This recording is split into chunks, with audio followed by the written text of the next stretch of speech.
Iqbal Jaitlal, brilliant musician Dr. Shivanan Maharaj, master flautist and saxophonist Narendra Maharaj, with music from Shiv Sangeet Orchestra, Shakuntala and Friends in concert. Shakuntala.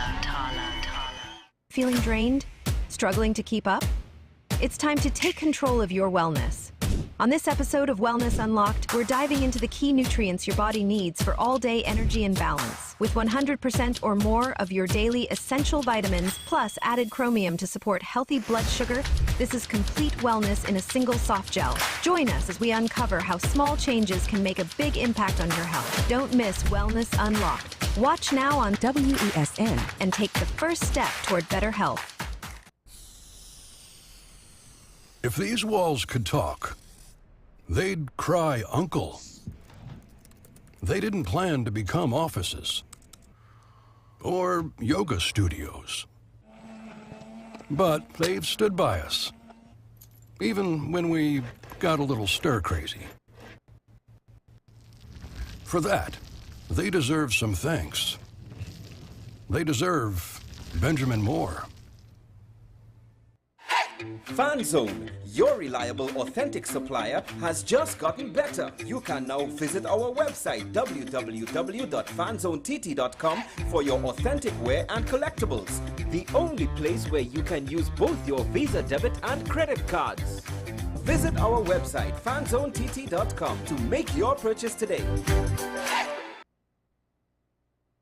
Do you need treatment for obesity or any related abdominal procedures? The community hospital now offers minimally invasive laparoscopic surgery done by an American-trained, board-certified surgeon with over 20 years' experience. Give us a call at 235-5479 for more information. The Community Hospital of Seventh-day Adventist, where good private health care is affordable. Our award-winning show is back, and this season promises to be even more exciting than before. What's Up, Doc isn't just a title, it's a call to action for anyone who wants to improve their health and well-being. Join us on this thrilling ride towards better health on WESN Content Capital. Take some time for yourself or spend some time with the family at Sandy Point Village Hotel. Enjoy our various studio and suite apartments, self-contained with their own kitchenettes and Wi-Fi. We also have our famous 100-foot swimming pool and our beachfront restaurant, the Steak and Lobster Grill. And our location in Crown Point puts us near the center of activity from the nylon pool to the local nightlife. Call us and make your reservations at 639-8533, 389-2378, or email us at sandypointvillagehotel@gmail.com. We are tackling the hard-hitting topics, some controversial topics, some topics we sweep under the rug. You don't always have to forgive in a relationship for it to move forward. If it is you are in a situation where you forgive the person, but to the detriment of yourself, what are you really doing? It is very uncommon for somebody in the younger age group to have dementia. Atheists don't not believe. Is that I can't disprove God, but you also can't prove God, so we kind of have a stalemate. We'll focus on the woman who's being the victim, right, or the man who's being the victim. We exclude the children. Folks are trying to study the underlying brain mechanism to figure out how does this particular disorder happen in the brain? How is the brain processing this? Don't worry about AI, worry about humans working with AI. Are you willing to learn new skills to stay relevant for the future job market? That's the challenge that people are going to struggle with.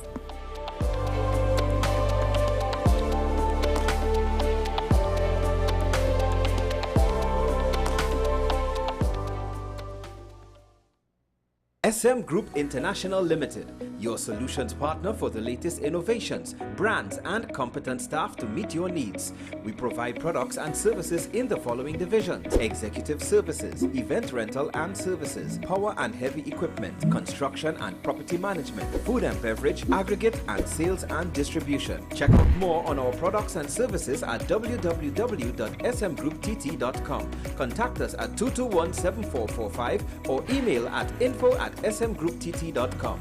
We are SM Group International, your solutions partner. You are watching Strictly Legal on WESN Content Capital. Just give an overview of what exactly is that split arrangement. Nah, you don't need to register nothing. You don't need, we can do that another time. But then it becomes a hit, and then everybody starts to want to claim. The laws that predate many of the independent countries' constitutions are going to be those colonial laws. We know there are an infinite amount of circumstances that would lead to a murder. I have a great idea and, I have a great concept, but until it's actually expressed, it does not become intellectual property. Accomplishments or targets of a forensic accountant is to quantify what may have been lost. They believe we defend criminals and we manipulated the law and we exploiting the system. A responsible journalist will reach out to the person who they have the information on for a comment.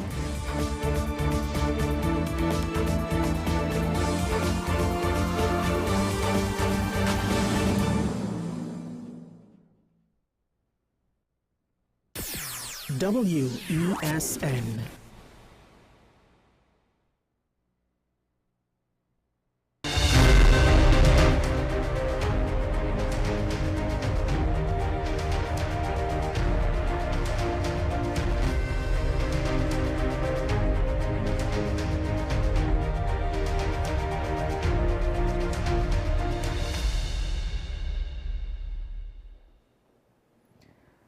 Good morning, Trinidad and Tobago, and welcome to AM Prime on WESN. I'm Naomi McNish.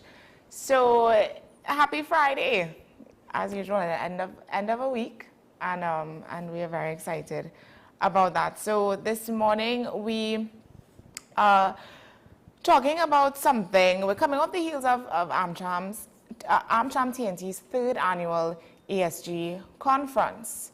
ESG stands for Environmental, Social, and Governance Practices. This conference was held at the lush and symbolic Acerite Nature Center. So we're going to discuss this a little more, understand what ESG is, and see, how it can shape Trinidad and Tobago in the future. So joining us on the program this morning to unpack all of this is Ms. Indu Sharma. She's the Executive Chair for ESG with AmCham. Good morning, Ms. Sharma. Good morning, Naomi. It's a real pleasure to be here, and good morning to your audience. Thank you so much. So before we begin, I just want to, understand, how are you this morning? I'm very well. I'm very well.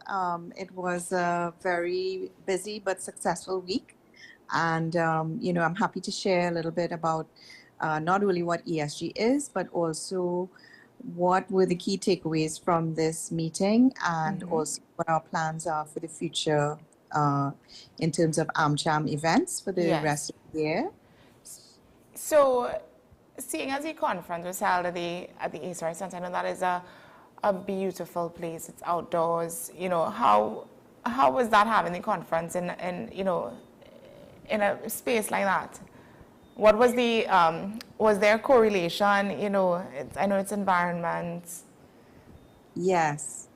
So, of course, it's a magnificent venue, Acerite Nature Center, with a strong history of collaboration in terms of conservation and also the social impact with their community. And so we wanted very much to highlight the work of the Acerite Nature Center as an example of the private sector getting involved in conservation and doing business in a better and a more sustainable way with more positive impacts. Yes. So it was an excellent venue for us to feature, and it also created a very conducive environment for sharing and frank conversation and in that relaxed space. Yeah. So ESG can seem, like a big term for a lot of people. If you had to explain it to a friend, just simplify it for us. How would you break it down? Yes. So you rightly pointed out that ESG is an acronym and it stands for environmental, social, and governance. And what it does is it provides a framework for companies and organizations to assess how they are performing, not necessarily in a financial way, because in a financial way we use accounts and audit and so on, right? So we use the ESG framework to assess non-financial performance and how we are doing in terms of impacts to our environment, to our society, and also in terms of how we govern, the organization itself. So what we try to do with an ESG framework is to improve our environmental impact. So if we have some negative impacts, in the environment, we try to use ESG frameworks to improve that. We want to also promote positive social impacts, including things like community engagement with our wider stakeholders.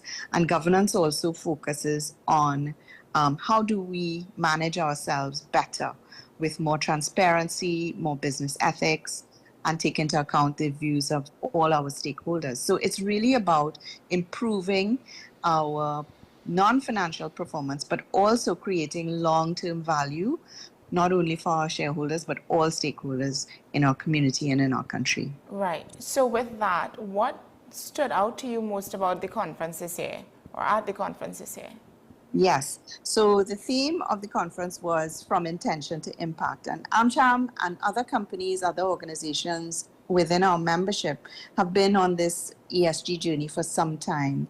And what we wanted to do was to shift the focus from just discussions, but also how are we doing in terms of implementation of our ESG frameworks and measuring our performance along ESG lines. So one of the key takeaways was in the discussion was that many companies, many organizations are already on this journey and have done very well in their, in how they approach ESG and how they are managing their company performance. What we need is more collaboration, and in order to be successful across the board, we need strong partnerships, and that was one of the key things that we promoted in the conference. Partnering between the private sector, government, providers of finance, financial institutions, civil society like NGOs, and also academia, our academic institutions such as universities. So that was one of the key things. We can also reference the fact that we need leadership in this field, in this area, because we have to believe in it, and we need, to make sure that from top to bottom, we believe in making positive impacts in our society through our organizations and institutions. Yes. And also, we think that there is a great need for more data, more information about where our society is. Because in order to measure your performance, you need to know where you start from. And so we are at AmCham very strong advocates of the introduction of the National Statistical Institute, so that we as a country have more data around where we are in terms of environmental performance, our social performance, and our good governance overall. Yes. So collaboration, leadership, and access to more data. And we think that government and the private sector, as well as other organizations in our society, need to come together to make sure that we are on this sustainability journey and we grow our economy in a sustainable way. So, I mean, I would think, some people might find ESG a bit intimidating to a point, and think it's for big businesses. But what about, do you think there's room for it with SMEs and or other ways that we can, live ESG values in everyday life? Absolutely, absolutely. There's a lot of personal responsibility that we have to take in terms of how we live our lives. But ESG is a framework that one size does not fit all, so it can be adapted to any organization, no matter what size. And at AmCham also, we have developed some tools, some very simple tools in collaboration with the United Nations that sort of allow us to start that ESG journey in terms of how do we get on board with this. And that has proven true with our membership, both our large companies as well as our SMEs. I think one of the advantages that we have as being a chamber and non-government and organization is that we have a collective effort and everyone can get on board. And one of the things that we really want to do is find initiatives that we can collaborate with all organizations, all our membership, to make sure that we are making some tangible impacts in our ESG journey, right? Yes. So we want to make sure that, you know, as a collective, we are all headed in the same direction and looking to make this a joint effort. Right. So what about, apart from businesses, what about just people, you know, individuals? How can we, you know, participate in this ESG movement? Yes. More? Yes, it's a very good question. I think, you know, and in a simple way, we can look at our own impacts on the environment within our households and in our communities. You know, are we making, you know, strong efforts to minimize pollution and manage our waste responsibly? Are we looking at how we use water and electricity in our homes? Are we trying to be as efficient as possible? Are we looking, for example, in terms of our community engagement, are we looking at, you know, how we can positively impact our communities, whether it is, you know, committing to a cause, whether it is committing to a group within our society that improves the lives of other people. So we can demonstrate that individually, as well as in our workplaces, as well as in our communities. Yeah. From the conference, we would have heard a lot about trust, inclusion, and dignity. How do those ideas fit into the ESG framework?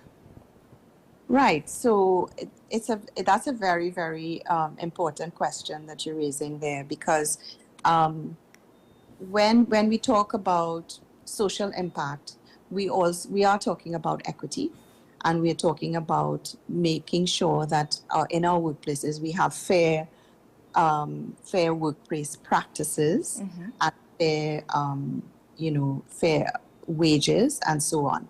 We also want to talk about in governance that aspect of transparency and making sure that we do the right thing in terms of reporting, in terms of compliance, and we can really demonstrate that, you know, we are being fair across the board, transparent, fair, equitable in all our practices. Yes. What about, I know you would have spoken about creating a national ESG roadmap, right? So yes. What could that look like? And, you know, why is that, I want to say, why is that so important to the economy itself and creating this roadmap specifically? I would think that, you know, if we're going to collaborate well, we need to have some design of how we're going to go about, you know, making the journey to sustainable economic development. And that's what we mean by a roadmap. We want to make sure that the views and the goals of all our stakeholders are taken into account. And so necessarily, I think that would involve not only our aims and objectives, but how are we going to measure our performance as well? What are the standards that we are going to ascribe to? And I think in our region, we don't have to necessarily reinvent the wheel and over-regulate, but at the same time, we want to make sure that there's a cohesive effort And government has a role to play in guiding that, and also the private sector and other organizations as well. So the roadmap is something that we probably want to design with everyone's input in mind, in order to make sure that we create value. Yes. And it's not regulation for regulation's sake, but that we create value and that we grow our economy in a sustainable way. How long do you think that roadmap would take, not just to create, but to implement? Well, I think that depends on, the commitment that people have, the creativity, the commitment that people have. It could go quickly, or it could, take a little bit longer. Yes. But we have a lot of actors in our country that are very much committed to this journey. So I am optimistic that, it doesn't have to take 10 years. It's, it's kind of mission critical now for us to make sure that we are growing our economy in a sustainable way. Yeah. And so I think, with the right commitment from all actors, we can do it, with a short lead time. If you could implement one simple ESG inspired idea in every school or workplace, what do you think that might be? Well, I think what we want to make sure is that well, perhaps can I just say two things, really? Sure. Yes. I would want to say that we would want to, as individuals and in our communities, reduce our adverse impacts in the environment. So I think we can do a lot to make sure that we are promoting good practices in our everyday lives, to make sure that we manage our waste well, that we do recycling, that we make sure that we don't litter our environment. That's a very simple thing. Yeah. The other thing is that we want to make sure that our communities are cohesive and safe, and any effort that brings communities together around a central ideal to promote helping others or good practices within the community is something that we would want to promote in schools and communities. Yeah. So coming together for positive impact in our communities, helping others, promoting, each one help one in a simple way. Those are messages that we would want to get out there at all ages and at all levels. So I just want to get some more context and understanding. Do you have any personal experiences that made you more passionate about the environmental and social issues?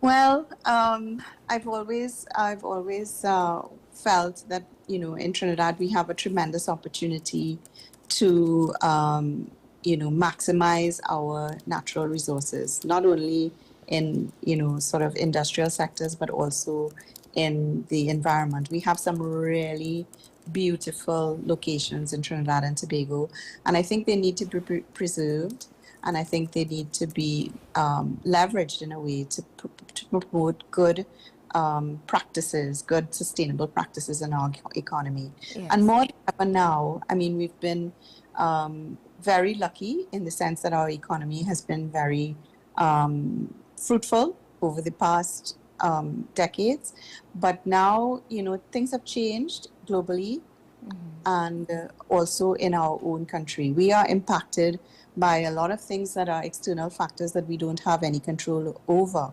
and I think personally each of us has a responsibility to take the lead and try to promote practices and businesses that will help in our economic development. Yes. And structures in our society that will improve things. So this is a tremendous time for us and a tremendous opportunity for us to really chart our own destiny away from what the traditional forms of business, and do business in a different way, a more conscious way, and a more I would say a way that promotes long-term value rather than short-term gains. I got you.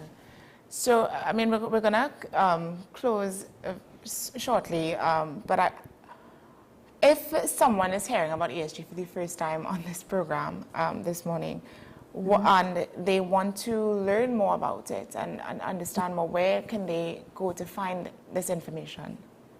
Well, luckily, there's a lot of information about ESG on the web. A simple search, ESG, what is it, will provide a wealth of information. But also at AmCham, we have, as I mentioned earlier, we have some tools that can help organizations, small, medium, and large, and NGOs start their ESG journey. What is it all about? It's really understanding where you may have negative and positive impacts and improving on those positive impacts and reducing negative impacts. Yes. So it's looking at your organization, even looking at your community as a whole, and looking at continuously improving how you manage your organization. Yeah. Does AmCham have are there ways that businesses or individuals can get more involved in it? Well, I understand it would probably be through AmCham.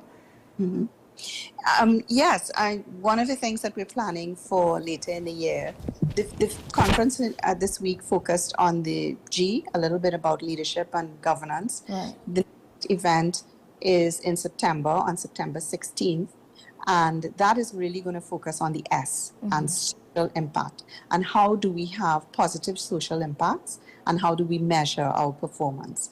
And so we want that event to be as inclusive as possible, and we'll be engaging with NGOs and other community actors to see how we can all come together to have positive impacts. So our focus in AmCham is really about collaborating widely and making sure that we are as inclusive as possible. This is not only for businesses, this is for the wider society, and making sure that people are aware of what ESG means and they activate in their own spheres. Of course. Yeah. Well, Ms. Sharma, thank you so much for sharing your insights and helping us understand the real impact of ESG.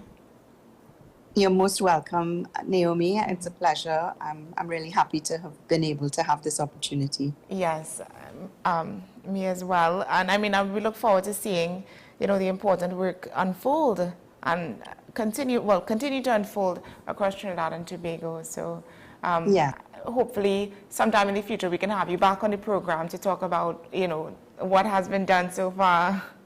I'd appreciate that very much. And, you all journalists and the media have a very important role to play in this ESG journey, and we definitely welcome your collaboration and your support. Thank you so very much. I'll enjoy the rest of your day, Ms. Sharma. Thank you. Okay. Bye-bye. Bye. All right, guys. So that was Ms. Indu Sharma, the executive chair for the ESG committee with AmCham. So I found that conversation was amazing, and I think we all have a part to play in just sustainability and our environment and social issues, governance, all these things come into play as, we live in a society, we have each other. It's not just businesses, but you play a part as well. So I think it was inspiring, very inspiring, to say the least. So we're going to take a quick break and we come back with another interview. So stay with us, we'll be right back.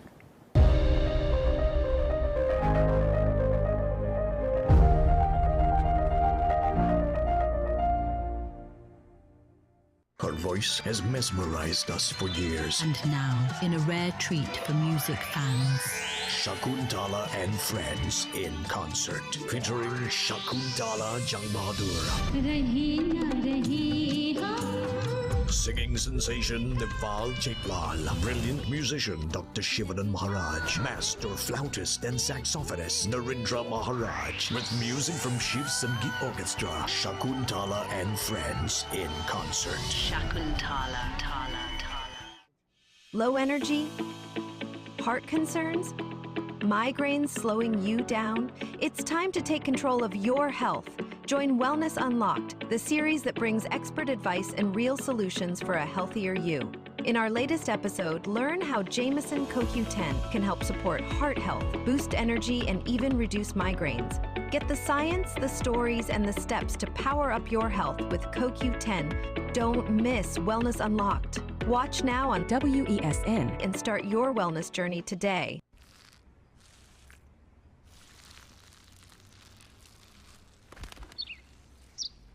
Maybe he landed here totally by coincidence.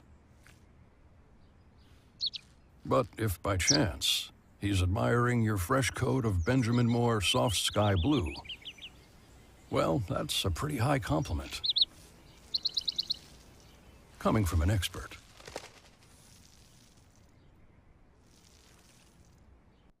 Do you need treatment for obesity or any related abdominal procedures? The community hospital now offers minimally invasive laparoscopic surgery done by an American-trained, board-certified surgeon with over 20 years' experience. Give us a call at 235-5479 for more information. The Community Hospital of Seventh-day Adventist, where good private health care is affordable. Money is something we all deal with, but how many of us truly understand it? What if you could make better decisions with your money? Decisions that secure your future, protect your family, and bring you peace of mind. I'm Darren Jacobs, and I'm here to help you make sense of your dollars. Welcome to Dollars and Cents, the show that breaks down the financial world in ways that matter to you. No jargon, no confusion, just real conversations about money, your money. So join me every Wednesday at 10 a.m. on WESN for Dollars and Cents.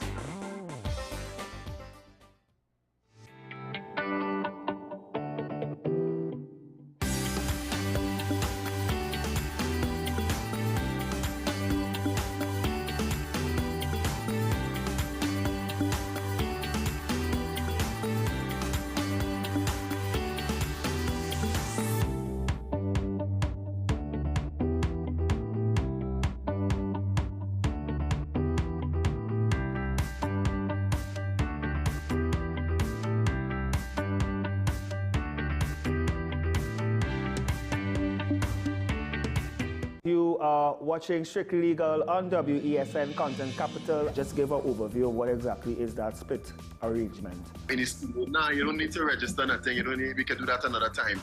But then it becomes a hit, and then everybody starts to want to claim. The laws that predate many of the independent countries' constitutions are going to be those colonial laws. We know there are an infinite amount of circumstances that would lead to a murder. I have a great idea and I have a great concept, but until it's actually expressed, it does not become intellectual property. Accomplishments or targets of a forensic accountant is to quantify what may have been lost. They believe we defend criminals and we manipulated the law and we exploited the system. A responsible journalist will reach out to the person who they have the information on for a comment.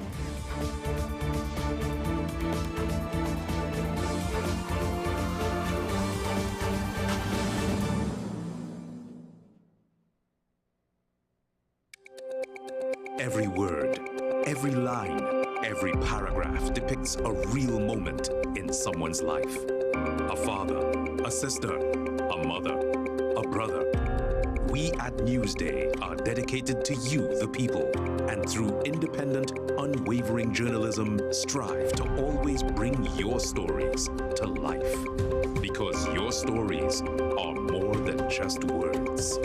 Newsday, independent and credible. This is Face of Sports, WESN Content Capital. How you felt about the kiss on the lip? That's the business. I'm not to do with that. I find that was distasteful. The national senior team, whether you like it or not, that is the model for all other teams to follow. I'm assuming that the regional requirement may be a much stricter requirement. This is not about Pro League and Super League. This is a league run by the Normalization Committee that I'm responsible for. Nobody expected FIFA to fund this arrangement. If we don't get a professional attitude towards this, we are doomed for failure. You break a balance, trip the leg, control the body. They ain't gonna stand put forever. Why you want the Chiefs to lose so? Why you want the Chiefs to lose so? They already have two. Lamar don't Why? have. You're jealous because you know the Chiefs getting closer to the Patriots. Let's go to the last part. No, of the game. no. Let's go to the last part.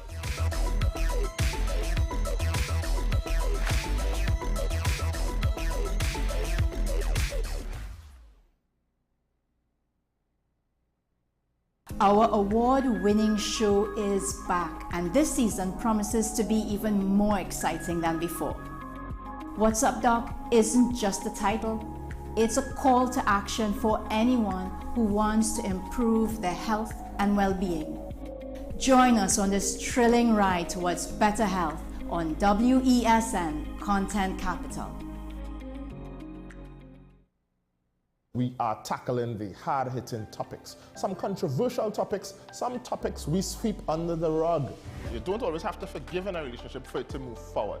If it is you are in a situation where you forgive the person, but to the detriment of yourself, what are you really doing? It is very uncommon for somebody in the younger age group to have dementia. Atheists don't not believe.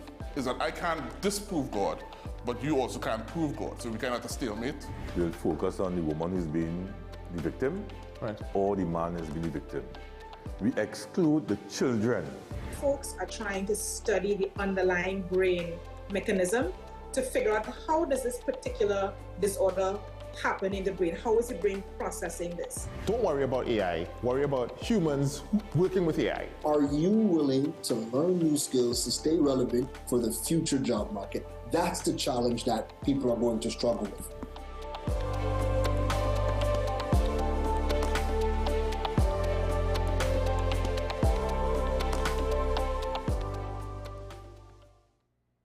Pastor J, I want to get a tattoo. You really want to me. Respond to me how you would respond to me. The first question I'll ask is why? Controversial taboo topics. We get so consumed by church, we forget that we have to live the life of being a Christian outside of the Sunday. Like you say, we think going to a service makes us a Christian. Exactly. Yeah. Right. So we are about to hear the second time Pastor J wanted to take a tattoo. Would have been late last year and early this year. Oh gosh. Hope Unfiltered podcast with Pastor J and Ren.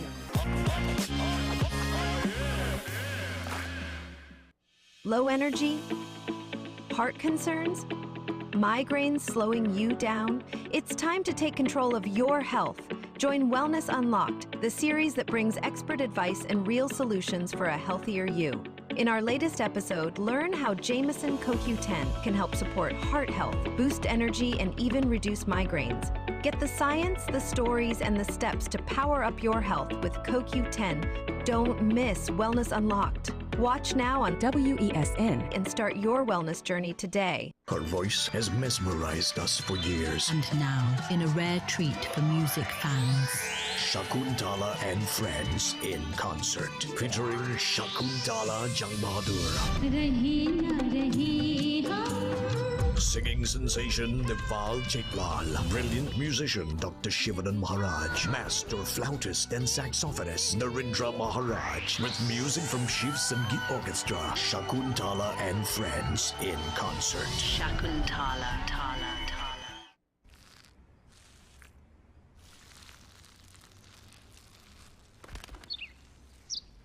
Maybe he landed here totally by coincidence. But if by chance he's admiring your fresh coat of Benjamin Moore soft sky blue, well, that's a pretty high compliment. Coming from an expert.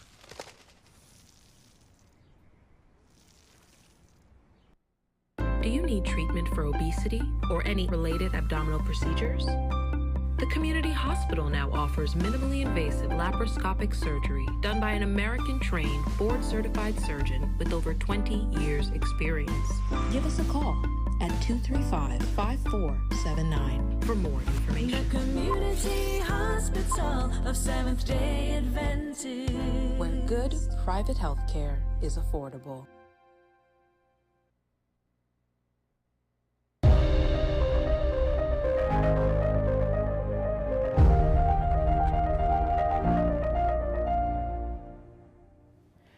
Welcome back to the program this morning. So, guess who's joined me on the set?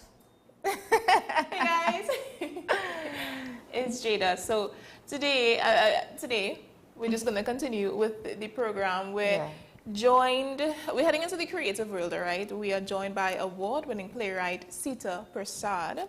She presents Devi. It's an experience that is more than music, dance, and drama. It's a journey through art that you do not want to miss. Yes. Sita joins us now to share the heart behind this powerful offering. Good morning, Ms. Prasad. How are you?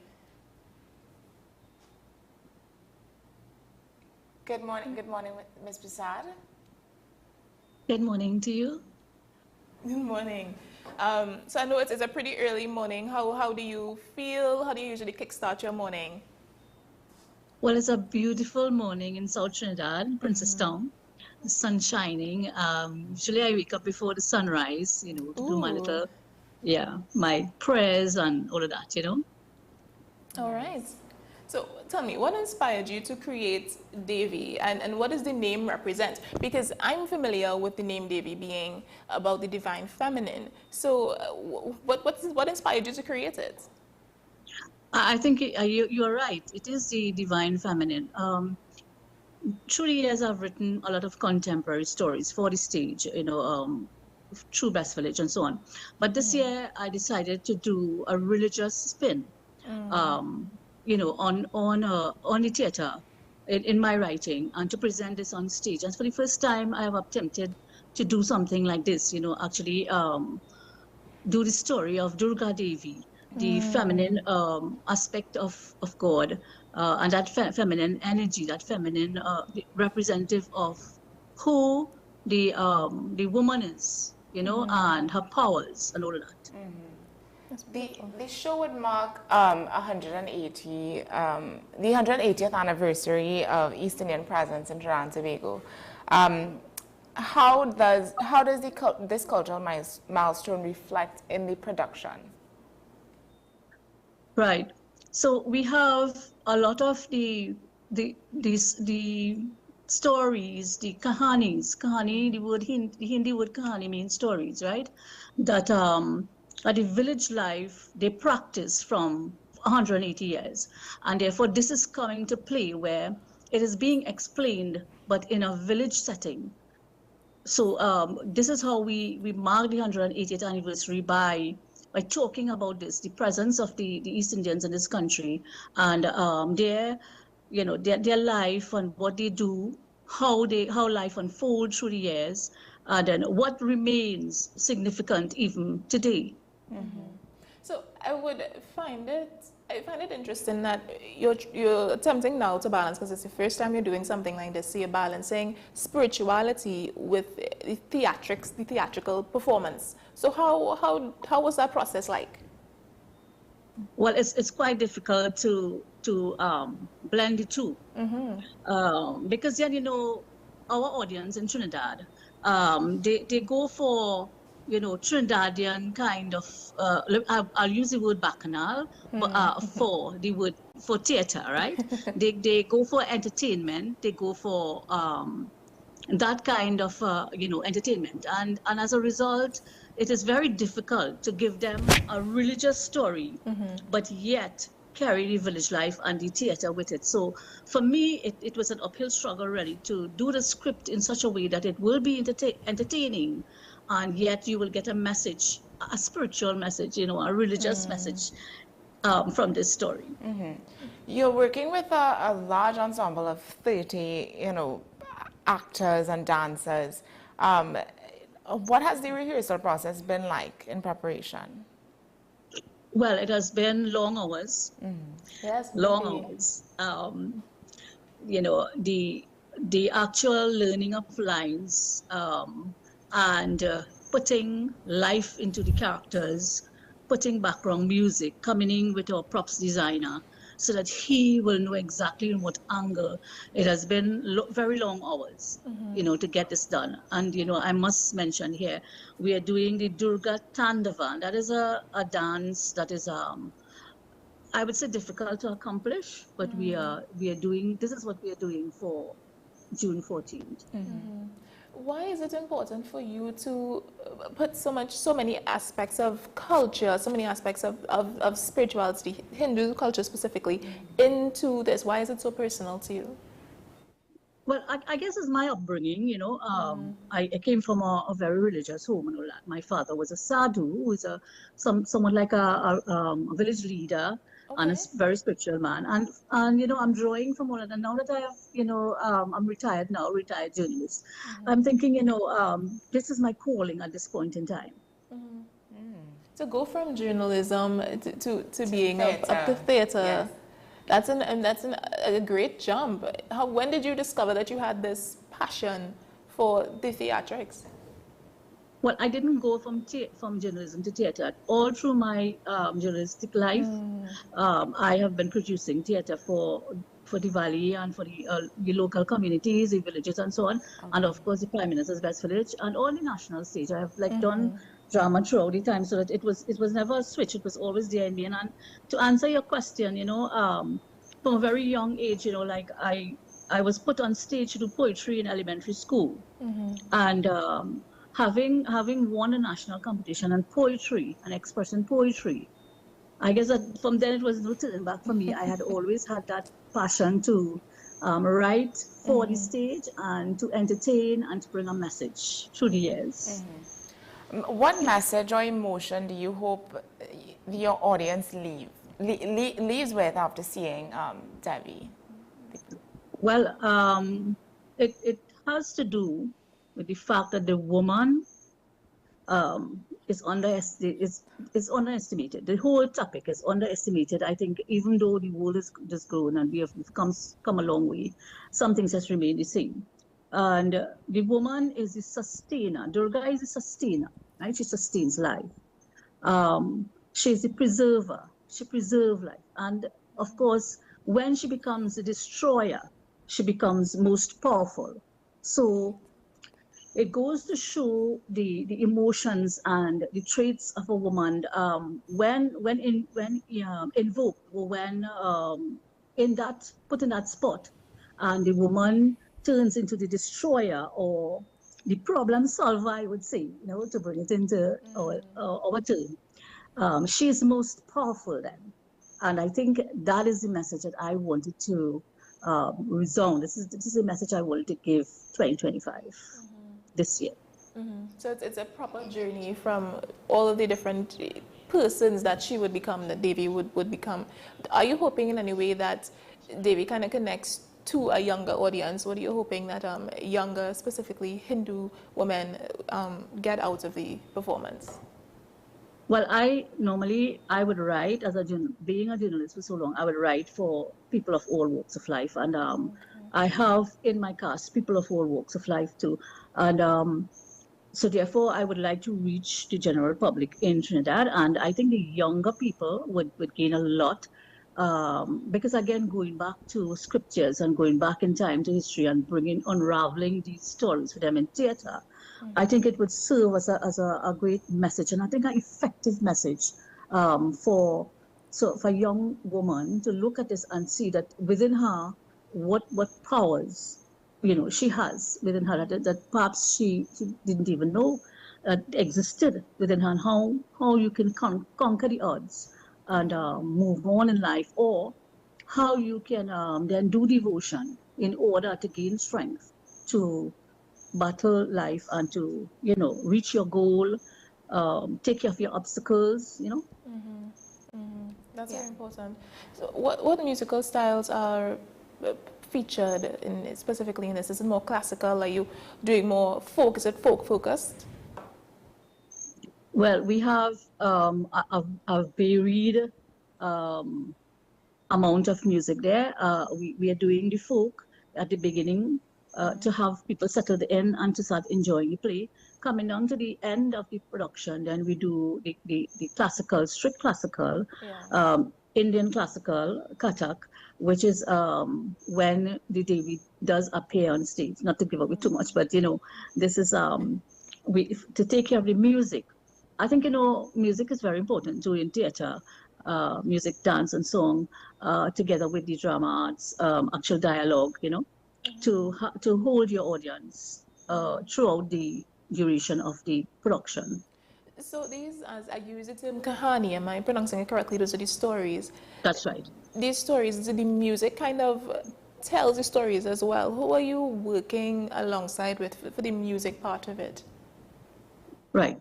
So I have my sound engineer, Body Sounds, who would come in and who would pull music from Bollywood, from the internet, music that has been, perhaps would have been recorded before.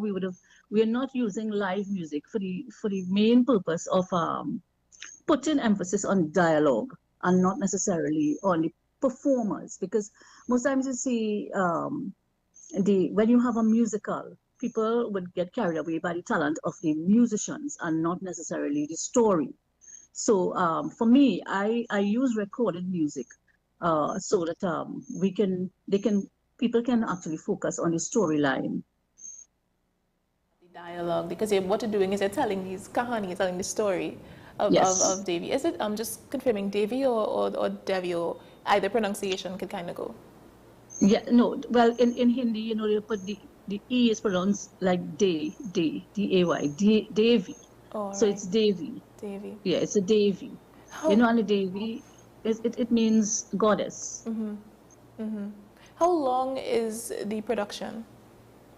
2 hours. Okay. Okay, and throughout those 2 hours, are there any breaks in between, or is it yeah, you're gonna answer? So we have a 10 minutes intermission, we have a 10 minutes intermission so that, we can bring the second half, with that kind of zest that we need. And, we need time to prepare for the second half, because actors who are in the first half will also be, participating in the second half. So, yeah, we have a 10 minutes break. Beautiful. What's the energy like with the actors and actresses, dramatists behind the scenes? Are they excited? Are they shy, nervous? I think, these young people, when given a role to do, they're always very excited about it. They're always looking forward to projecting themselves in a character on stage. The excitement is there, but, when it comes to the hard work, you find disgruntled, you find too many questions and all that. And there are many things that, a writer or producer and director would have to deal with when it comes to these characters. I don't know if it's only in Trinidad, but this is the kind of, environment we work in to produce. But I'm sure that they're looking forward to getting their time on stage, and I mean, some of them will be accustomed to it, but I'm sure that they're very excited, and I'm sure the viewers, the people coming to watch, will be very excited to see them doing their thing. Yeah. So can you tell us? Yes, I think so. Yes. Can you tell us more about when it's going to be, where it's going to be, and how much do the tickets cost?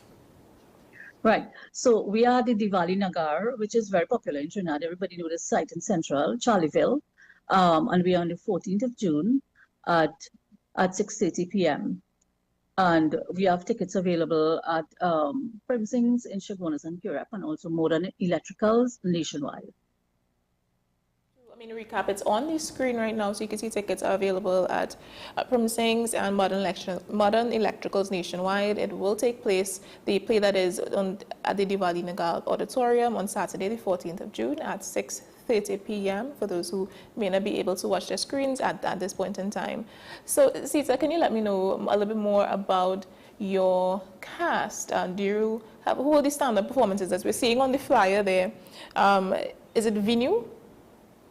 Yes, we have Vinu Ganesh, and we have Priyanka Maharaj is training. She's one of the girls who are training, and her picture is there. But then we have a number of other actors who, like Ryan Martinez, Azad Iqbala, Ramika Hingalal, Vani Prasad. We have a lot of other actors who are coming into, but for the poster we have just those two.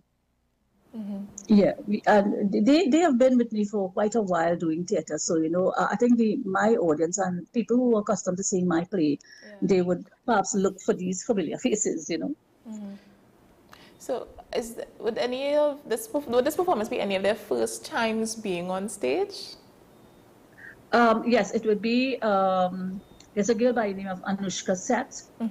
She's a beauty queen. This is her first time on stage, and she's very excited to try theater for the first time, having been a beauty queen. Yeah.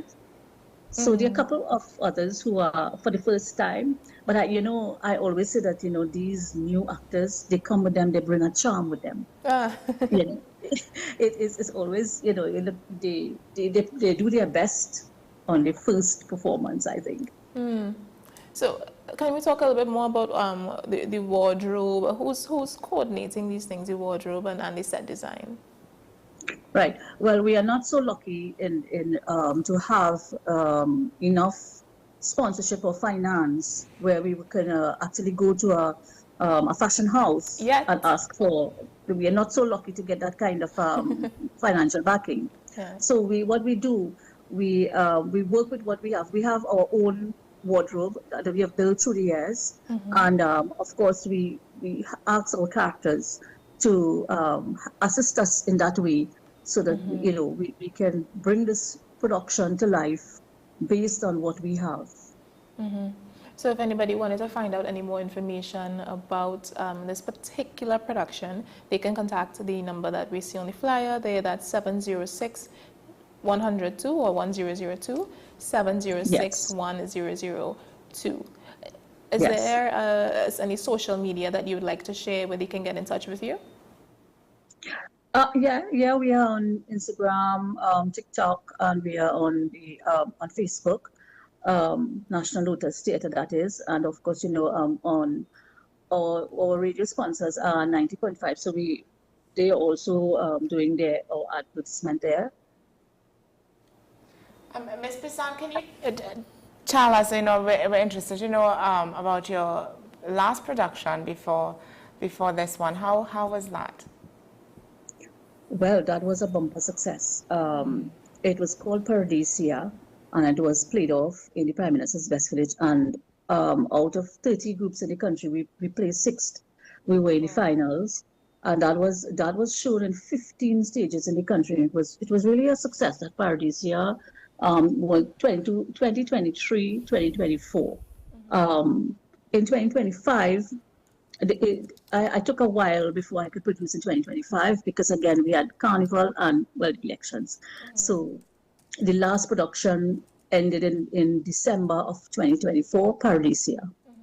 How does it feel to receive national acclaim like that from before and then moving forward? What's the reception been like? Well, it has been good, I would say. People are taking to it. You see in social media, they do comment and so on, and the audience participation can be better, but it's good, so that we pay our bills at the end of the day. But I think this is Trinidad again, and people look. I don't know if the international work receive more attention, I think, but for our local work, we have to really struggle in order to prove a point and to sell our stories. I mean, any one of the local playwrights or entertainers in this country, So can you go more into that? Because sometimes we hear about plays being produced, and sometimes it's just a marvel of work, it's really good work, but people is it that they don't have the great attention spans, or they don't appreciate the culture or the work going into it? Can you speak more about that? Yeah, I think, even in my life as a journalist, I would have heard many of the Calypsonians saying the very same thing, that the Calypsonians, the Calypsos are not getting the airplay that they deserve, and it's not very popular as compared to foreign music, and the local artists, the local writers, playwrights, there are quite a number of us who are pushing work in Trinidad, and it's really an uphill struggle. I think people don't trust the product, one, and because of the fact that in Trinidad, I think we do not have the kind of state-of-the-art venue for theater. We have Napa and we have Sapa, but the stage there, and they have lights, they have everything.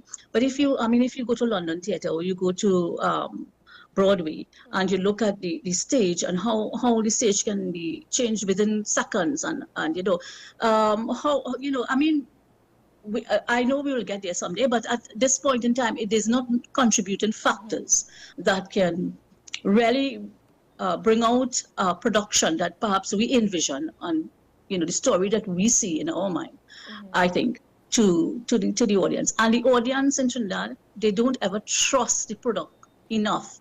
The advertisements are there, but it takes a lot to convince our local people that this is going to be a good show. That it's almost worth it. A lot of the times it is, because I myself, I go to a lot of plays because I like it. I'm a theater kid. I like to watch art. But when I tell some of, say, my cousins or my friends, hey, come and watch this with me, sometimes they're like, a play? I don't want to watch a play. And I'm like, but you don't even know what it's about. You don't even know what the offering is. So how could you make a judgment on it if you've never been to one? And sometimes I think that is the attitude that we get from a lot of people in Trinidad. And I honestly wish that could change, because we need to support our creatives. I'm sure you would agree. Yes, I agree. I'm glad you like theater, so I'll see you on the 14th, right? Yes. Yeah, I agree. I agree totally with what you've said, And again, I think, the authorities are not doing enough to play a role in supporting the writers of Trinidad, because we have very good writers, and as you very well know, the medium of theater and drama and films in other countries, they are their income biggest revenues, but in Trinidad, I don't think that they're giving the support that is necessary, that is needed for us as writers to produce. If we have that kind of a good backing and good support, I think the general public too will buy into something that that they will get their money's worth of entertainment. In the meantime, they don't trust the product, because again, how much advertisement can we do based on our budget? So let's bring the conversation back to Davy as we wrap up. Give some parting words to the viewers. I would encourage them to come out and see your incredible work. Right. So Davy it has song, music, dance, drama, suspense. The story from the beginning, you would want to wait for the end, because then the story is introduced in such a way that you would want to see who is Durga, what is she about, and we wait until the second half to bring out the Devi on stage with the Durga Tandava. So I think entertainment is, I think, the main thing here. You are being entertained. You are looking at a story unfold on stage in theater, and you're looking at a very beautiful cast of actors who will tell the story. So you have your money's worth when it comes to display, and there's several plays happening in the country who I think if people would just give them that chance, take a chance to go and look at these productions, you would realize that how good these plays are, and how what a beautiful message most of these plays carry. And entertainment, is at the topmost in theater. Yes. Ms. Prasad, is there an age group for this play in terms of attendees or viewers, audiences? Right. So we have, this story is for families. We do not have any content that would be not for children. We have children 5-6 years of age, to adults. So it's family oriented. People can come and sit with their families and look at this play. They will get the comedy out of it. They will get the drama out of it. So it is for everyone. So what you're saying is this play could be shown in schools. It could be recorded and maybe shown in schools. Definitely, it could be shown in schools. Is that something that you would be interested in having done, like somebody taking a recording and it being used as a theater for entertainment for school age children? Yes, the possibilities are endless, and I think, children, they are hungry for a good story. They're always hungry for a good, so I think, theater is one way in which children can learn so much. So it's a very good idea. Yes. Well, Ms. Prasad, thank you so much for joining us on the program this morning and talking about the upcoming play. So just to reiterate the information, the play is on Saturday, the 14th of June. So the name of it is Devi by Sita Prasad, happening at the Diwali Nagar Auditorium, as we said before, Saturday, the 14th of June at 6:30 p.m. Tickets are available at Premisings and Modern Electricals nationwide. If you have any questions about anything else that you'd like to know about the play or anything else you'd like to know about Sita, you can always contact 706-1002, 706-1002, or you can find them on any socials at National Lotus Theatre. All right, I hope I got all of that correct, Sita. Yes, you said it. Okay. Thank you. Thanks so much for coming on and for sharing your upcoming work with us. Yes. It's been a pleasure. All right, have a Same beautiful here. day. You too. All right, so we are going to take a quick break, and when we come back, we have some updates. We do have Feel Good Friday today, so stay tuned for that. You're ready.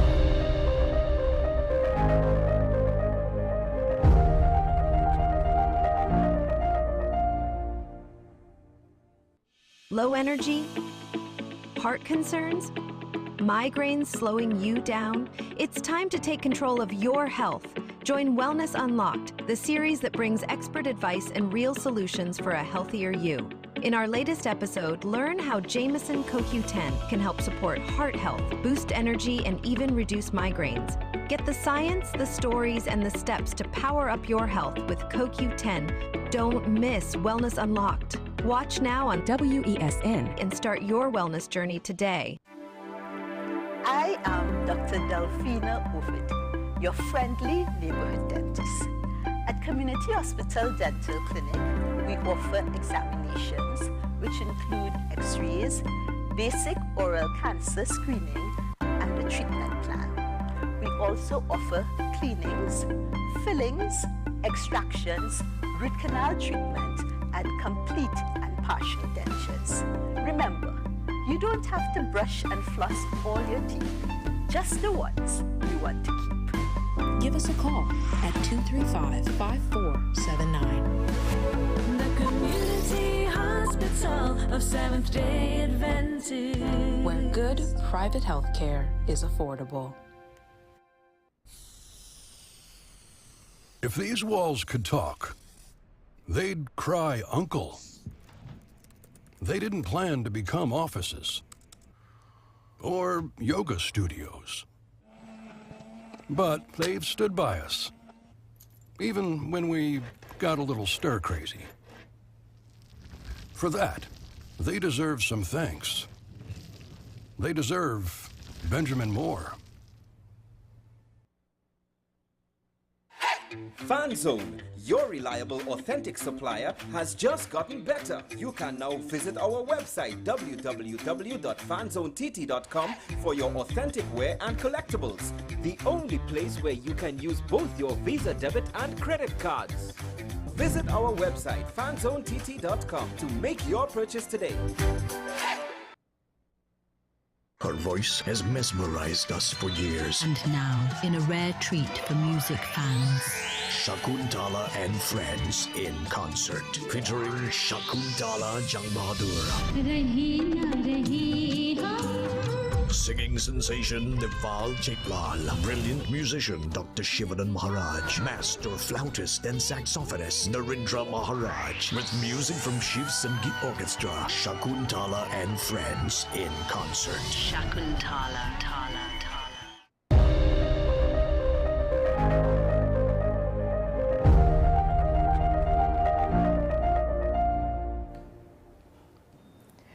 All right, welcome back to the program this morning. So, in first on the agenda in our Feel Good Friday segment, we have some great news, and it's an update with Miss World Trinidad and Tobago, that's Annalise Nanton. She continues to shine and thrive at the Miss World Pageant 2025, which is currently taking place in India. I always, to pronounce this name, Telangana, India.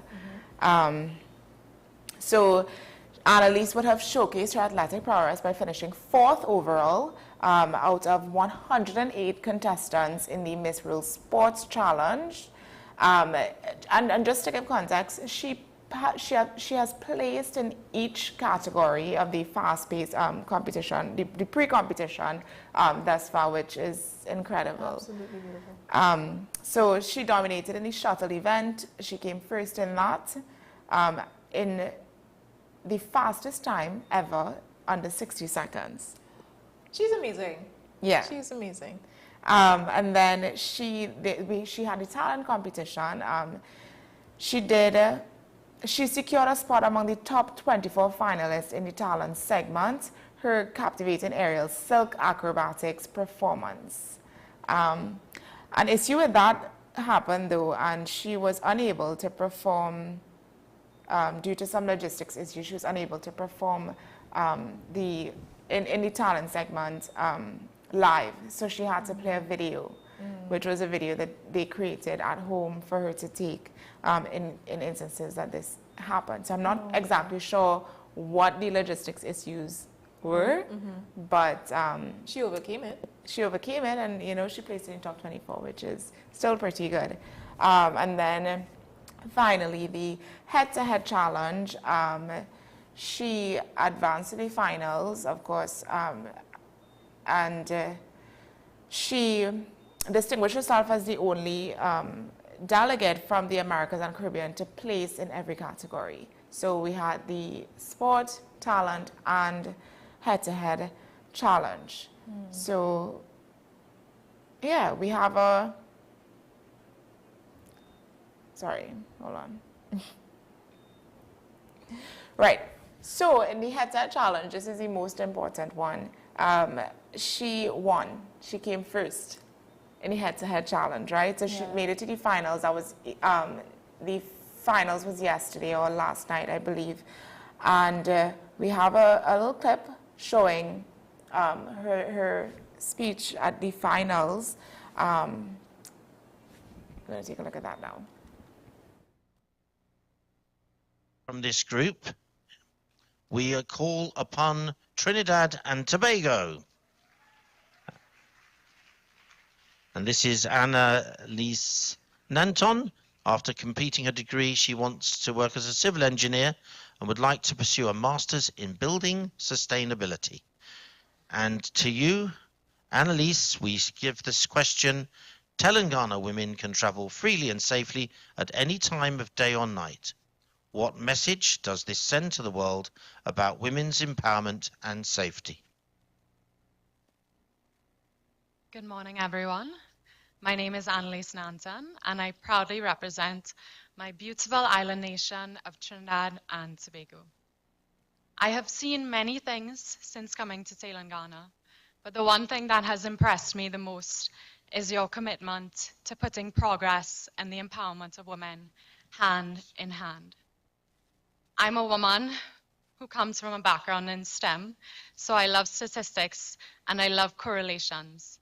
So it is no surprise to me that Telangana is also one of the fastest growing economies in India that also puts women hand in hand.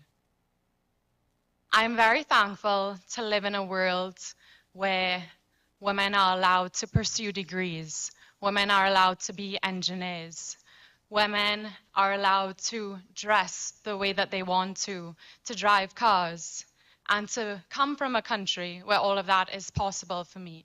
But there are many women around the world who are not afforded the same luxuries and the same opportunities.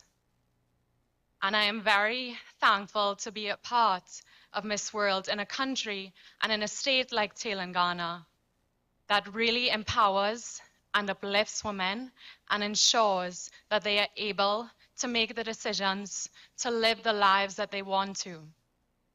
And I would just like to close by saying, we cannot all succeed when half of us are left behind. And Telangana, thank you for not leaving women behind. So that was, and she has always been one to speak so eloquently. She is she's very educated. We did have on the program before she went to India, and I told her, I said, you know, you're going to reach very far in the competition because she speaks with confidence. She has it. She has that it factor, natural it factor. So just to understand what the head-to-head challenge is at Miss World, this is a fast-track event designed to give contestants a platform to showcase their intelligence, communication skills, and personality. So it's not just about beauty, it's about how effectively a contestant can articulate her views, advocate for her cause, and represent her country. And Annalise, she does that really, really well. All of her pre-interviews before the competition, before going to India, she held her own. She was able to communicate every aspect of her Beauty with a Purpose campaign to a T. And we understood it really well, you know. You immediately bought into it as well. What I love is that she speaks very passionately. Yes. She doesn't shy away from difficult topics. If there's something that's wrong or something that needs justice and something that just needs to be called out, she just hits the nail right on the head. She bops it on the nose and says, this is what it is. Yes. I'm going to say what it is, and I'm going to say it with confidence. And I'm not going to say disrespectfully, but I'm going to tell you exactly how it is and how I feel about it. Yes. And I really appreciate that. Yeah, so the winner of the head-to-head challenge ultimately is guaranteed a spot in the Miss World finals. So that's the top 20, right? And of course, that will significantly improve their chances of winning the competition overall. So each of the fast-track competitions, which would have been sport, talent, and the head-to-head, each winner gets a guaranteed spot in the finals. So that would have been 3 spots. Annalise is now one of them. So I think we have a very high chance. I know Miss World last year, which was Ashe Abrams, she was also in the finals. She came, I think she was second runner-up. Trini women are just taking Yeah. over. Trini women are honestly Overall, just taking over. incredible. I'll verify that, but it's either second runner-up or first runner-up. Ashe came last year. So I do believe we have another chance this year. With Annalise, a very strong chance. Yeah, but guys, you'll have to support her. There's the Miss World app that you can download. Once you become a member on the app, you can support her on that page, you know, share her pictures. She has been very active on social media with her outfits, highlighting local Trinidad and Tobago designers, you know, which was really nice to see because I don't think our local designers get enough attention. She's very engaging with local talent, regardless of what it is. She promotes local culture anytime, anywhere she goes. So I would encourage you to go to her social media, leave a positive comment, encouraging her, supporting her, because this is not an easy thing to be taking on. She's doing a lot right now, and specifically for our Trinidad and Tobago. So go on the Miss World app. You'll see it. It's a world, a picture of a globe, and then a crown. Yeah, it's pretty beautiful. Yeah. So go and download the app and go to her social media. We actually have some pictures to show you guys if you haven't seen it on her social media. This would have been her outfit for the talent, for the sports, and then this was the green outfit was her head-to-head opening. Right, and then next couple of pictures we have her at the finals when she was awarded. She heard that she won the head-to-head challenge. These were the final 2 contestants. I believe this is Miss Ireland, who also placed in every category, in each of the fast-track competitions. So they were the only 2 contestants that placed in each competition. And Annalise took home the head-to-head. That is an absolutely beautiful feat. And look at that, look at that. Yeah, she looks beautiful. And I love we're seeing Trinidad and Tobago very visible on her bodice. That is, I love that. It just gives me a sense of pride. Yes. So, and then we have one more picture. This outfit, this was a presentation that she did for the head-to-head challenge, and this was entitled Flight of the Bronze Ibis. So this would have showcased her national pride, and I believe this was one of the reasons that captivated the judges, because it speaks passion and it goes in depth to, you know, her culture, and the outfit itself embodies, you know, just what Trinidad and Tobago is. We're very lively, we're very bold, big and so I love this. They the did an color, amazing job with that outfit. And even just these shots, I like how the photographer captured these shots as well, because there were many it's other very pictures. elegant. Yes. Like if y'all go on her social media, you'll always see all of the pictures, and she is keeping everybody abreast and up to date with everything that's happening over in Telangana. She's doing a fantastic job. Yeah, so we wish her all the best and continue to shine and make us proud. Annalise. Go Annalise. We here at WESN are huge supporters of you, and we can't wait to see you completely mash up the competition. Yes, so the grand finale is set for May 31st. So that's the end of this month. I believe that's next week. Yeah, close to, Yeah, next week, Saturday. We'll keep watching, keep an eye on that. Yes, and you guys too, go and support her as best as possible. Take 2 minutes out of your day to go leave a very nice comment or just a message of support to her. So again, it is Good News Friday, Feel Good Friday, Feel Good Friday. So we have a bunch of happiness stories for you, because a lot of the times news can be very, you know, we have to report on it, draining. We have to report on it. The things that aren't so good. It's always good when we have good stuff, good news. So, you know, start your weekend off right on a positive note. Because the world, as much as we get the bad, we also get the good. So I'm going to give you some more good here. So in 2021, the world discovered Niall Hobinson. He was a man who left his job as a chef and a tech entrepreneur living in Thailand, and he started feeding neglected street dogs. Now in 2025, he has grown tremendously. He has his own operation feeding stray dogs all over the world. So take a look at this video back from a couple of years ago, and we'll see where he is now. I feed 800 dogs every single day. Hi, Big Maxi.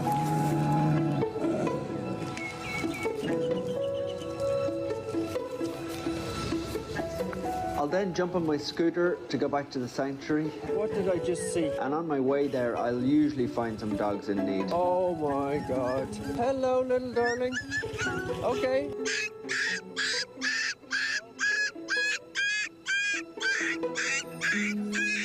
Tiny little girl, aren't you? Oh, we'll get you safe, don't worry. Let's go and pick up your cigarettes. You're very brave. We're going to get you through this. I'm just trying to figure out some transport for you. You'll be able to go in a minute. Oh, we'll get you safe now. Introduce you to the gang. Now, McMuffin, you welcome them in. 20 minutes ago you were in a bush. Now you're all getting room service. The next step was to find them a lovely home. Before focusing my life on helping dogs, I used to work in the corporate world in media back in Ireland. I had my own company and I loved it. But then I came to a realization moment. I was suffering from really bad depression. I was an alcoholic. And one day I ended up in hospital in ICU and I actually almost died. All I wanted was a bigger home, a new car. But as I was about to die, I realized that none of that stuff really mattered at all. So I said, if I make it through this, all I want to do is save dogs. I'm a big believer in second chances, and that's what these animals deserve.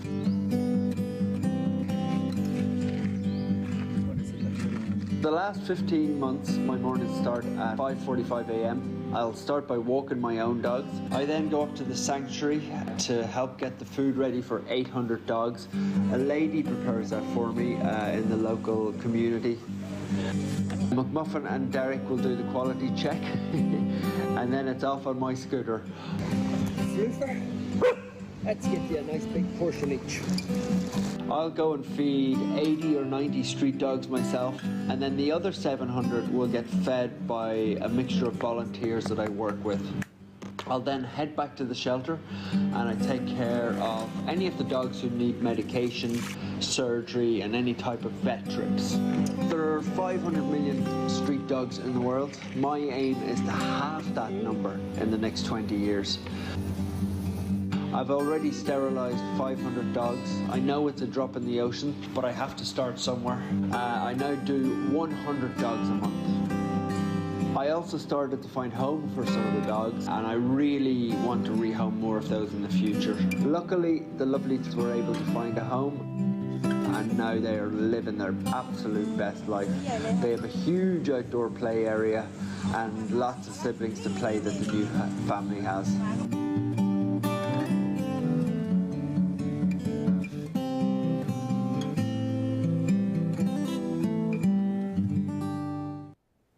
So that actually is a very heartwarming story. I love dogs, guys. I absolutely love dogs. So Niall, as we said before, he was having a pretty rough go of it in life in 2021. You know, he had broken up with his long-term girlfriend. He had, which I mean, a lot of us could probably relate to. COVID was just starting up. It was on the rise. He was living alone, and he had left his job, and he was an alcoholic. He was literally drinking himself to death. He woke up one day and was like, I can't really move, so I need to get to a hospital. And he was able to get to a hospital, and he had to get his life together. And that's when he says he got a second chance, and now he believes in second chances, and that's what he's doing for these dogs. I love that. It's absolutely extremely heartwarming. Yeah, and he is he's a really cool guy as well. He started the foundation called Happy Doggos, which I try to keep up to date with, because when you see these videos, it's persons from all around the world bringing any stray dogs that they find, or if they maybe have to surrender a dog or something like that, they come to him and they say, hey, I have a dog for you, and he takes them, and he not just feeds them, but he gives them medical treatment, he spays them, neuters them if necessary. He just really takes care of these dogs. So you can really see he's really committed to, I want to give a second chance, because I've been given a second chance and I'm not going to cry. Oh gosh. I just love stories like this. It's just really, really touching. So, I mean, I want it to be an inspiration to even us here in Trinidad, because we do have organizations, not as big as Happy Doggos, but organizations that are on the ground doing this work. Trying to help, because we have a lot of stray dogs here as well. We do. And there is an organization called the Mustafa Project, and they do a similar thing. But they are always looking for volunteers, always looking for donations. So y'all can check them out on Instagram. And join that movement. It's Mustafa, Mustapha Project. Yeah. Something else I wanted to add is that's the reason why we have Wild Wednesdays. We have to educate all of you and ourselves about the importance of animals, the importance of wildlife, the importance of it's just the animals that we have to live amongst, and they have to live with us. It's our duty to protect them as best as possible. And right now we don't see that protection. We see a lot of misunderstanding, a lot of degradation, a lot of abuse. And if you've ever been in a situation where you come across a dog or an animal and you're like, oh my God, no, he's gonna kill me, most likely it's not going to do you anything if you don't do it anything. So when you see a dog and you may be scared of dogs, just keep walking, and get out of the situation as fast as possible, because your anxiety is going to make the dog anxious. So just try not to go up to the dog if you know you're not ready to handle dogs. But don't do anything to harm the dog, because most likely the dog isn't going to do anything to harm you. Animals are just naturally curious. So if they come up to you, it's probably not to hurt you. And you might go up to a dog and say, oh, look how cute. The dog is probably saying, oh, look a cute human. Or maybe there's a sandwich in his back pocket, or he's holding a sandwich or something. The dog isn't going to do anything to you guys. So, I mean, that's the purpose of Wild Wednesday, and that's another reason why we're here, and to share this good news with you. It's not just about what other people are doing, but it's about what you can do as well. Yes. Well, I just wanted to correct myself for something I said prior. So if you can go back to the picture of Annalise with the other finalists when she got the news that she won. So this is not Miss Ireland, this is Miss Brazil. They were the two finalists in the for the Americas and Caribbeans for the head-to-head challenge. So the head-to-head challenge had 4 winners from each continent of the world. So that would have been Annalise for the Americas and Caribbean. And then there was Miss Zambia. Miss Zambia as well? Yes, Miss Zambia, that was for Africa.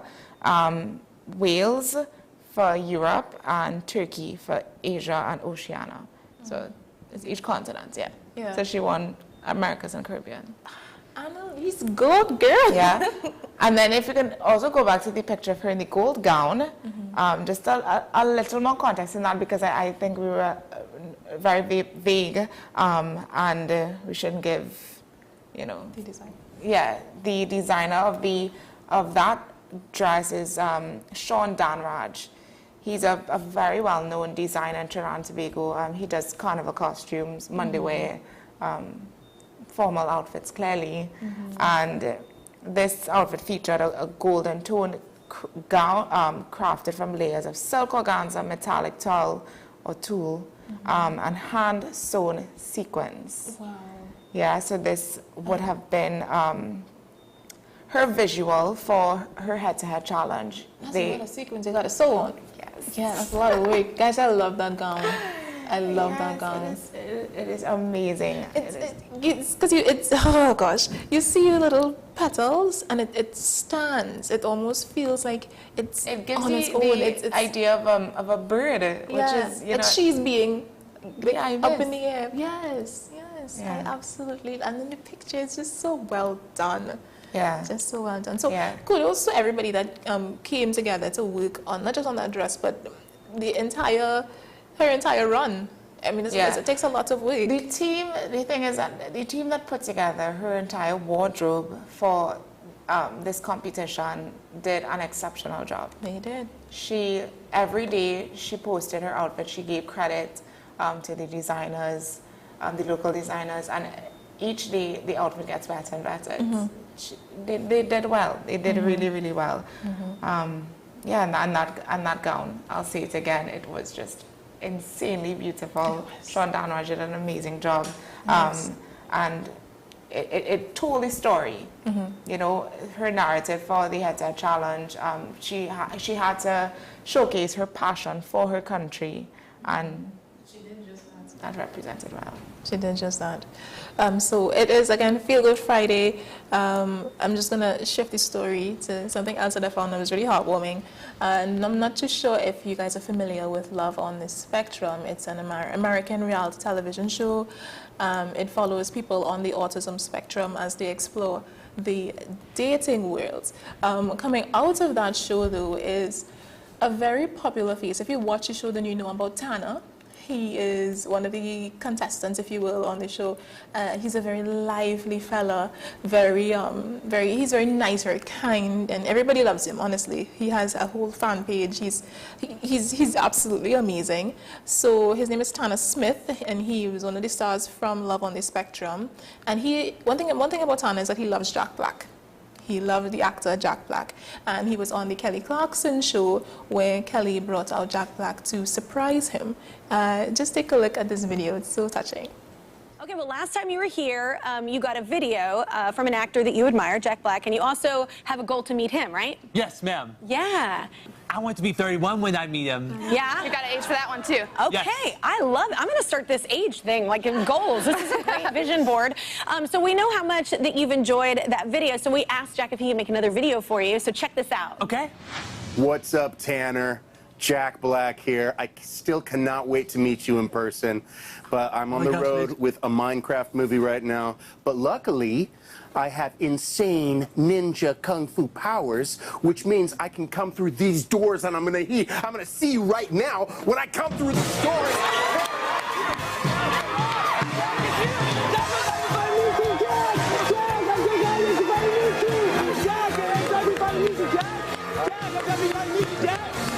Jack, I'm your biggest fan because you're a great actor and a good singer, so I'm happy to finally meet you. Jack, I'm happy to finally meet you. Hey, Jack, this is Miz, my younger sister. Miz, great to meet you. Miz, I'm so glad we're finally meeting you, Jack. You're here. Oh my God. I can. I'm finally meeting you, yeah. And Jack, look, that's my mom is thinking. Where's my brother Maverick. And we're all your biggest fans. I'm your biggest fan. Just like you're my biggest fan. I'm so glad to meet you, Jack. I'm so happy to finally meet you in person. Do you all want to sit down? Sit down. Hey, Jack, come sit down with me and Let me Midge. sit down. All three of us. Come sit down. I can. Jack, You're so handsome. You're looking good, Jack. And Jack, you're very active, just like me. And you're very strong, too. I am. You know what? Yes. I do work out a little bit. Me too, with my friend Zach. Really? Yes, sir. Yeah. Hey, So what do you... we should do some weightlifting together. You could teach me some tips. Yes, sir. Yeah, you know what? Guess what? I'm going to get your phone number. We can work out together. Oh my God. You didn't have to I gotta take off my glasses. No, I didn't have to wait. Steaming up. I'm just saying his goal, and I'm kind of disappointed for you. It wasn't That's 31. right, but you met him before 31. We can check I that didn't have out. to wait. That's right, Jack. That's right, Jack. Hey, I love you on the show, and I can't wait for the next season. And I'm so happy for you having all of this success and time in your life. And to meet you in person is really amazing for me too. Yeah, Jack, it's really amazing for me too. Yes, Jack. Yes, Jack. Thank you so much, Miss Kelly. Miss Kelly, thank you so much. This is the best day of my life. I love it. Oh my God. You're the best, Miss Kelly. Thank you, Miss Kelly. You are welcome, Thank you, everybody. Jack, you're the best. Hey, you know what? You're welcome, Jack. You know what, Tanner? Look at us both on our busy tours. Yeah, look at us both on our busy Finally tours. getting That's right. We're busy guys, aren't we, Jack? Guys, I cry very, very easily. You should have seen me. Tears were, they were welling up. And then Naomi took me on a different conversation about this. So I was in, I didn't cry, thankfully, so you're not going to see the tears running down my face. But I love videos like this. I'm a fan of Love on the Spectrum. I'm a fan of Tanner. I think that he represents autism as well, but he's a lot of the times people don't think of autism as a good thing. They just associate it with people who can't do anything. And I think Tanner just completely... Tanner is one of those who would be considered high functioning. And because he speaks, most of the times you'd find persons non-verbal. You know, Tanner, he talks, he can communicate feelings and emotions, and he understands a lot of what's happening around him. So he would be considered high function, and he does it well. You know, he's very compassionate.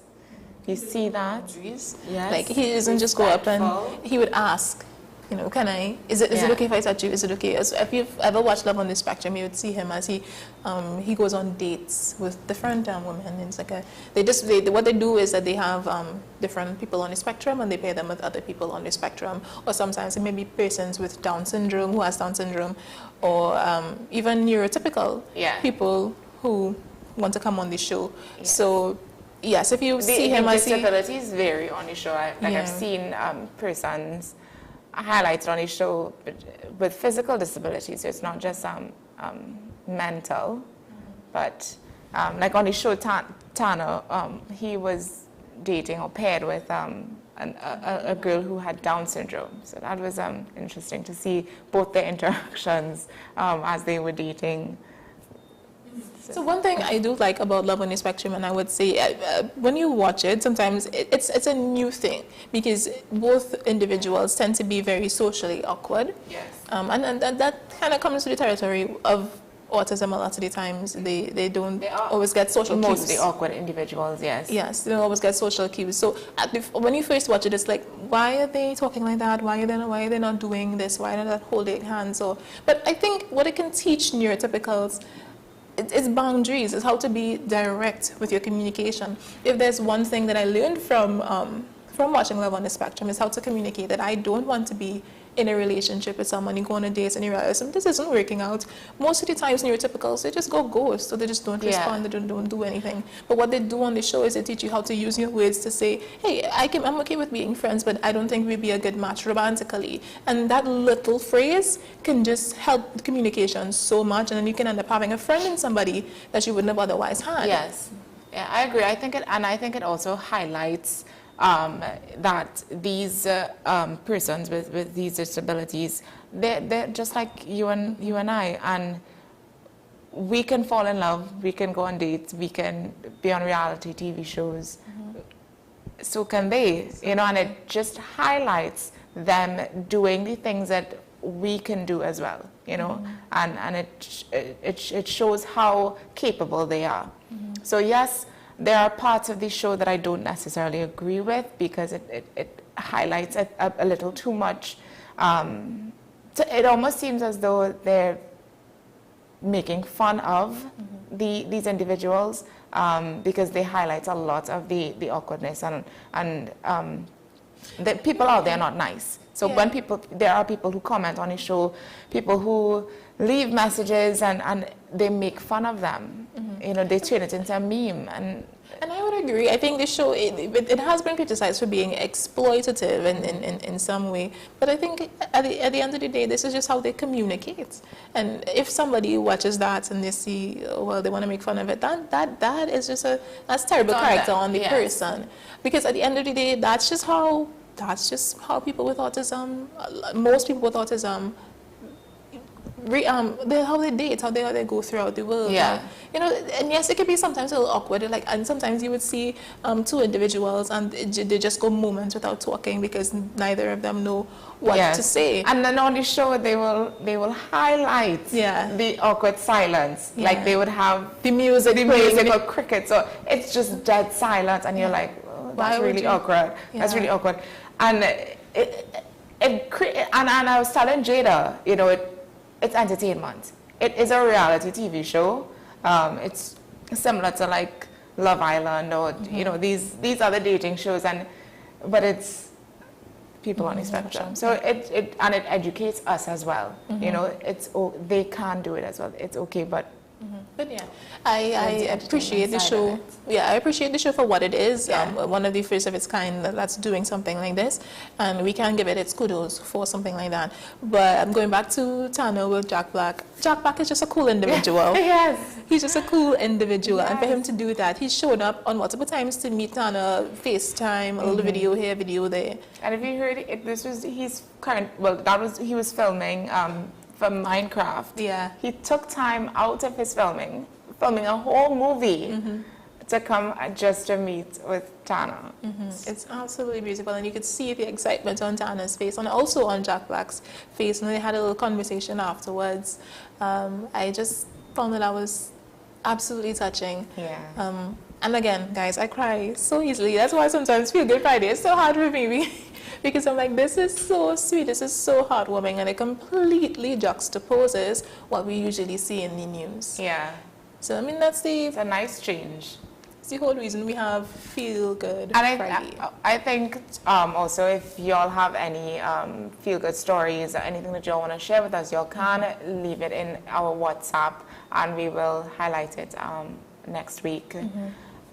Yes, we're doing this every Friday. So yes, if you have any videos, even if it's not something that's international, if it's something that you have personally done or someone in your family has done and you want to see it highlighted, send us a video, send us a link, send us pictures. Send the story. And send we it will our way. definitely talk about it and highlight it on our Feel Good segment. So yes, it is Feel Good Friday, and that is the videos that we have for you today. Just to recap, we have been celebrating and keep giving you updates on Annalise Nanton. And we will continue to do so until next week, Friday or Saturday. I still did not double check, but we will. And the we will let 31st of May. So keep up to date with what she's doing over there in, is it India? So the whole competition is in India? Yes, it's in parts of Telangana, India, Hyderabad, bad, India. I don't want to mess with those pronunciations, but they all get the gist of it. It's certain parts of India. So yes, we keep you up to date on what's going on with Annalise Nanton. She is a Trinidad and Tobago Miss World's candidate, and she's doing phenomenally well, as we would have covered. So yes, go share your support. That's your homework. Your call to action is to go and share your support on her social media pages, as well as go download the Miss World app if you haven't already, and share your support Once there. she becomes a people's favorite, it pushes her further into the competition, and also seeing that kind of support coming from your home country, you will be motivated to do the best that you possibly can at the competition. And so far she's doing great. She is getting a lot of support. So let's just continue to push her forward. And because we want to see Trinbagonians win. Yeah, we have not, guys, it's been years since our last Miss World. We tend to focus so much on the bad that's happening in Trinidad and Tobago that when something good is happening, we're like, they should just shrug your shoulders. But don't shrug your shoulders, engage with it. This is how we have more good. Once we celebrate the good we have, we can get more good. Yeah?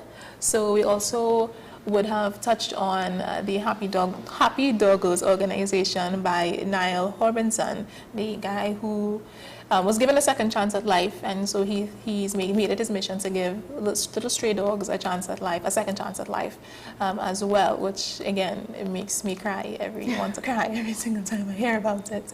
And then we also talked about Tana meeting Jack Black, Tana Smith from Love on the Spectrum, getting to meet his idol, celebrity idol, Jack Black. And again, Jack Black is a cool guy. You know, he doesn't even call himself a celebrity idol or anything like that. He's very down to earth, very humble, at least so it seems. You never know these days, but yes, you never know. But in his actions, not just this, but the things he's done for fans in the past. It seems like a cool guy. So all in all, today was a Feel Good Friday, guys. Yes. So we have some comments we're hearing from people. So this is from Candice Pashal. She says many autistic individuals and their families have praised the show for finally showing authentic, loving, and capable people on the spectrum. Yeah, I mean, the show, it does get its fair amount of criticism. It's a first of its kind, and they're just kind of wiggling their way through. But I think it's a good thing that we have something like this that shows, hey, autistic individuals exist. One, it's not a disease, it's not an illness, it's not a bad, just being born with autism, it's not anything bad. It's just something you got to deal with. You know, it's something that you have to learn how to maneuver the world with. Yes. And for us, we have to understand that the people on the spectrum who are in our sphere, in our circle, if we meet individuals who are on the spectrum, don't treat them as if something is wrong with them, you know, because they are capable, and we have to understand that and just be cool, be normal, and act as though, not even act, just be normal, you know. They are normal. Just like us. And there's something called masking as well that a lot of autistic individuals, high-functioning individuals, would do, where they have to come out and they have to act neurotypical or try to be just like somebody like you and I who may be neurotypical watching the show. So they mask, they perform social niceties, social customs, and so that we think, neurotypicals think, hey, they're fine, they're just like me. But a lot of the times that's exhausting for an autistic individual. It doesn't come naturally to them as it would to someone else that is neurotypical. So what I want to kind of sensitize people to is just, if you see somebody that maybe, sometimes, and autistic individuals aren't just people that are lively and in your face. Sometimes they can be very reserved. And they're the kid at the back of the class that doesn't want to talk. We have to remember they process things differently, and all of us process things differently. I am not like Jada, and the only way Jada and I will process things the same is if we were the same person, and we're not. So we each process things very differently, and the same goes for persons on the spectrum. It's just the way that they take in information and let out the information. Simple as that, you know. Treat them normally. Persons with autism, persons who have Down syndrome, and I can speak to that personally. My brother has Down syndrome, and he isn't high functioning, so he is a bit non-verbal. But I've seen the way people treat him people treat him in life, and a lot of it is good, and I will give Trinidadians, Trinbagonians praise for that. But sometimes there are people who are just uneducated and who would make little snide, stupid comments, and I'm like, where did you learn this from? You haven't even interacted with him. If you interacted with him, you would absolutely love him. You know, even the ones that are not verbal, they still can communicate. There are other cues, other signs. You see it in their facial expressions. They use their hands. They make sounds. Most of the times, that sound that they make represents something. It symbolizes something. They're trying to say something. And I'm sorry, I shouldn't have said my brother is non-verbal. He doesn't do the best with speech, but he is verbal. He does give you cues. He can talk to you. He can tell you certain things. They make sounds, and you may not understand it right away, but when you're patient and you take your time to try to understand, you can.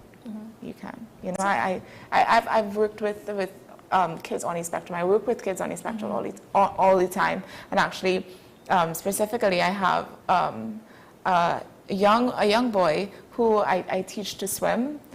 He is autistic, and he picks up the lessons so quickly. It's impressive. The first class that I had with him,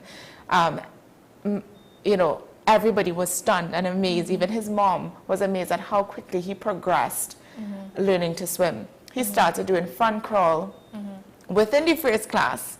At this point, and if you know about swimming, front crawl and doing side glides and that side breathing is usually very hard, especially for young children to pick up on. I was just about to ask you what that was, front crawl. Front crawl is what we call freestyle, right?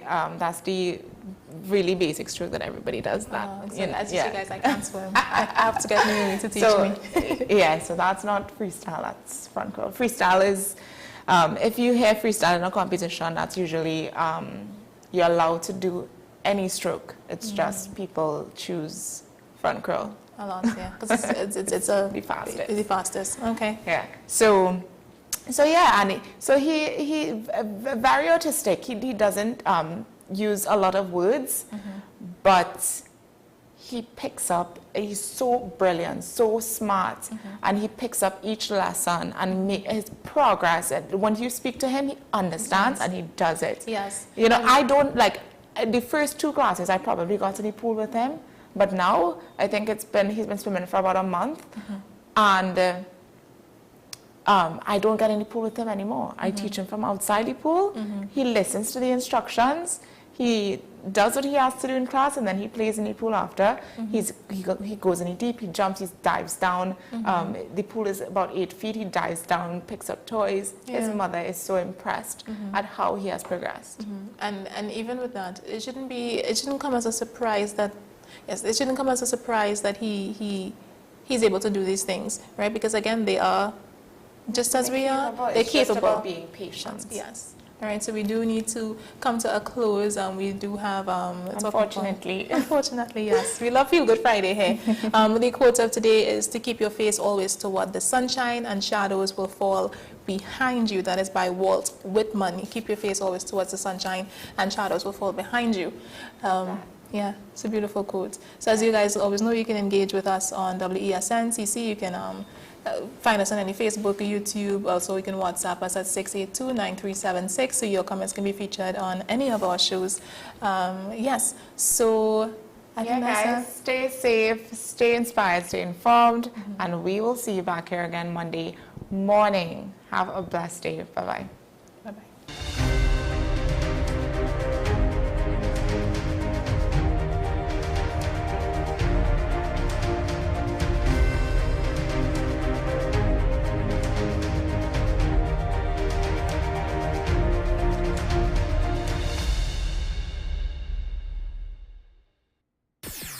WESN.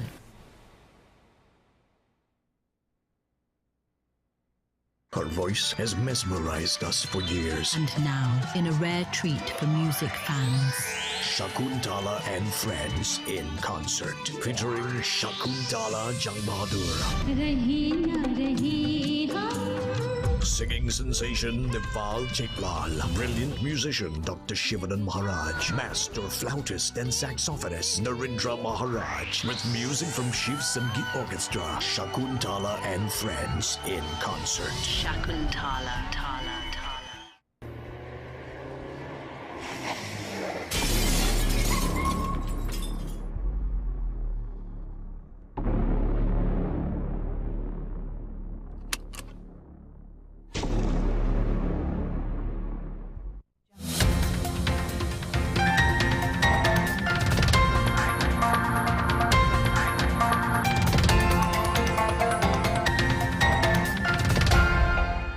Here is your WESN News on the hour. I'm Naomi Macnish. Thanks for joining us.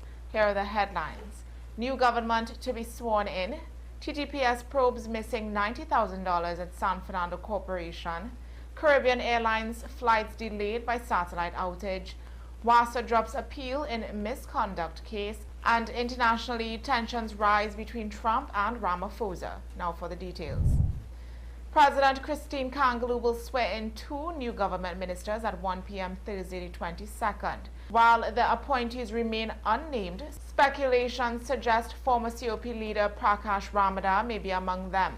5 new senators are also expected to be appointed soon as the new cabinet takes shape ahead of Friday's ceremonial reopening of Parliament. Police are investigating the disappearance of $90,000 in cash from the San Fernando City Corporation. The money kept in a locked cabinet was discovered missing on Monday. Multiple employees had access to the cabinet. Mayor Robert Paris said the issue is administrative and a finance committee meeting has been requested to address the matter. Caribbean Airlines Boeing 737 services are facing delays due to a regional failure of the SITA satellite system used by 400 airlines worldwide. The outage affects vital communication services including flight tracking and weather updates. SITA engineers are currently working to restore full service. WASA has officially withdrawn its appeal in a case involving misconduct allegations and alleged pressure on an internal investigator, Lancelot Lazama. The court had previously ruled in favor of Lazama, ordering WASA to release documents under the Freedom of Information Act. The judge cited public interest concerns and found there was credible evidence suggesting an attempt to manipulate an internal investigation. Internationally, U.S. President Donald Trump clashed with African President Cyril Ramaphosa at the White House, reviving debunked claims of a white genocide in South Africa. Trump played footage of political rallies and memorials for slain farmers, asserting they were graves, but news sources confirmed they were symbolic protests. He also cited articles and images that were later proven inaccurate, including a photo from the DR Congo. South African courts have dismissed such genocide claims as baseless. Well, that's news to the hour on WESN. I'm Naomi Macnish. Thanks for watching.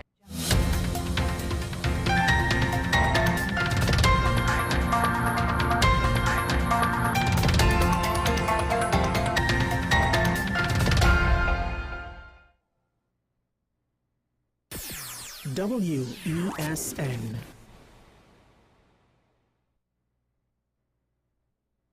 Her voice has mesmerized us for years. And now, in a rare treat for music fans, Shakuntala and Friends in concert, featuring Shakuntala Jang Bahadur.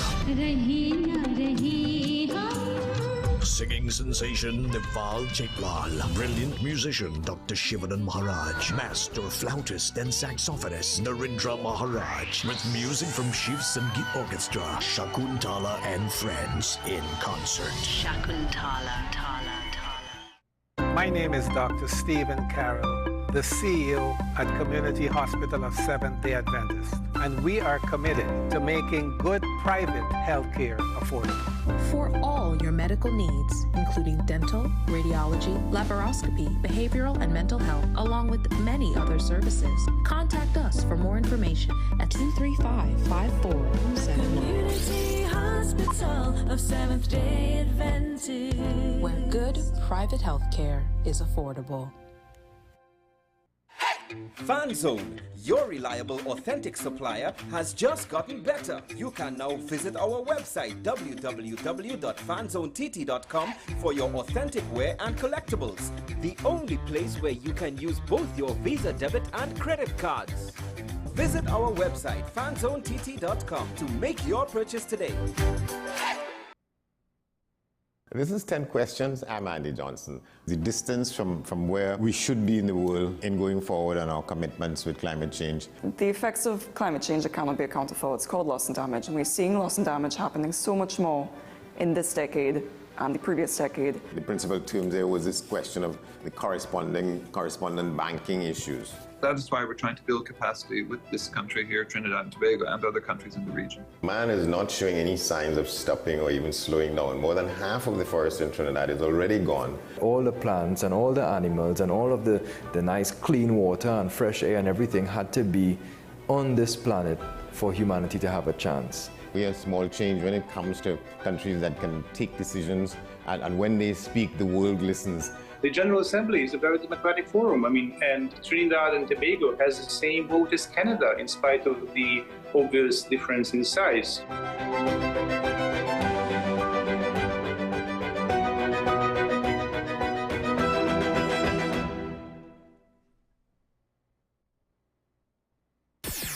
WESN.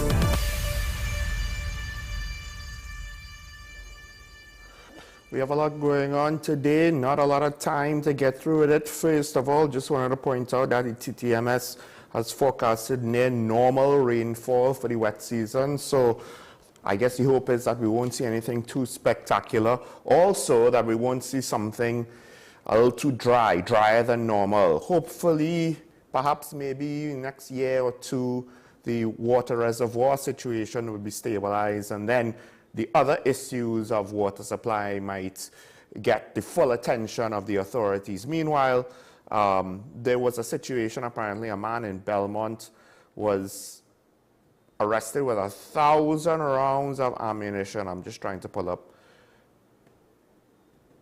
the information. And this is one of those things where there's almost no, it wasn't as though he had 1,000 rounds of ammunition in a business that dealt with ammunition, I believe to be the case. A Laventil man, 9mm, 1,000 rounds. Operation took place near primary school. Searched a vehicle, found 1,000 rounds of 9mm ammunition in a concealed cardboard box along with marijuana, 197 grams, and some U.S. money.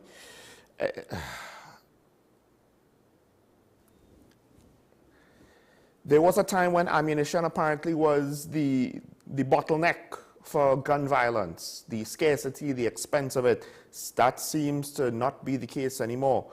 Now comes the question with regards to FULs. The police service is saying they support granting out FULs. At the end of the day, I guess part of the problem is that puts the onus of one's personal safety on yourself, and then comes the next point. Cost of living is already so high, and if one of the major components of our anti-crime strategies as a government is citizens defending themselves. Yes, citizens should have the right to defend themselves, and the government should make it available to all those who can qualify and afford it. There lies the rub.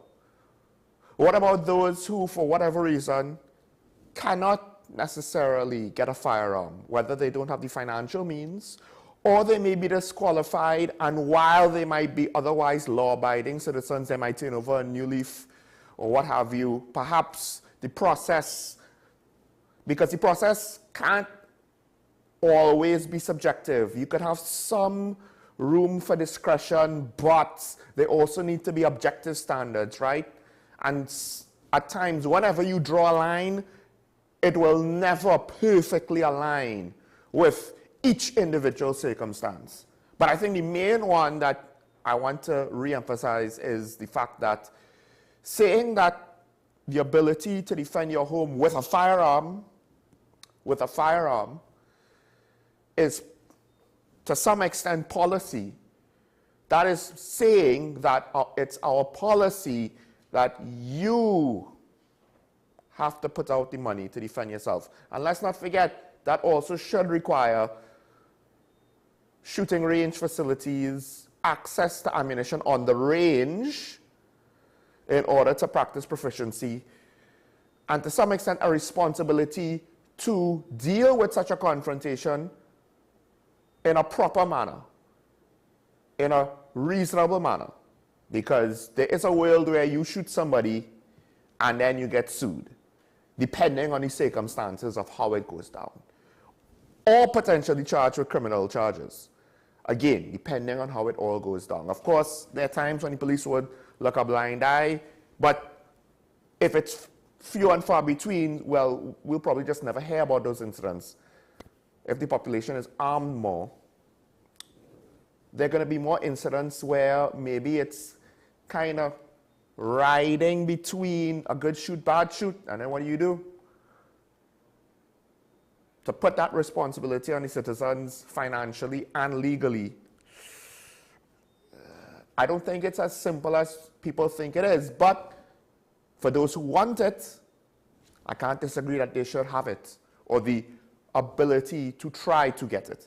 Now, with that said, a couple of things to get through with the Prime Minister's press conference. We'll get through that quick, and then we'll welcome our guests later on. But right now, we're going to start off with today's Daily Review.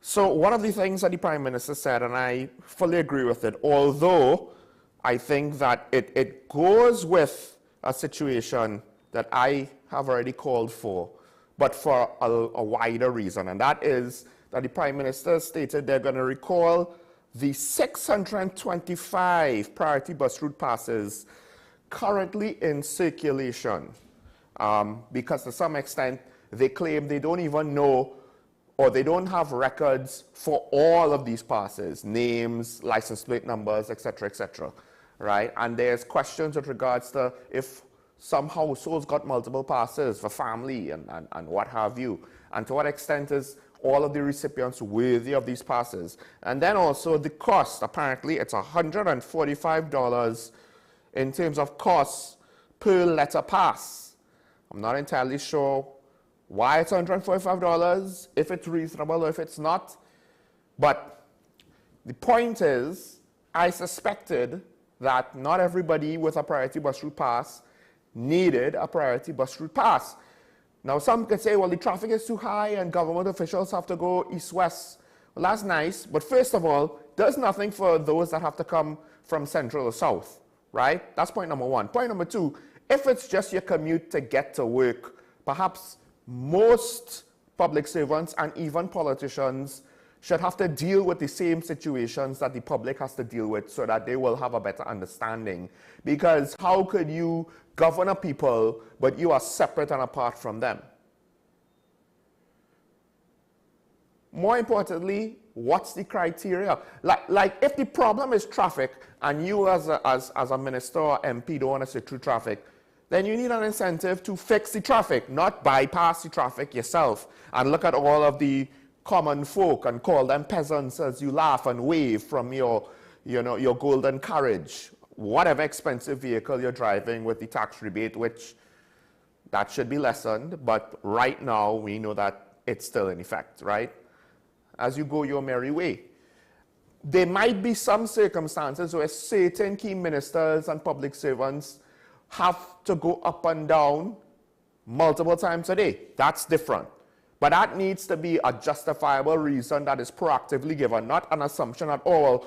One person needs it, let's just give it to all of them. Or let's just make it available to all of them, or some nonsense like that. And then, of course, there's political favors. And I think if governments of the day kept it under control, maybe it would have been fine to ignore. But part of the problem is when it's a priority bus route and we don't have a proper public transportation system, and this is why I'm saying this is nice, I agree with this, but I agree with it because I wanted the priority bus route to be utilized as a route where buses were given priority. You know, hear me out now. I know it's a stretch to ask that the priority bus route prioritizes buses. I know that might be a concept that is far too unrealistic for a place like TNT, which is not entirely real. But think about it. It might help the traffic situation if we prioritize mass transit, and we're not. Yes, we have the PTSC. That existence is not an indication of prioritizing mass transit. That is a placeholder. That is something to placate the population. They say, well, we have a thing. Is it a good enough thing? Is it a big enough thing? Does it work well enough? No. So getting rid of the passes, I understand. I guess one of the unspoken questions is, well, you're getting rid of the passes in part because they were given out by the previous administration. I don't think anything was being said with regards to the criteria and what limitations there might be for new passes going forward. The Prime Minister emphasized the need for stricter oversight and accountability. And that's fine if you want to have better documentation and records of everything, et cetera, right? They're saying it costs $1.2 million per year. I find it's very interesting that the current administration is pointing out a lot of annual costs, where if you add it all up, it might not even be $500 million, and our deficit is in the billions, and because our budget is like 50 to 60 billion. So we are seeing a lot of focus put on small money when we have big money problems. Not that it's wrong to do so, it's just that we're not really, you know, at some point I have to wonder if pennies are gonna help us make up the shortfall of tens of thousands of millions of dollars. But it's relative, right? I'm being sarcastic, it's relative. It's millions of dollars when we have a deficit of billions of dollars, right? We would need 1,000 instances like this times 5 to 10 to make up the deficit to some extent, right? So I can't say I disagree with the initiative, but my thought was to utilize it as part of a wider system that could then help deal with the traffic, which could then help improve national productivity, which could then increase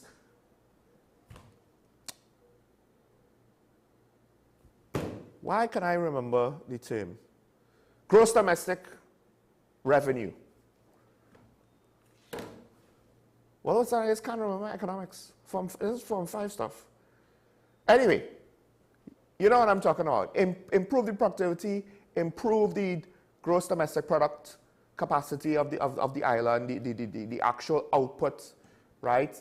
To some extent, the revenue and the tax revenue if the economy could kick up a gear. This could potentially, it wouldn't necessarily help ease up doing business directly, but indirectly, if it's easier to move around, then it's easier to deal with all of the various bureaucratic nightmares that one might find. So we'll have to see how this goes on moving forward. Let's go to the next topic, where this is a similar situation, although this speaks to a significantly larger amount of money to be considered, right? Different topics were spoken about at the post-cabinet press briefing, where the government questioned the amount of money being spent on certain things. One is private security services for government ministries and institutions. And then the other one is what has been termed ghost rentals, right?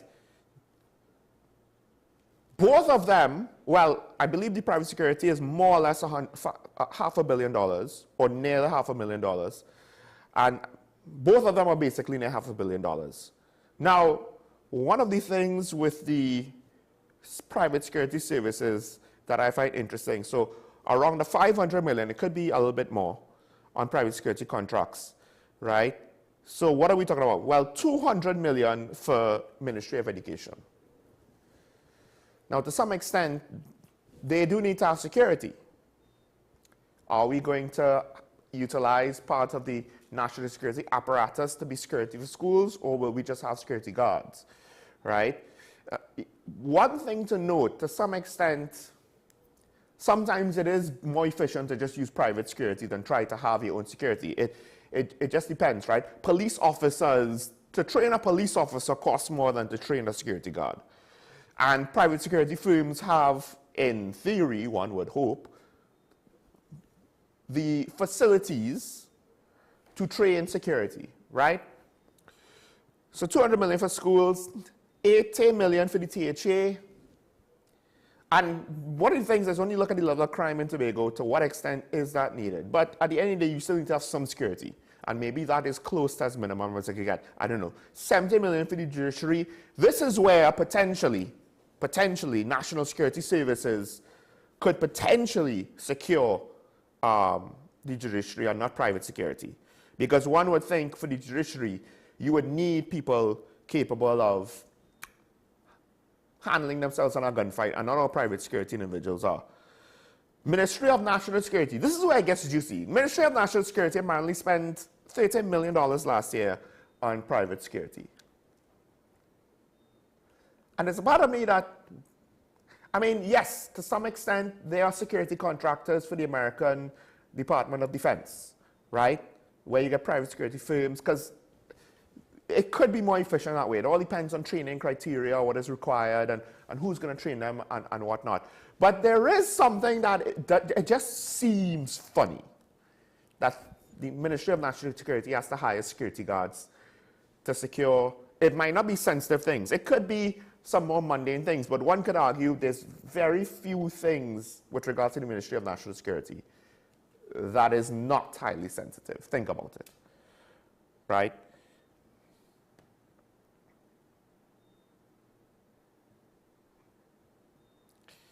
So one of the other things is with regards to the rental, which this one was just a little under 500 million. And the complaint is that this money was dead money, spent fiscal 2024, so I believe it's all now, right? And there is apparently not enough transparency with regards to how this money was spent, with regards to what this money was spent on. Apparently, a lot of the leases have already expired, and it seems as though there's little to no evidence of government actually occupying any buildings or using any buildings for at least some of this money, a not insignificant amount of it. The rent paid, this is the quote, the rent paid by government ministries and agencies do not match the figure on a master list of properties rented by government, which is provided by the ministry out of public administration. Some of the properties for which rents are being paid are not even on the master list. I don't know if you want to call them ghost rentals, but the government is paying almost $500 million a year in rentals. Now this is significant because these two things amount to $1 billion. This is where you're going from, oh, we have like $30 million a year on this and $1 million a year on that. No, now we're talking about $500 million, although granted it's a lot of individual subsections, right? But $500 million here, $500 million there, that are things to prioritize. Granted, I don't think you're going to be able to save the entire billion, right? Some of those private security contracts will be valid, necessary, practical, efficient, probably the best thing. So to what extent could you cut out waste there, and to what extent is there waste here? The sad part, of course, is the Prime Minister is talking about money that is basically lost. Now, former Minister of Public Administration, Alison Wesn, is denying claims that they were ghost rentals, right? She said that the discrepancies between the rental costs recorded and those on the property management information system had a simple explanation. The Ministry of Public Administration, through the Property and Real Estate Services Division, handle commercial rentals for central government only. Many government entities outside the central government handle their own rentals. So she's saying it won't be on the list because it was handled by those various offices outside the central government individually. It won't be on central government's documentation, the details of which are not known to the Ministry of Public Administration or included on MPA records. One would question, why? Because to some extent, if the Treasury, if the funds are there, well, it all depends on how you account for the money. If the funds are coming from central government and being paid, relatively speaking, directly, then there should be something to account for it. If the funds are being allocated as general allocations, right, it all depends. Now, this could have been the preference of the, assuming that what former Minister Wesn is saying is 100% accurate, this could have just been the preference for the previous administration on how to record things and account for it. But one could argue that you should try to do things in a way that is not the easiest for you, but rather, considering these are public accounts, the most transparent way in general so that there are no questions.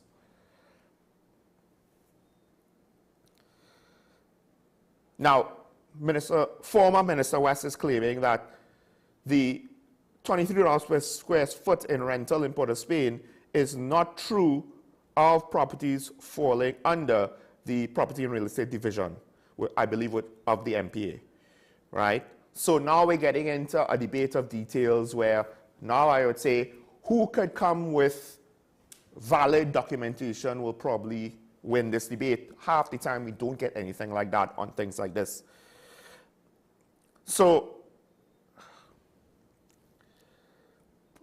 this is one of the reasons why transparency matters. Because to some extent, Alison Wesn could say these things, but it's kind of hard to just take what she says at face value. Though to be fair, if we need to understand, there's a world where she's correct. We don't actually have direct evidence to say she's lying. So you can't just, while the perception of the previous administration is that they were thieves and they were lying and they were not transparent, we can't just assume all the time a lot, because they weren't transparent, there was always something wrong and everything that is accused at them is wrong. But that said, can't say that what the Prime Minister is saying is automatically false either. And while you need to understand where I'm coming from, I'm not saying that we go with what the members of the former administration said. I'm just saying that we can't go to a conclusion even if we think that they did something wrong without strong enough evidence, because such assumptions don't help. And while we would like to believe in the change moving forward, if we want to fix problems, it needs to be rooted in basis of facts. Now, you have to see how these things kind of work themselves out moving forward, because it's a lot of money, but it's very complicated. And with regards to the properties, that could be a lot of things to do with accounting.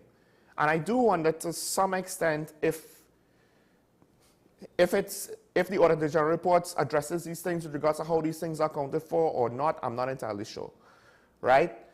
Because it could be in a gray area where both the UNC and the PNM, their method of doing it might be legal, but it's just that it's obscure enough that it allows for the kind of debate that potentially this just amongst the, we need a standard and we need to stick to that standard and not try any funny business.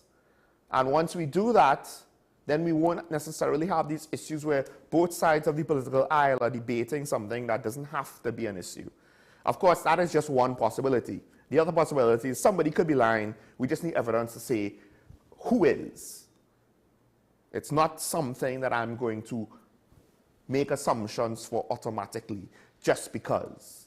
Because if that's the case, technically speaking, everybody that's feeling good after the election, just note, there were past instances of a UNC administration prior under the same prime minister. And I'm not necessarily willing to make assumptions about what's going on in her current administration solely based on what may or may not have happened in the past administration. Because in neither cases, convictions have come down the pipe.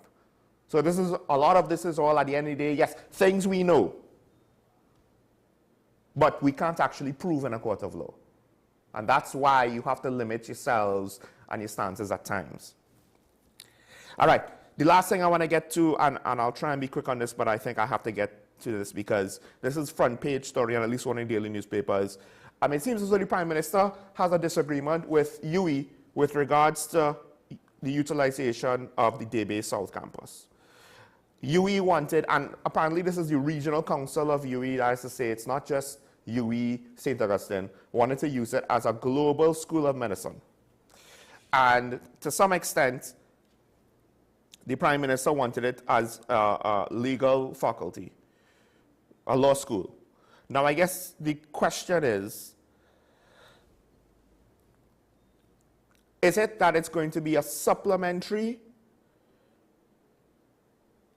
facility to the law school near the main UE campus in St. Augustine?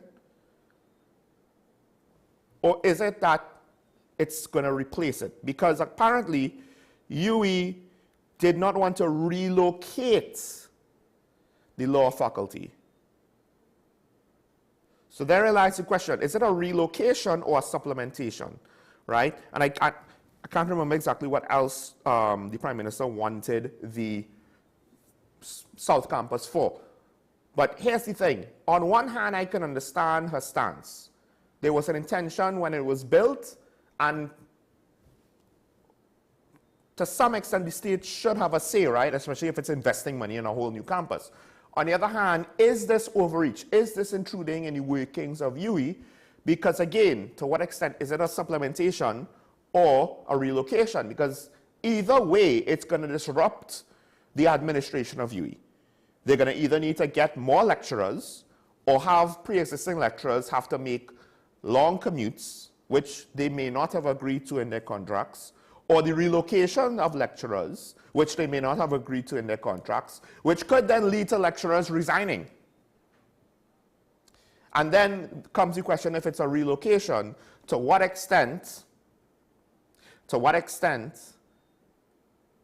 it better serve TNT to be in Debe as opposed to St. Augustine? And if it's a supplementation, to what extent is there enough candidates to justify the supplementation? Maybe there is, right? Although I could be wrong, but I expect that even the Faculty of Law, the students would require some courses that might have to be done in the general UE campus. Or maybe all of it could be done in South. I don't know. I believe Costad has a South campus. Some classes are in South, not all, right? So these are one of the things when you're a small country. It's similar to what I said about the question of, is it that you want a central children's hospital for all pediatric cases? And in that situation, I won't necessarily agree with that. I don't think that makes sense, because if you have an emergency, then everybody has to get to one central location. While it might be efficient for administration, it's not efficient for emergency service. Now, with regards to tertiary education, that's a little bit different.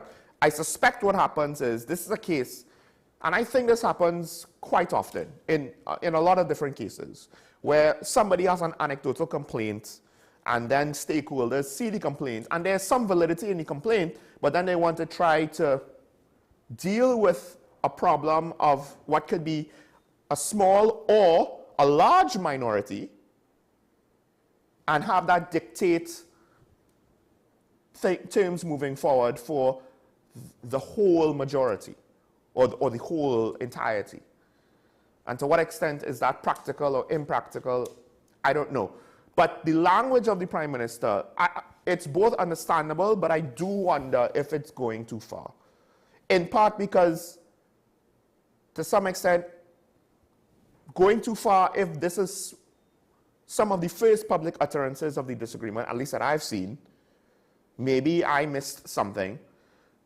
But part of the reason why it's difficult to assess is the actual specifics of, one, the working relationship between UE and the government on matters like this, I am not fully aware of. Yes, I could say how things might be or how things should be or how things are in other situations, not this one, that are not this one, but that the specific sometimes surprises you, because this is Trinidad, and we could have all kinds of wajang legislation and regulations that we would assume not to be the case, but they actually do exist. But then also is the nature of the actual working relationship between the people administering UE and the current administration, how those communications are handled. I don't know. I really don't know. UE could be acting within the confines of the law and the rules and regulations by which they're supposed to be acting under, but yet also be undermining the administration's agenda. And to what extent is that ethical or unethical, yet still legal? I have no idea. So more information on this would be needed, but this is one of those things where there has to be a limit on the government's ability to dictate terms to UE. In this case, I don't know where that limit applies. Let's take a break. When we come back, we'll welcome our guest. Stay tuned. This is Talking About WSN. We'll be right back after this.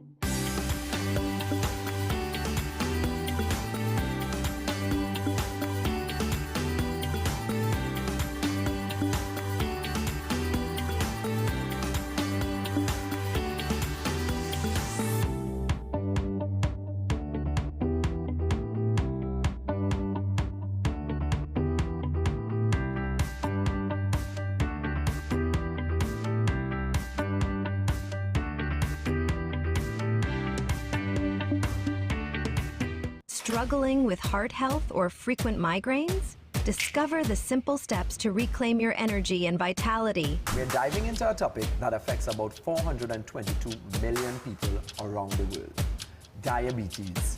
Tune into Wellness Unlocked, the series that delivers expert advice, practical tips, and inspiring stories to help you take control of your health and well-being.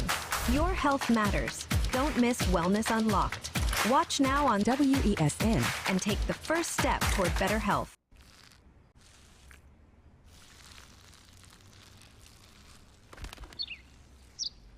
Maybe he landed here totally by coincidence. But if by chance he's admiring your fresh coat of Benjamin Moore soft sky blue, well, that's a pretty high compliment. Coming from an expert.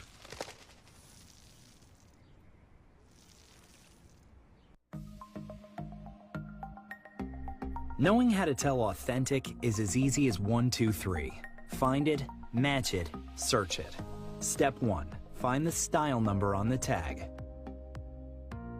Step 2, match the style number inside the jersey with the number on the tag. Step 3, search it. A quick Google search of the style number will verify the jersey is authentic when the search results match the jersey being searched. Don't be fooled by counterfeit jerseys. Before you buy, remember to find it, match it, search it. Fan Zone, 2 locations nationwide: Center City Mall, Chaguanas, and Movietown, Port of Spain. Nationwide delivery available. Our award-winning show is back, and this season promises to be even more exciting than before. What's Up, Doc isn't just a title. It's a call to action for anyone who wants to improve their health and well-being. Join us on this thrilling ride towards better health on WESN Content Capital. Her voice has mesmerized us for years. And now, in a rare treat for music fans, Shakuntala and Friends in concert, featuring Shakuntala Jang Bahadur, Singing sensation Nepal Chaitlal, brilliant musician Dr. Shivanan Maharaj, master flautist and saxophonist Narendra Maharaj, with music from Shiv Sangeet Orchestra, Shakuntala and Friends in concert. Shakuntala. Do you need treatment for obesity or any related abdominal procedures? The community hospital now offers minimally invasive laparoscopic surgery done by an American-trained, board-certified surgeon with over 20 years' experience.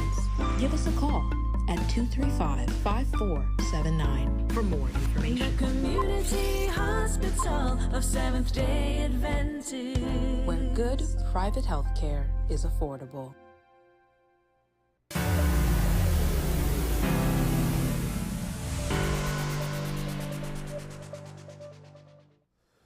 We're back here on Talk About WSND Connect Capital. Sean Michael Small, joined by disaster management expert Ashraf Ali, also retired Inspector Ashraf Ali. So there's a couple of things to get to. Funny enough, there always seems to be some big national security topic to speak about. And in this case, there are a couple, right? One of which we have returning deportees coming in. And, you know, during the break, you kind of clued me in that this is, I mean, to some extent, it should be understood and obvious that this is not necessarily new. But to the point where it's not even new to have a cluster of deportees coming in at a time. The only real difference is, one, this is news from the United States itself, and two, we have a new government, so to some extent, everything is kind of new, right, with regards to the media cycle. But this exercise of accepting deportees from the States is nothing... It's not new. Yeah. It's not new. And good morning to you, Sean, and to the listeners out there.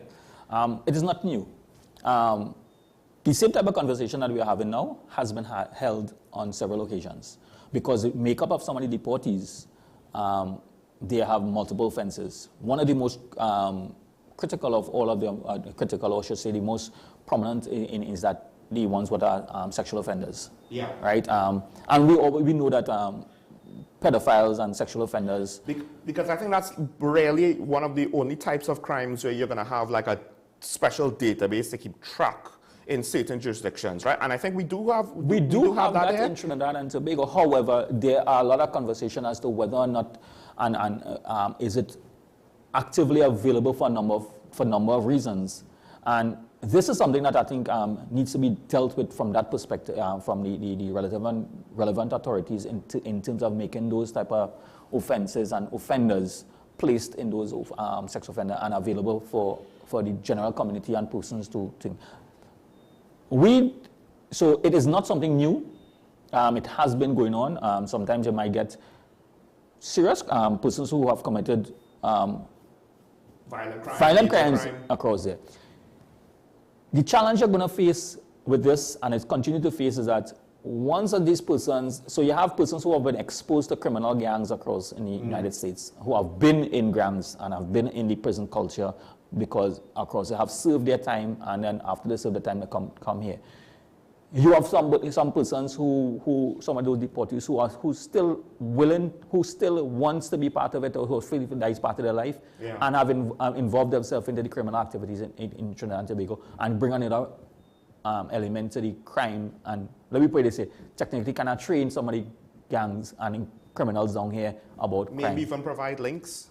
Good. So that is one side of it, that the extreme side of it, and then the other side of it, there are persons who legitimately serve their time, wants to change their life, but once you come back into Trinidad, and when you come back to Trinidad, having been out of this country for so long, some of them may not have any ties, right? And it's going to be difficult for them to assimilate. That's why they have different agencies. Having a financial foundation to just get you, because they're coming with basically nothing in some cases, right?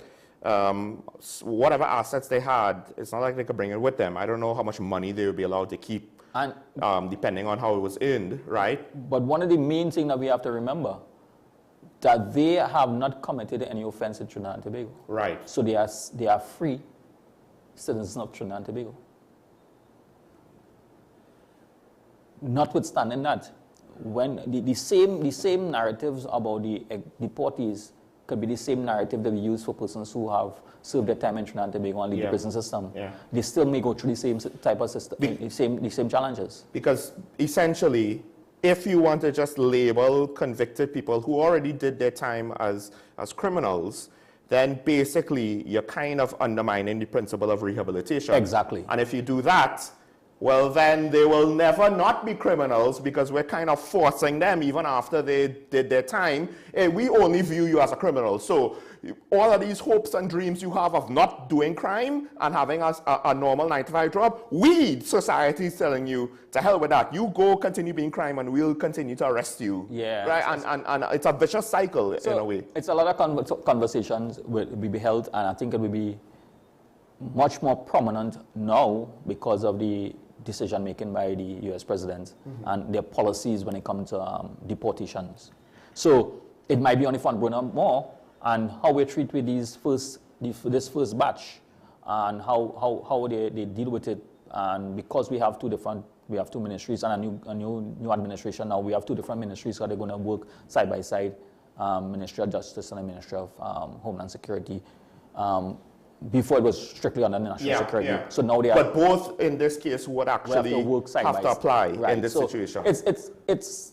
I am saying this, it might be an opportunity for Trinidad and Tobago to treat with some of the issues that was not dealt with properly with the onset of a new government, two new ministries, and an administration in the United States who are deporting. So we could put something in place more effective to deal with deportees. Those deportees are coming now, and the possibility of more that coming later on. Yeah, I think one thing is the potential for more deportees who are illegal immigrants, and that will essentially be the only real crime they would have committed. So that's a separate category to people that have done other criminal offenses and done jail time. And that has its own challenges, even though they might seem more benign. But then also, and I don't necessarily want to actually go there, but I still just want to bring it up. There's the whole thing about the Syrian nationals, TNT nationals, in Syria. That would not be like this. That's a whole different set of challenges. That's a different... Which to some extent is unprecedented. So I'm not going to say it's as we know what we were doing. No. And as much as... and I'll just say this. I called for them to be returned home, but ironically, the older they get, the more the fears of the population of that situation actually becomes like a self-fulfilling prophecy. Whereas if it was handled years ago when it was kids, women and children, some of these fears would be impractical to some extent, right? But it is what it is now. But I don't necessarily want to stick too much on this topic because there's a bigger topic to get to, at least in my opinion. And it potentially speaks to how there are members of the population that don't necessarily understand how certain systems of government work, how certain offices and government entities and their responsibilities and what citizens are entitled to. So they complain, and at times it's unfair because whatever the entity was not set up to do what the population thinks or wants it to do. But now there's a potential case where it has gone so far that a minister might be speaking out of turn over what an entity should or should not be doing, or how it should or should not be acting. And in this case, it's the Office of Disaster Management and Preparedness. I probably got the order wrong. Something that I assume you would be at least somewhat versed in, given your background, because you lecture on the general topic at times, right? Yes. And this is one of the cases where, while, and I can't necessarily fault the minister fully, because you would think, oh, this is the Office of Disaster Management and Preparedness and all of that, right? But it might not be, because according to both the current CEO as well as I believe it's a previous CEO, there are limitations on this office on what it can and cannot do. And in case of a former head of ODPM, a lot of it is that they don't have the formal power to do certain things that even TEMA, he said, would have the power to do. And then that makes the situation a lot less straightforward as how some people and potentially minister would like to think. Well, so I'm not speaking on behalf of the Office of Disaster Preparedness and Management, but I am speaking based on the perspective of my knowledge of disaster management and the disaster management systems within the organization, within Trinidad and Tobago, right? It's something very unique that the Office of Disaster Management and Preparedness, when you ODPM, Office of Disaster Preparedness and Management, I said reverse. When you say it, you want to put the management first. But preparedness and management. That is what the organization is there for. The organization was established for preparing the country for disasters. And there are several things that they do. A lot of persons may not know, because the sad thing about this is that we only bring ODPM and disaster to the fore when rainy season hits. Yeah. And when things happen. When some issue happen. Yeah.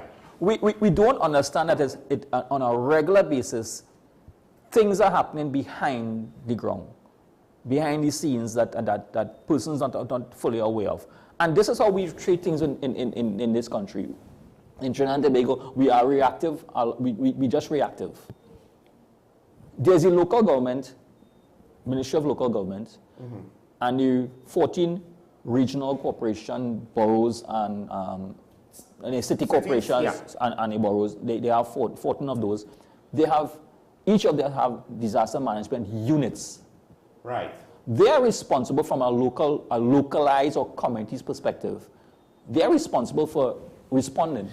In fact, Major General Retired Smart, I think it was something like 4 or 5 years ago, this same question came up, and he said, those are the first responders. We are not the first responders. And it makes sense, right? The people that are local, obviously you want them to have the individual capacity to respond immediately and not have to wait for someone in central government to get information and then send instructions. We like to mirror other agencies across the world.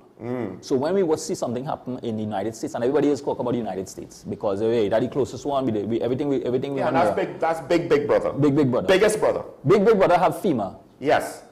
But FEMA is federal.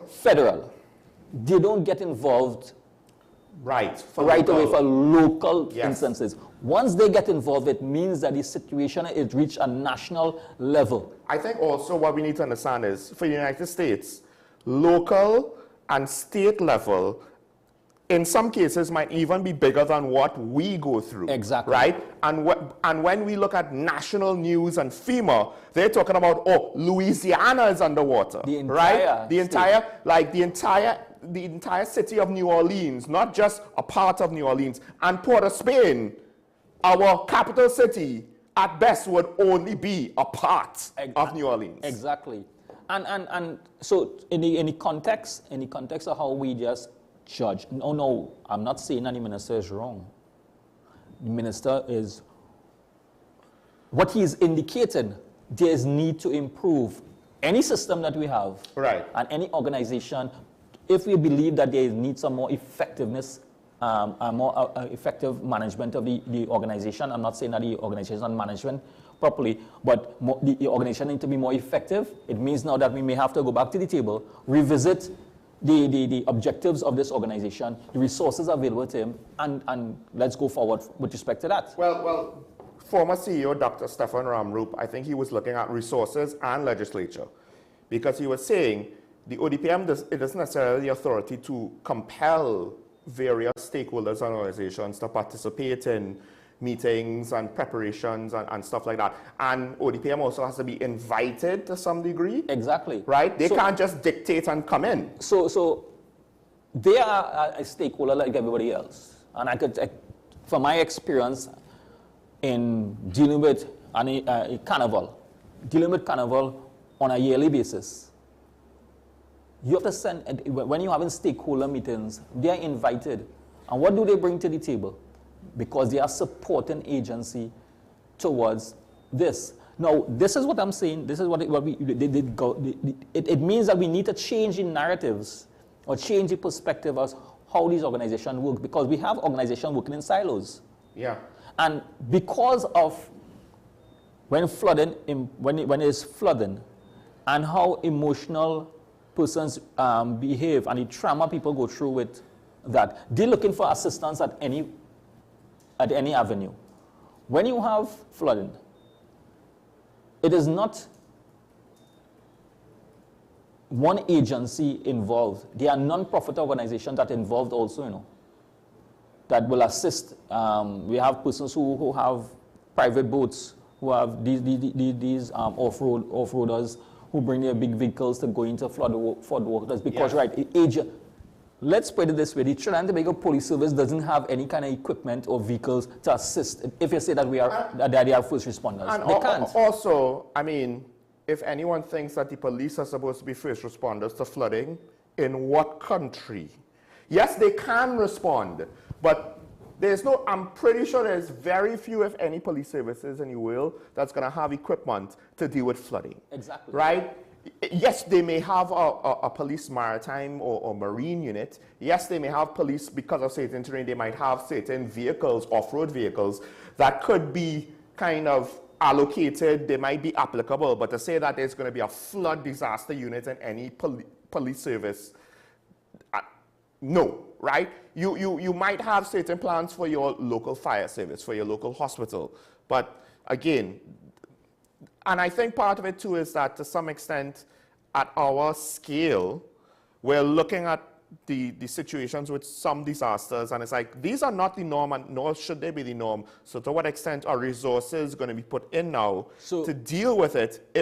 Because I think last year, we didn't really have that much flooding as we had maybe in years gone by. So you have another unique situation in Trinidad and Tobago, where Tobago has TEMA, and Tobago Emergency Management Agency. But the funny part with Tobago is, I think we kind of underestimate it. Tobago is a separate island, but the THA is essentially a local government body, and TEMA would be the equivalent of the Borough Corporation's Disaster Management Unit. Am I correct? Exactly. And if you want to bring it down to that context, it is equivalent to that. However, in Tobago, because there is no divisions between Ministry of National Security, Ministry of Local Government, who's responsible for the response, who's responsible for the personnel, who's responsible for treating with the resources and assets to deploy, TEMA has that overall responsibility. So it is simply putting one person in coordination and coordinating the entire resource for the island. That's the best model. But technically, we have that model. We have that model, but we have... For each corporation. But we have ODPM with the 14. When you have 14, and this is where it becomes very interesting. Also, technically speaking, if the disaster in Tobago gets bad enough, potentially ODPM could be invited to Tobago. Am I correct? Yes, yes. Right. So they do have jurisdiction.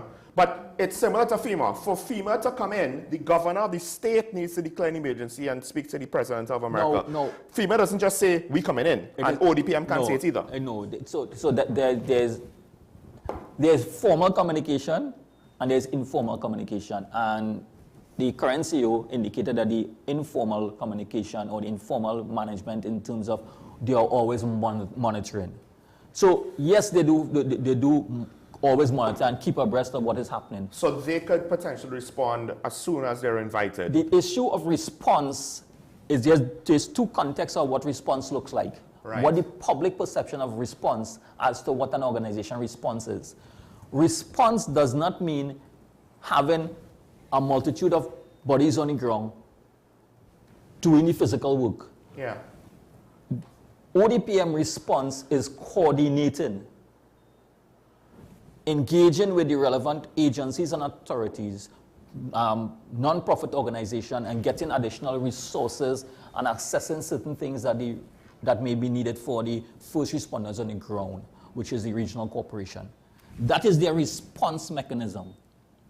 We misinterpret response with bodies, physical bodies on the ground. It's almost like people think FEMA is like the FBI when they're going to send their disaster response units. Like there's FEMA disaster response units, there's going to be the ODPM's units, and it's not necessarily that. It's more like an oversight body, and it's still using local assets. Exactly. And even if it's federal assets, or in our case, national assets. Somebody is responsible for coordinating all those assets. They're just coordinating. They don't actually own the personnel. So FEMA doesn't run the National Guard or whatever other national assets are brought in. ODPM doesn't tell the support battalion or the services battalion of the regiment, hey, you're our battalion now. No. You do what we say. Hey, fire service, you all do what we say, just like that. Exactly. So and they don't have their own people on the ground. No. That's not what ODPM does. That is not what the organization was established for.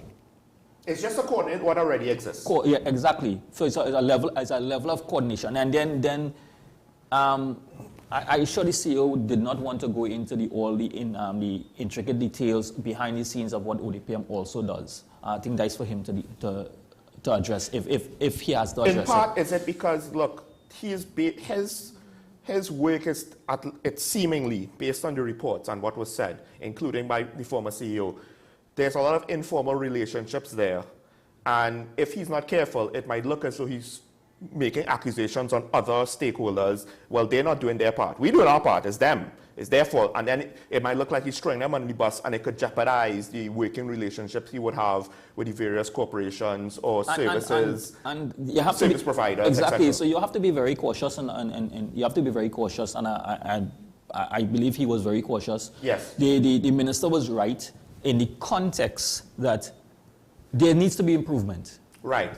Because it needs to be improvement with the responding agencies and everybody who's responsible for treating with disasters. And our major disaster is flooding. As soon as rains fall, or starts to fall, and we have some inclement weather, and there's the expectation that there's going to be flooding. Some places have prolonged flooding, some run off faster than some. So that is our main concern at this point in time. So then we need to, because when we look at it, right, the ODPM needs to respond faster. But with what? Because it's not like we have specialized units to deal with flooding, right? And do we need now to potentially invest more in flood response? Not just invest more in the sense of, oh, we will have more lines of communication and we'll have more press conferences, but literally to have more physical assets and personnel. So you see, we're using the word response very loosely for different organizations, and that's what the public needs to understand. There's two different levels of response or tiers of response for different agencies. First responders are one on the ground. The regional corporation, the disaster management unit are the ones to hit the ground. Because case in point, if something happens, everyone wants to see how the American president will respond, right? But his response is not to get on Air Force One, suit up with a bulletproof vest, gear up, and parachute out to engage. So from the ODPM perspective, and I have been there, and I've been part of some of their responses. Part of my responsibility from the TTPS is I was a liaison officer for the TTPS, so I would have gone to ODPM when they are responding, and the response is activation of their emergency operations center. I am part of the emergency operations center, and I represent the organization of the Trinidad and Tobago Police Service. When they need resources from the police service to assist, I was the person to coordinate that response for the TTPS. And just to clarify, I did say that the police are not the flood responders. That doesn't mean that they don't have duties to see to when natural disasters happen. It's just that they're not going to be the ones cleaning up the rubble and draining the water. But they will have a role to play. So when you look at the word response, we take response to literally mean somebody on the ground do actually something doing about it physically. Yeah. Right. So in disaster management, we have first responders, secondary responders. The secondary responders are supporting agencies to the first responders. They are not the frontliners, right? Because part of it is you need information to know what is needed, because you're going to need, obviously you're going to need more resources whenever you have major disasters, right? And the first responders are basically people who are going in blind because you need people on the ground as soon as possible. But they don't know. They're going to have to assess the situation when they get there. They don't know what they need, and they're not going to have everything that they need. They can't. They need to move fast. So you need somebody to coordinate behind the scenes to figure out the overall picture and then to direct traffic, basically, of resources, supplies, personnel. So managing a disaster, any type of disaster, each agency, first responders or secondary responders, as the case may be, has their role and function in the whole thing. So here's the potential hidden thing that people haven't necessarily realized, because the role of the ODPM is not to be a physical unit like a fire service or an ambulance service. So technically speaking, the ODPM as a coordinating body is limited by what exists. In the legislation also. Limited by legislation, but the physical work that can be done under their coordination is limited to whatever assets exist within the regional corporations of the affected areas or near the affected areas, the protective services or first responder services, etc., etc. They are limited to the assets of other agencies and entities that exist. They don't have a pool of resources to draw from on their own with regards to, and we've said this before, yes, people and personnel. So the physical limitations are not necessarily limitations of the ODPM. No, it is not. They're limitations of what assets do we have in place for other entities and agencies in order to deal with this situation.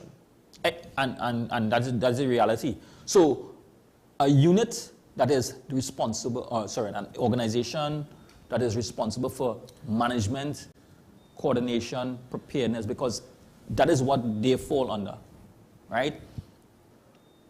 You can't coordinate what I do have on the ground. Yeah. Right? So that is a challenge that we face, because I understand the emotions of a lot of persons when they are flooded. Yearly, sometimes it used to be a yearly occurrence, but with change of climate, it might be more than once. Sometimes you get flooded more than once for the year, and it's unfortunate to some people. Right? So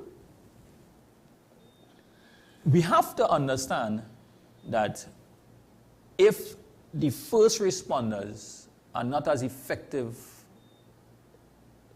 as they should be, what comes afterwards is not going to be as effective. Right. But anymore. also, because it's not just disaster management, it's preparedness. And so that does go to what extent could the ODPM complain, hey, we don't have enough of this, we don't have enough bulldozers, we don't have enough heavy machinery, we don't have enough of that. But also, preparedness could mean, hey, the water courses and the drains need to be cleaned out. As one corporation, I think corporation chairman pointed out, not just part of the river by me, but upstream, downstream needs to be cleared out, right? There was... But then also, somebody had to tell people, for new construction, maybe we shouldn't build on certain parts of certain mountains or in certain flood-prone areas. So that is where the whole context of preparedness from a disaster perspective, when you're dealing with disaster management, preparedness and mitigation.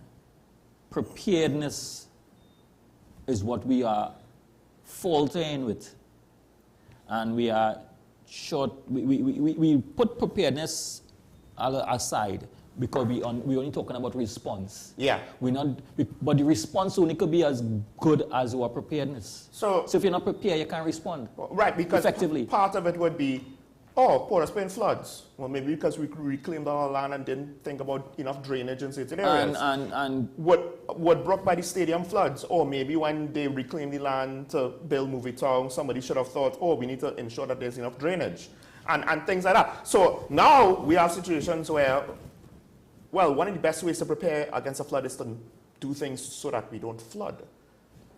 No. And to what extent is that under the purview of the ODPM? It's not under the purview of the ODPM that we have the regional corporation. We have the regional corporation that's responsible for that, and each regional corporation and the Ministry of Local Government has that responsibility. Would that be a bridge too far, since it's not disaster management? Remember, FEMA is Federal Emergency Management Agency, same thing with FEMA, but this is disaster preparedness and management. Potentially, should it be similar to the EMA is supposed to be for noise pollution? Could the ODPM potentially be like that final regulatory body to say, hold on, at least for big things?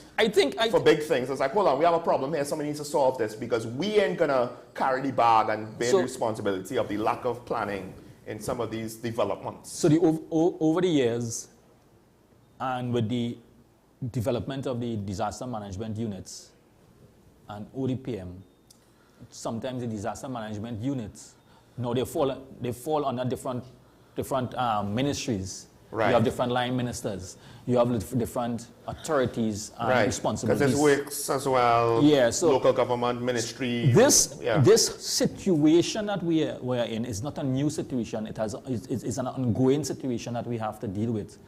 And with the hurricane season continuously happening on an annual basis, and the number of hurricanes being mentioned, sometimes we don't have to worry about the hurricanes. The mere fact that the fallout of the hurricane in terms of the inclement weather that we get in, right, it's bad enough. Is enough to cause us problems. So just imagine if we got a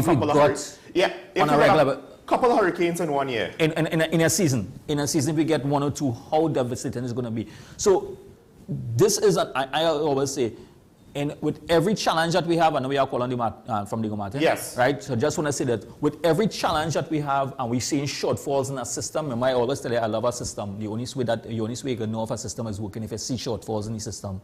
There's no perfect system. Right. This simply shows that there is need for improvement of our disaster management systems in Trinidad and Tobago. I have a question on that, but we'll take the call first from Diego Martin. Caller, good morning, you're on here.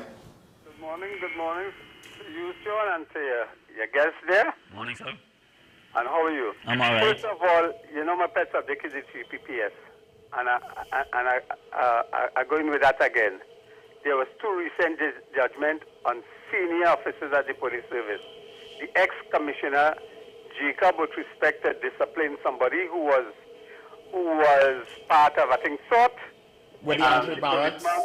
Right, and the policeman won his judgment against him.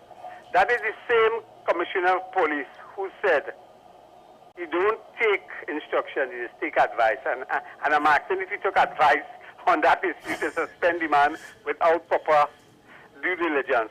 So that's one. The second thing, a senior policeman who basically was arrested, and apparently he sued the person for arresting him, and the judgment was, hey, you can't pull rank. And that, what I've always said, is the police service a place where they basically get direction from leadership that, I'm putting a big question mark, is alleged corrupt, or that might be a too hard a term, but suspecting the behavior and that culture they are spreading throughout the organization, has the police service has to answer a lot of questions. The second question to you and the wider community, I am questioning the alleged reappointment of an independent so-called senator by the name of Vera. And I'm again questioning the decision-making of the presidency. We have had a lot of decision by the president's office that does not sit well with me, and by extension a large amount of the population. I think we should supposed to investigate that now.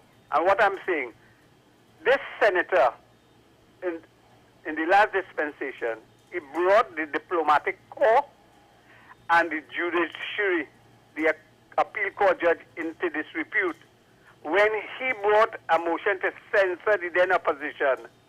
And he said he has gotten a lot of communications, a lot of advice from Justice of Appeal and from the diplomatic corps and a lot of other people. He was never disciplined for that by the then President Weeks for making such a statement and bringing the judiciary into disrepute. And likewise, the Chief Justice never, from what I learned, I've learned, never done an investigation to see if Vera utterances were true, false, or in between.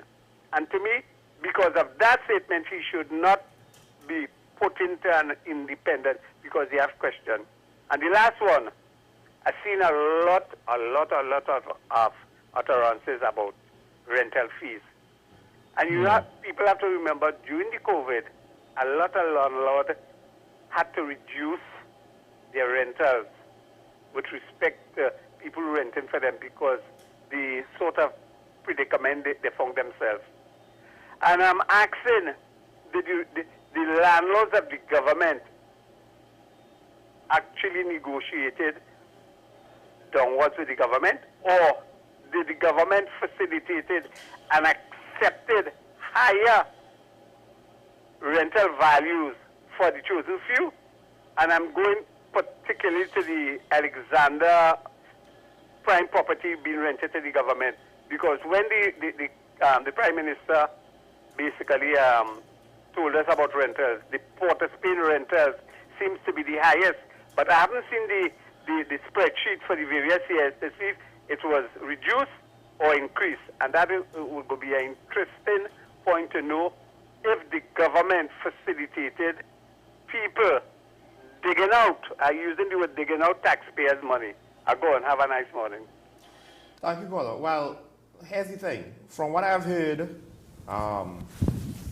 renters, landlords, are not reduced their fees, basically. That's why you saw certain businesses fold up during COVID. And I actually was kind of frustrated because I knew that real estate has this stubborn thing of never going down, right? Always going up. But there was a part of me, like I remember one of the malls in the West, right? They had more empty stores post-COVID than they used to have. Before, they used to have maybe 2 or 3, you know, in transition, what have you. Now it was like, after COVID, it was like 7. And it seemed as though they didn't want to drop their rent. I think that could have been also, you could also say that about the other malls in the country as well. Certain rentals for residents, right? Some of the owners, they wanted these high rents, and maybe that might have gone down a little bit because, you know, to some extent, as if you're like a mall, right, to what extent can you absorb not having a renter for a couple of your stores for a certain period of time?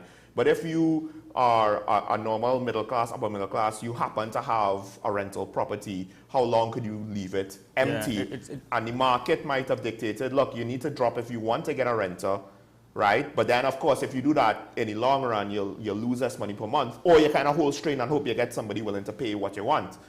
So I don't know if commercial rent ever went down, ever. Well, okay, we'll respond to long and short is, yes, I think that Anthony Vieira does have questions to answer. Some of those questions, depending on how they are, it actually might be fine for him to be an independent senator given the fact that it's a new administration, but not all of them. I don't think, and I don't have time to explain, but some of the questions to him perhaps does, in principle, state maybe he should not be an independent senator because he can't practice independency. There we go. We'll take the call from San Fernando. Good morning, caller, you on there? Good morning, Suwan. Morning. Morning. Mr. Ali. Morning. You had a segment in your daily review talking about waste, John. Yeah. Right? Now, as a new government, there is always a certain amount as we talk about goodwill, and they can easily get rid of that goodwill by their behavior. Yeah. Now, with respect to the Prime Minister decision, or it was set up in a way where Mr. Palera came out and spoke about the what you call it, the Prime Minister's office, and then the diplomatic center. Right, yes. Now, I understand the Prime Minister, it seems that the Prime Minister wants to stay in our own house, right? Mm. And there's a certain amount of cost related to that. However, we're talking about wastage here. And my issue is that in the last dispensation of this Prime Minister, there was what I call an abusive use of one of our state resource. That we don't have no more. Right. However, Mr. Ali, I would like the Minister of Homeland Security, it might fall under him, to ask him publicly, who they drop in the helicopter last night in South here? Mm. I want to ask that question publicly. Because waste is an issue that as I said, I have no liking or no grudge against any government. I'm neutral. I am just about Trinidad and Tobago. Yeah. And it brings me back to that, to your closing yesterday, Sean. I was disappointed in your closing yesterday for one thing. Okay. When you finish, you should have just take out the earpiece and drop it on the ground and drop your mic. Or say, drag your broom, Mr. Fiddler, at the end of your comment. Believe it or not, That's the only thing I was disappointed in. I try not to be too combative.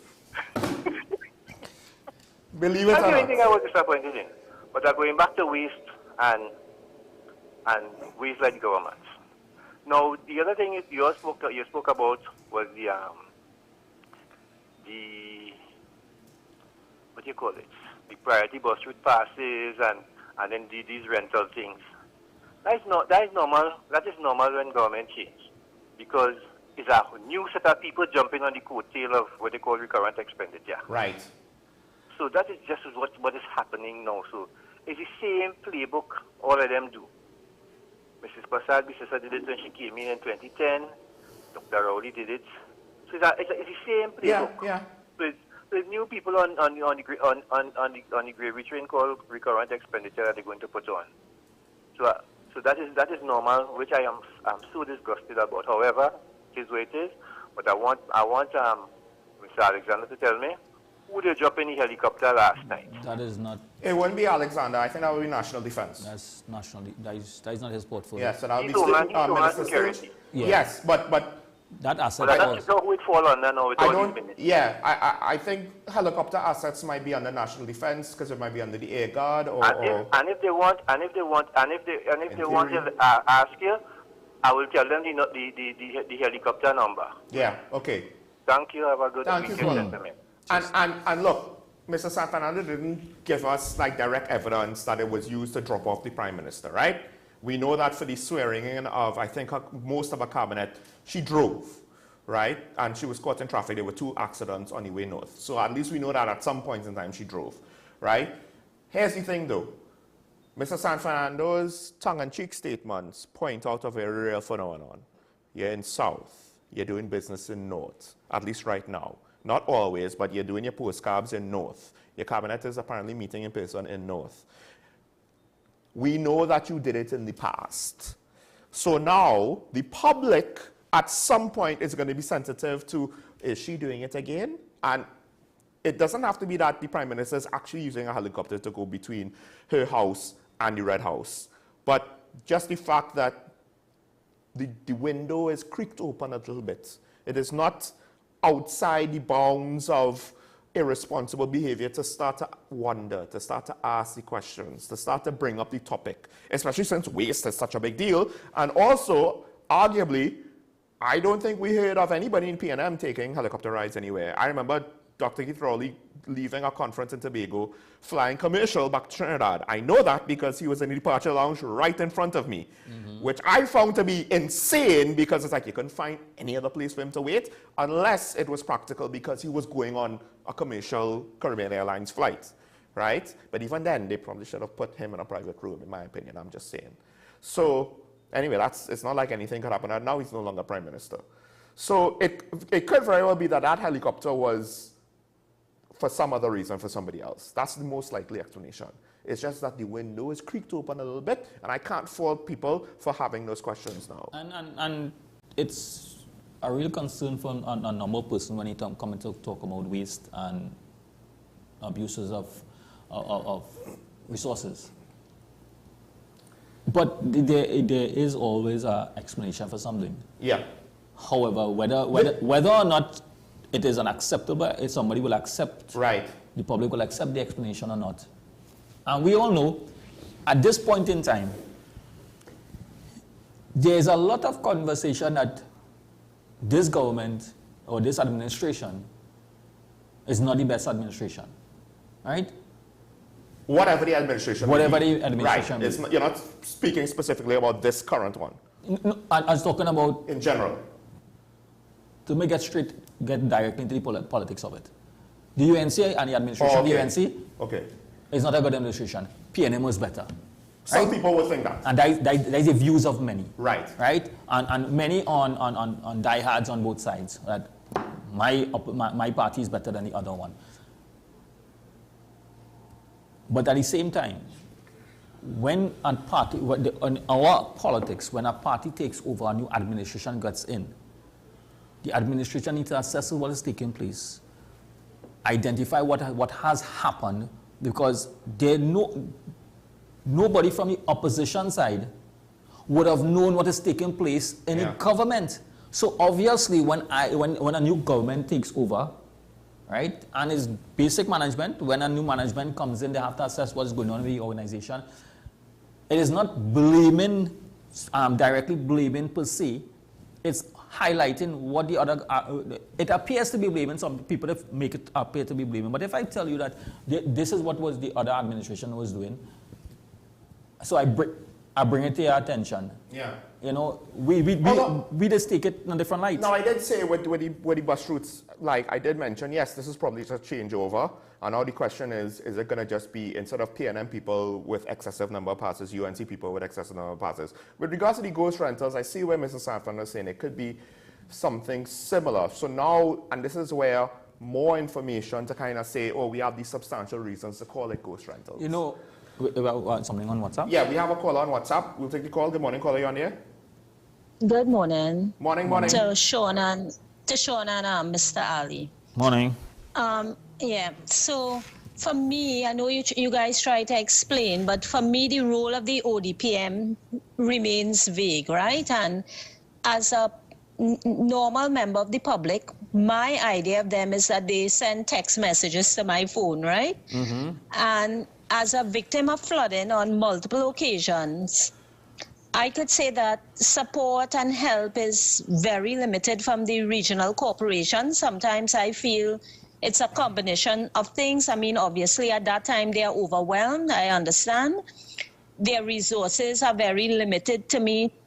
Beyond sandbags, you might get that, you know, and expertise as well seem limited. And as I think Mr. Ali said, you know, sometimes, I mean, they themselves don't really have a boat and anything like that to come and help people who are, well, that affected. I haven't been that affected where they needed to come to get me with a boat.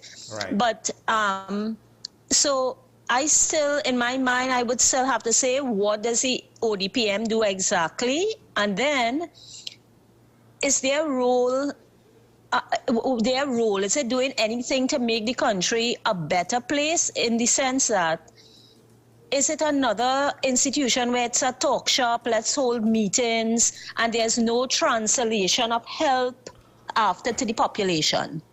So thanks a lot for taking my call. Thanks, caller. Let me take a shot at it. To some extent, the ODPM might be similar to, but not exactly the same as, something like the National Security Council. Right? National Security Council doesn't have National Security Council officers to go out in the field to deal with national security issues.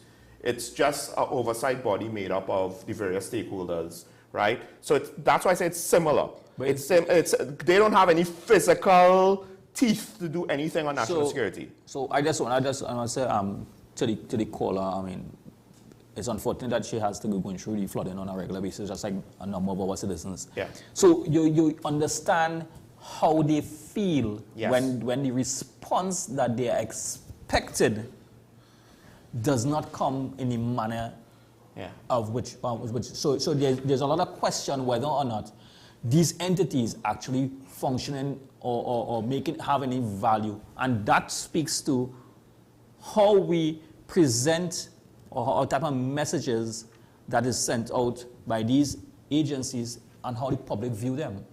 And that is the situation we have. When you have any situation, the most important thing that the person wants is response. Some level of response. You want to see responding. Yeah. Right? But the public wants to see someone with a jacket that says ODPM on its back. So they want to see which doesn't exist. The agencies that is supposed to be responsible for it. They want to see those persons. And it's unfortunate. Or you could think about a government ministry with regards to national security. Ministry personnel don't go out into the field. They have the police for that. right? The ODPM is not a ministry, but to some extent, it's not the same type of thing, but it's similar. There's no Ministry of National Security personnel that goes and fights crime and patrol the waters and go in helicopters and all of that. They have the services, right, that's technically separate, that do the work on the ground. We have Sanford on the line. Good morning, caller, you on here? I'm calling back, Sean. Yeah. Just one thing I had to say again. And let me say this. Yesterday, the Prime Minister's postcard, she said something which I felt was very offensive. She asked a question about the 135 million that was paid in property tax. Yeah. And first she asked she wanted to know where it went. So I want to tell her it went into the consolidated fund, if she doesn't know. And this is where the politics started getting involved in the governance. And I implore Mrs. Prasad Bisasa to stop the politicking and just concentrate on the governance. That's what we want. And to offend people like myself and other people in this country who paid property tax because they thought it was the right thing to do. To say to us that I tell all not to pay it, but all still went ahead and pay it. That statement should have formed that remind me of that Dr. Rowley statement. Mr. Salbi says it's supposed to be better than that. That was a Dr. Rowley statement she bring up there. That's how he would have reacted. And we vote that out. I can't argue with you there with respect to that in it, but then would you? That is my point. Would you see? Stay away from. I think, Ashraf, you need to understand, he's not talking about the practical parts of it. He's talking about the communication style and the exactly. That's right, Sean. So then we could look at it from, if you want to look at it from a different perspective, I understand your position there, but from a different perspective, we don't like to object to certain things and stand up as a body. What do you mean, the population? The population. Yeah. Right. So maybe it's just showing us. Well, that, we did at the election. Like the population was made, I would argue, too quiet. 5 years. For years. After 5 years. And then luckily, people made a decisive decision in the election. But I fear what's going to happen is, and then they're going to kind of be quiet for another 5 years, maybe. Did we really make a decisive decision? Oh yeah, it was decisive. Decisive enough to say that we want a different because leadership. It happened both ways. Voters from the PNM didn't vote, but the UNC gained votes while not contesting all seats. After the caller from? Right? I'll share this with you. I'm not too sure if the UNC's vote total counted votes in the areas the PEP contested, although I do have to say that the vote count that I'm comparing it to the previous one, they also, I don't think, contested Tobago. I could be wrong about that. But still, the fact that they didn't get any votes from the 2 Tobago seats and potentially 3 of the Port of Spain seats, and they got 330 votes, they increased their voting total.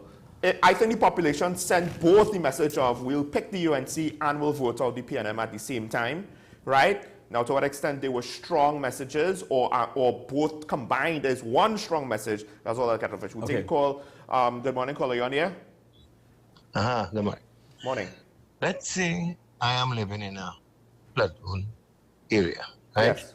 Let's say I'm living in a flood zone area. What I will be doing, okay, I know my flood, I might be living on a flat over there. I will organize myself in a way, we're going on. The fridge is flood, I started bringing things to raise the fridge up to a certain level. Secure my stove, secure different things. If I have mattresses or whatever downstairs, move it. I'll make sure I have, I'll get some biscuits, I'll get certain things. I will have these things ready. I will clear certain things that need to be done. This is something I would have been doing constantly because I know every time certain amount of things will happen. In this case, rain come a little earlier than we planned, but I would have been in gear. And then waiting and waiting, this, that, the other. I have to make sure that I have things in place It come like snow falling every year. You don't wait till snow start to fall to go and say, hey, look, let me get a jacket, let me get this. All the things you have to put in place. In America, there's flooding in Florida. Every year, you cannot do nothing about it. Yeah. Put a spin on all this flood, around with all this flood. Yes, the drains will need to be cleaned because CPEP is not doing cleaning of drains. It was a time they were doing it, but they don't do it. Look, we're living in Latin. Wasa did something changing in pipe. There was a piece of the culvert that fall in the drain. It's years now, and the piece of the culvert is still in the drain. It's concrete. It needs to come out, it don't. So right away, there's a blockage. And if I can go there and film it and show you, you will see it. Yeah. And this is the thing. When I go walk further into Lacano, right now, the river growing Callaloo bush. Understand me? Yeah. And these are the things should have been doing these are the from realities. January. The dry season. Color is right. Yes. Yeah. And this is where everything. And I don't know. Caller, I'll have to ask to end it there because we have another caller waiting and we're out of time. Yeah, go ahead. But that was I do have comments on that, but you made a good point, and it's something that we should consider. But I do have some counterpoints, though, even though I do actually agree with you, at least to some extent. But we'll take the call from Palmise. Good morning, caller. You on the air? Yeah. Morning, caller. Morning. Good morning. This is join the conversation or what? Yes. Go ahead. You're on the air. Well, morning. I want to find out something about the money that apparently was spent. What they call it? The property tax. Property tax, yeah. Wouldn't that have been able to help the corporations to have a better preparedness as we are speaking about this morning? Wouldn't that have contributed to better the corporation itself dealing with its business? That wasn't the plan. It was. One of the areas. It was. It was supposed to be the plan. Thank you, caller. So here's the thing. Property tax was not fully implemented. So when the Prime Minister said that she warned us not to pay the property tax, technically speaking, her statements could not be faulted. I would say that I don't think she probably explained the statements and framed it in the best possible way. But what we came to find out is that property tax wasn't fully implemented, local government reform was not fully implemented once local government elections happened. So what most likely happened to the money was it went to the consolidated fund, and it stayed in the consolidated fund, and it was spent by central government on things not to do with the regional corporations. That's most likely what happened. Or the regional corporations might have gotten their normal allocations, right?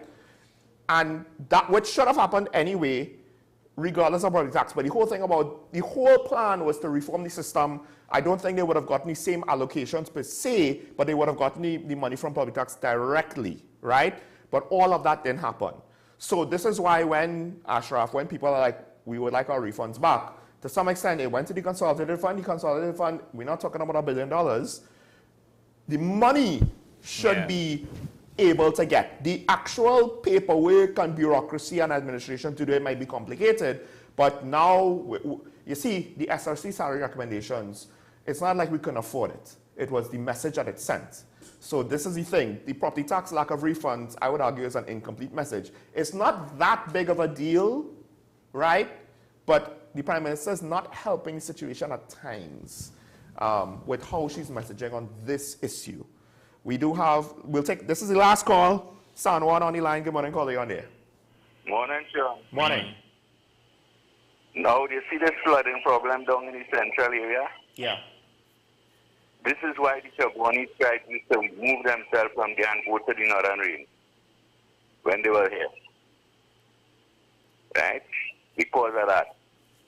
Down there is a very flooded area. No government could do nothing about that. What they could do is some of them places were closing the rivers, break down the walls and the apartments where they build and block up the rivers, they're going to hell. But on the whole, the public servants, we're dealing with these coverings from the drain and all these things, bridges that has mash up all in Santa Cruz there that they clean up on the side of the road. These things, these people not working. It's better they bring the Venezuelans. They will work here because they love here just like over in Venezuela, Trinidad, Big Sister. And another serious note, the work that our brother Gonzalez was doing, we would like to see it continued. I've seen some continued. I visited yesterday, Tyrico in Maracas. I've seen grass start to grow on the pipes that's supposed to be linked up. Don't stop that young fella work. He's part of our first people. Next thing, Tamana. Tinanan have a long project going on there with landslides and all these things. We want that to complete. The Treasury don't have no money, but I think we have a very big government minister session now. We'll see how that works out. We'll pray to the Great Spirit and ask him that everything go good. Good day, gentlemen. Thank you, caller. I mean, the problem is the situation with WASA is based on pre-existing agreements or promises made to the PSA. That's the real issue, right? So like Ashraf, you said, they're coming in to see what's there, but a couple of the decisions they made seems to be stuff that was planned before they came in and saw what was there, and that's my issue with it. Now, I understand you made agreements with the unions. It's understandable to me that the government does it. I'm not going to say automatically that it's all bad and it's gonna be bad from the jump, from the very beginning. But at some point, the interest of the population and the country is going to diverge from the interest of the union and its members. And it is legitimate to ask the question, is that point now? Because part of the promises made was to table the WASA subcommittee report, and to what extent was that report political or not political and practical, we don't necessarily know. We do know that Marvin Gonzalez claimed that both Minister of Public Utilities Barry Padrath, as well as I think maybe another UNC member, was part of the process, or at least did not voice any issues with the report, and potentially voiced, maybe not completely directly, support for the plan. I can't remember the words that he used. So it seems as though politically they didn't have an issue with it then, and he asked that question, how come you only have a problem with it now? But when we initially started this process, you didn't voice these concerns then. Now granted, it could be that they got new information. We don't necessarily know, so we can't just take what Minister Marvin Gonzalez said. It's going to take a while, all right? I'm sorry. Going to take what he said and just say that's the absolute truth.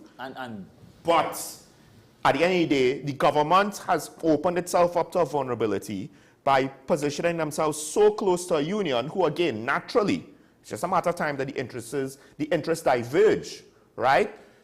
That's just the way it is. It doesn't matter how well-intended you are. This is just an automatic thing. You could try and hold it off as long as possible. But to say that you could eliminate it, that's practically impossible. Well, we'll have to see how it plays off, because at the end of the day, sometimes I just keep hearing, I mean, when you listen to social media, you listen other persons making comments that they are telling this present administration, don't change what the other administration was doing. I mean... So, yes, the blanket statement to that makes no sense if you think it generally, because they were voted out for a reason. But here's the thing. There have been a couple of things where the current administration is saying we're not getting rid of X, Y, and Z, right? So that is why I'm saying... So there are a couple of things. In very proactive and responsible administration, you don't kick everything down and start over from scratch. I expect that they will be revisiting some of the policies and procedures, policies and some of the projects, feasibility, and see how we're going to continue some, because like the last caller, land slippage in particular areas, I mean, you're not going to leave that because at the end of the day it might cost you, it may cost you a little more in the long run. So there's a lot of things that may continue. Let's hope, right? But if we continue in the same mold of how administrations come and go, I don't think we will be going anywhere further. We just keep spinning. We trade one set of problems for another. Yeah, so I would sit back and allow this present administration to do what they have to do. I might be critical in some of the decisions that they may make. But at the end of the day, once you're inside and you know the runnings of it, you may not know what was the intention of it, but Yeah. you'll have to allow it. You have to allow some things to happen. Well, just to go back a little bit to the whole thing about, you know, did they have a mandate? It was a clear message sent. Here's the rub with regards to WASA. As much as I could say, well, you know, I don't know if I agree with them being so close to the unions on this matter, here's the trick politically to that.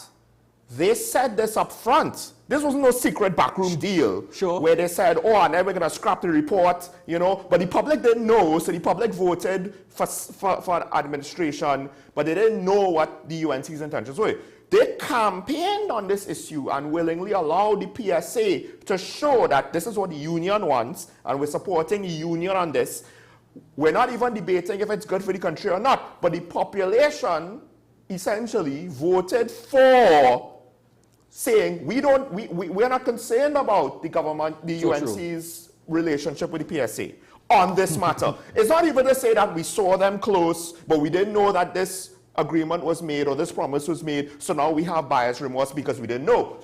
All of that I'm talking about has been in the open. So to some extent, and this is why I said it's understandable politically, the UNC has a mandate to follow through on the things that they said publicly, and they got the votes. So if they don't do it, I can understand where to them that would be even worse than if they did it, regardless of if the decision itself was good or bad. That's where the complexity of politics comes in, folks, because we had an option to potentially opt out of this situation, but unfortunately, when you pick the lesser of two evils, potentially, if that's because that's what people say, right? That's the common narrative in the long run. It doesn't mean that you're going to get good out of it all the time, right? And it's dangerous when you keep on using the term lesser of two evils, yeah, because at the end of the day, what you're saying that lesser of two evils simply means that two evils. Or when Colin Mimbert said we are perceived as less corrupt, it's like the key to that is you're not being perceived as not corrupt. And unfortunately, that is how our politics and historically how our politics has continued to be. I think most people would agree with me that the American government has a lot of corruption, but I think it's one of those things where if it was ever revealed, it will blow everybody's minds, even when people say, oh no, they're all corrupt. It's like, no, you emotionally do not understand, cannot catch up to the reality. Yeah, so like I might... And it's the same thing down there. I might be like many of some of the citizens of Trinidad and Tobago right now, just sitting back. Let's see what is going to happen in a very short. I'm just waiting for the end of the CA to see how things short and long term, because I do expect things to improve with us. Well, hold on. We have a couple of things to get to, and I do have to respond to some of the callers before we close the show. Let's go with the first comment that we got this early on in the show. So this is an interesting thought, pointing out two long trailers or containers in the middle of the Queen's Park Savannah. Now, I do know that there have been a couple of events in certain parts of the Savannah, particularly next to the grandstand area, right? There was a circus. The circus was there at one point, and then I think there was a religious tent there at some point. I'm not too sure what those containers are for, because it seems that I'm not too sure if that's near the grandstand and the stage, because I don't know if those are flagpoles near the stage or not. Regardless, events happen in Savannah ever since Carnival, and they've continued, including fetes recently within the last couple of weeks. So I hate to say this, but it is what it is. We only hope that the authorities are at least controlling the situation responsibly, and we don't get any long-term, for lack of a better term, squatting of people's equipment and vehicles and what have you in the Savannah. But if it's only a short-term situation, I don't think there's much we could do about that at the end of the day, unless there's some law that says that this shouldn't happen. But with all these events happening, you know, that'll be a hell of a thing that we've been overlooking some regulations of that. Let's go to the next comment. And I think this one touches on a more important question. We need so many things. A 24-hour emergency service will do us well. A wing of the fire service eventually. This is, I believe, the comment is from St. James, and I don't know if there's... No, or maybe the commenter is saying to have fire service assets in St. James, right? That is a very interesting comment, and I think it's a realistic, because there is always a cry for service and ongoing service. When you look at the word when we look at the context of what 24-hour service, what does 24-hour service means to you? I'll ask you, Sean. Sean, what is your context? What you think that will mean for you personally? But for emergency services, it would mean that we would have a reasonable amount of capacity to respond to emergencies. Because there's always an extreme example where you just can't afford. You can't afford to have 1 million ambulances, right? Because no one will expect 2/3 of the population to need ambulance service at the same time, right? But a reasonable amount of resources so that for whatever emergencies we do have, it could have the best possible chance of resolution. Exactly. Right? Now, now what people don't understand is that's not cheap. No. When we hear the word 24-hour service, so a gas station opens 24 hours. Right. It means it provides services for the entire 24. So you can go to it, refill, and leave. Right. Emergency services are available 24 hours.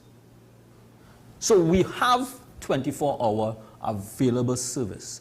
The challenge emergency agencies do have is that the availability of the resources to provide that level of service, individual services or service in the areas on within that 24 hours, it's challenging. Right. And that, in order to have, there's no area, no service area that provides services to you directly is able to provide 24-hour service to every citizen, because they must have a window. They must have an opportunity. You must always have a unit providing services for an area, right? So you have police stations across Trinidad and Tobago, and there's always a call and fire service across different areas. You can't have you can't have a fire station and a police station in every single community. Yeah. That is the unfortunate. That is the situation that we are asking for right now. Yeah. That people are asking for right now. It is not realistic. It's not that doesn't make any.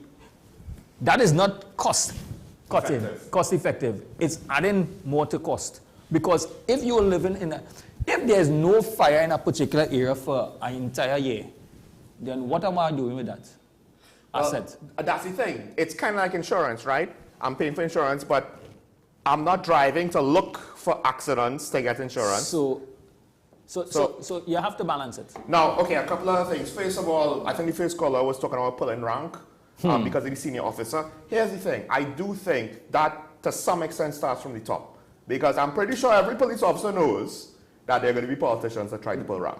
Fair enough. Right? But with respect to that matter, as if caller said,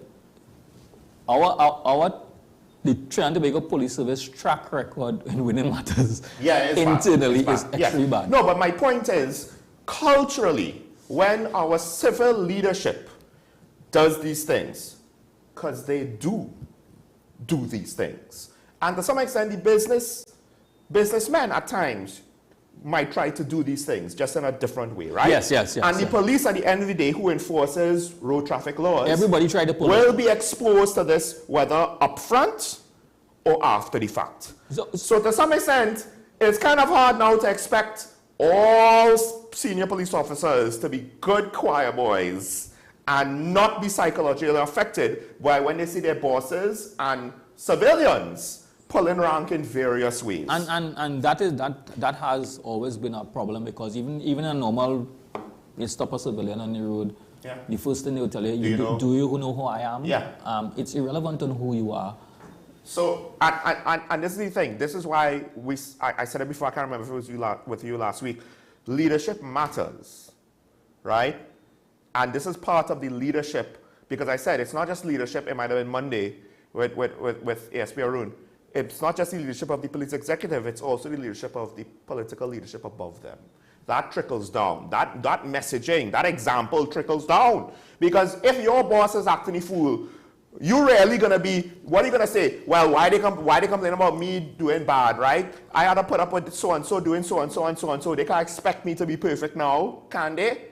That's human nature. Unfortunately, that's just the reality of human nature. Does the ODPM make things better? I think the answer to that is based on the next question. Is the ODPM allowed to function properly without being undermined or interfered with or under-resourced or whatever, right? And I'll just leave that there because I do think the answer basically is no. So they can't make things better because they can't function properly. Last thing is flood-prone areas. I understand when Nicola said he does things for himself. To some extent, yes, that's true. When you live in a country with winter, you have to do things for yourself for winter. The government can still do things for you, but you have to do things for yourself for winter. When you live in a flood-prone area, the first thing you have to ask is, was it always flood-prone and I just decided to live here?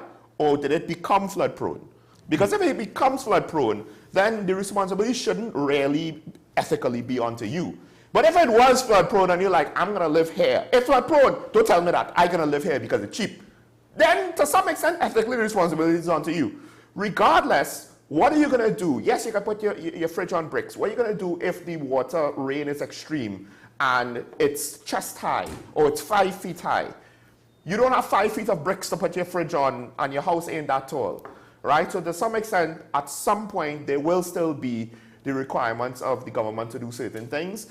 It does make sense, though, regardless of who should be more ethically responsible or not, for individuals to do what they can. But at the same time, in the States, if you use the parameters, if you use the example from the States, when you have snow, are you not legally responsible for certain areas and in We see, again, that's different because that is a situation that was always there in that area and you chose to live there. Exactly. Right? So in one aspect, you have a legal authority, legal responsibility and can be fined for doing certain things. So there's some responsibility Some there. amount of drainage you have a responsibility for your property. So that is right? the thing, you have to put in certain amount of drainage, certain amount of thing to cater for certain aspects of it. But I'll close with this. One of the things that I've always thought about is we have a water supply problem and we have a flooding problem. And sometimes you have it on the same day. One would think that excessive rains could then be drained into reservoirs that could help deal with the water supply problem. But it would take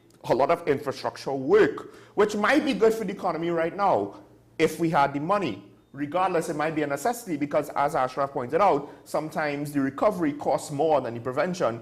Even if you spend a lot of money in prevention, the recovery costs even more than that. So maybe we should just bite the bullet and invest the money up front because it will be a smaller bill. I don't know. With that said, we'll have to end things there. So I'd like to thank all of the commentators. We have one more comment. All right. Put the comments up quick. Oh, it's a big one. I understand what about the ODPM, but at the end of the day, I'm confused as to how whatever it is they do translates out on the ground. So essentially, it's coordination, it's management, it's communication, it's information gathering, right? It's like a central hub. Think of the ODPM. In some ways, once they're activated, they are all essentially the brain. The brain does not pick up anything. The hand picks up something, but they coordinate the two legs and your balance when you're walking. They coordinate, right? And also, to some extent, by being a central authority to get information, they could then more effectively communicate to the public. As well as they also do a lot of preparedness. They have expertise. Workshop and they and can training. disseminate, right? Workshop and training with different agencies. One regional corporation or the fire service or the regiment might learn about disaster management. They can then take that knowledge and help spread it to the other stakeholders. So I understand it's an organizational thing at a level where, you know, a lot of people won't necessarily have those kinds of structures in their workplace or whatever organization they've been a part of. But on a national level, with regards to governance and government emergency services, especially, things like this happen in defense and what have you. So it's basically just a command and control, a coordination, an information hub, right? They don't actually own any assets, but they have oversight and they provide that level of coordination on top. It's kind of hard if you don't understand it, then it kind of gets hard because the language to describe it doesn't always make it easier. I've tried to use examples, but nothing is apples to apples. With that said, thanks to the commentators, like I said, Annie Collis, thanks to Ashraf for joining me on all of these topics. Folks, this is Talking Point on WS Central. Michael Small, Ashraf Ali. We're reminding you to stay safe. Remember your leaders to the Republic and to each other. It's nice to be nice, folks. Never forget that.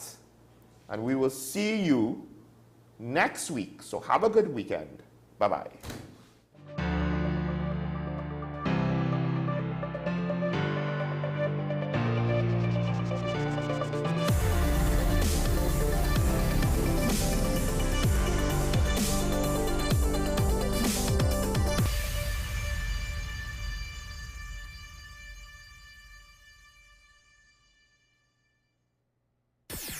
WESN.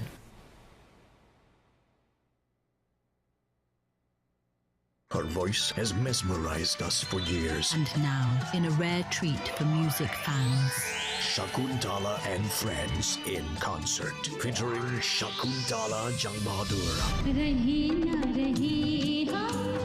singing sensation Deval Chaitlal, brilliant musician Dr. Shivanan Maharaj, master flautist and saxophonist Narendra Maharaj, with music from Shiv Sangeet Orchestra, Shakuntala and Friends in concert. Shakuntala. Low energy? Heart concerns? Migraines slowing you down? It's time to take control of your health. Join Wellness Unlocked, the series that brings expert advice and real solutions for a healthier you. In our latest episode, learn how Jameson CoQ10 can help support heart health, boost energy, and even reduce migraines. Get the science, the stories, and the steps to power up your health with CoQ10. Don't miss Wellness Unlocked. Watch now on WESN and start your wellness journey today.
Here is your WESN News on the Hour. I'm Naomi McNish. Thanks for joining us.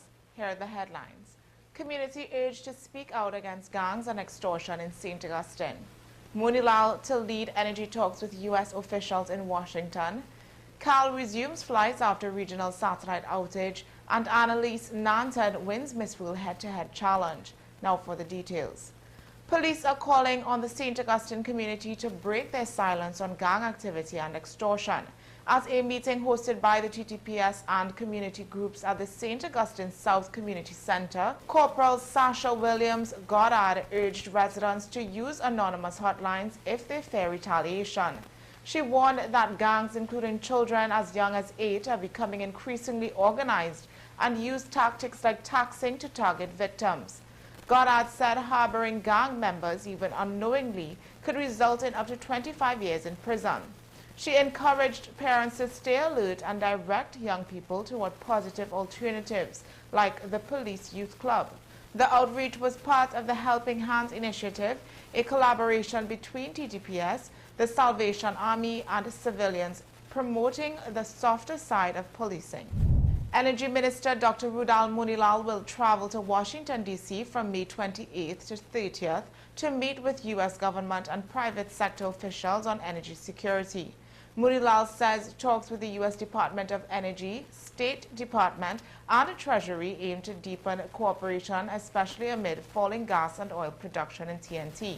He'll also meet with stakeholders like Shell Global and the Inter-American Dialogue. This follows the U.S. revoking TNT's license to extract gas from Venezuela's Dragon field. Monilal says TNT is also engaging CARICOM neighbors with plans to restart energy collaboration with Guyana, where he says Trinidad needs to establish a stronger presence. Caribbean Airlines resumed regular service after its regional satellite outage delayed several flights on May 22nd. A CAL spokesperson confirmed the disruption was due to a failure in the SITA satellite communication system, which impacted several carriers using the service. Flights to Bridgetown, Miami, Fort Lauderdale, and Georgetown were affected, some delayed by several hours. The airline apologized for the inconvenience and thanked passengers for their patience. The SITA system provides essential services including passenger and baggage management, airport coordination, and flight tracking for thousands of aviation clients worldwide. Miss World Trinidad and Tobago Annalise Nanton has secured a major victory at the Miss World competition, winning her group and overall in the prestigious head-to-head challenge. This win places her one step closer to the Miss World crown as it advances her to the Miss World finals. Nanton, whose Beauty with a Purpose project, the Ripple Effect Initiative, has been gaining international attention for her advocacy and performance. The pageant, taking place in India, continues with several fast-track events before the grand coronation. Nanton's supporters at home are rallying behind her as she carries the red, white, and black on the global stage. Well, that's news to the hour on WESN. I'm Naomi McNish. Thanks for watching.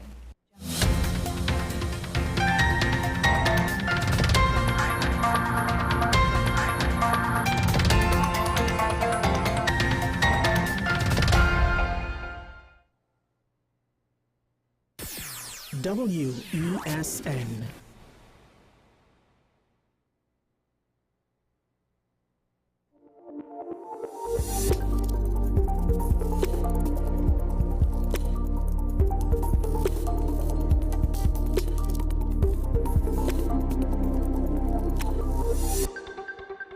This is 10 Questions. I'm Andy Johnson. On this edition of the program, we're talking with a former member of parliament, in fact, a former Speaker of the House of Representatives, among other things, Mr. Nizam Mohammed.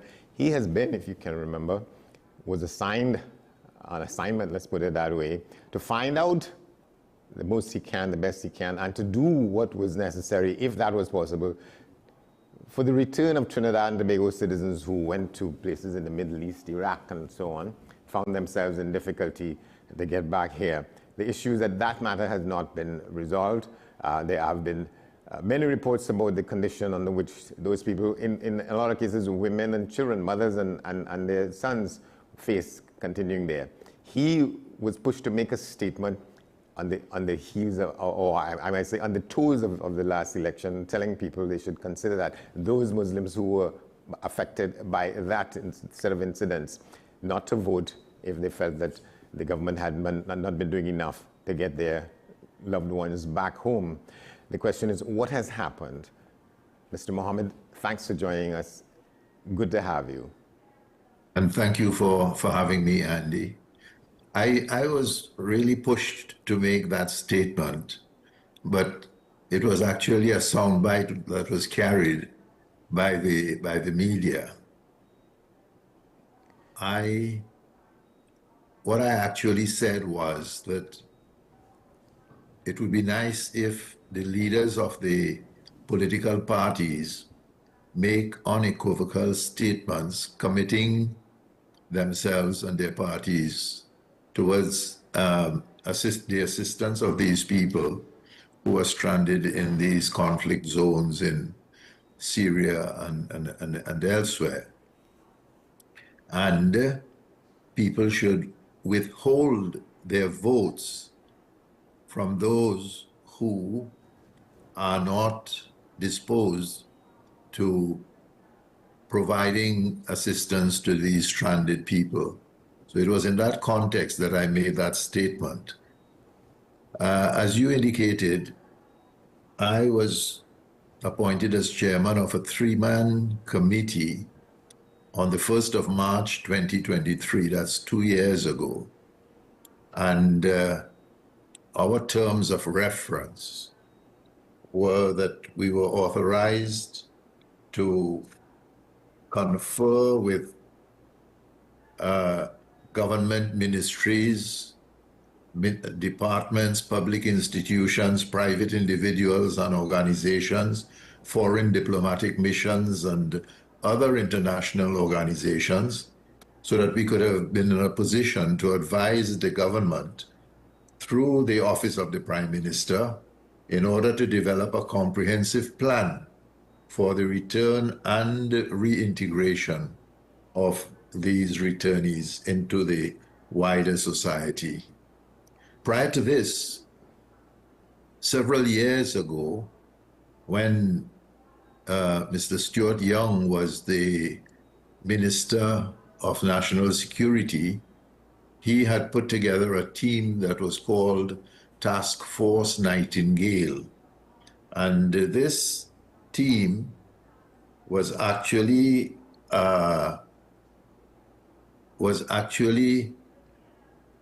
made up of a number of public servants drawn from different government departments, etc., across the board. And absolutely nothing was done in bringing this matter to some form of closure. So we were very excited and about this exercise, and we started working very, very hard on the exercise. Unfortunately, we have had some very bad experiences with respect to various ministries and government departments. We were not getting their cooperation, and we were treated very badly during these 2 years. And we made complaints, but our complaints, nobody actually accommodated us in any serious way. And that is in spite of the fact that the assignment was given to you by a member of the cabinet at the time, in the person of Stuart Young. More than that, it was a prime minister. My understanding was that it was a prime minister's committee. And when we were handed our letters of appointment, our letters of appointment was signed by the Honorable Prime Minister, Dr. Keith Rowley. Yes. And we were invited to Whitehall, and our first meeting at which we were handed our letters of appointment, all the members of the then National Security Council were present, and they were all ministers of government. And I kept reminding ministers and other public servants that you are here dealing with a prime minister's committee, and I think it should be given the kind of respect and the response that it deserves. Because at the very outset of that letter of appointment, it was stated unequivocally that the government of Trinidad and Tobago is committed to the repatriation of its citizens who are currently in detention camps in conflict zones in the Middle East, and to obtaining all of the necessary information with respect to citizens who may be in prisons in these said conflict zones. So it was very clear as to what our task entailed, and more than that, the government's position on the matter. And we were reporting to the Office of the Prime Minister. What we experienced was that there was a certain amount of resentment from certain ministries, and they felt that we were trespassing, and we were doing work that perhaps was essentially the work of those people who are working in those ministries. But the fact of the matter is that nothing was done prior to our appointment, and our understanding was that that was the main reason why our committee was put in place. And everything was going fine. We actually submitted regular reports to the Prime Minister with our findings and our recommendations. So we had about 3 or 4 reports going to the Prime Minister. But when the time came for implementation, the Prime Minister had to ask ministries to assist with implementation. And there is where the problems arose. There was no interest in the ministries. 2 ministries in particular, the Ministry of Foreign Affairs and the Ministry of National Security. So we felt like we were outsiders and we were virtually abandoned.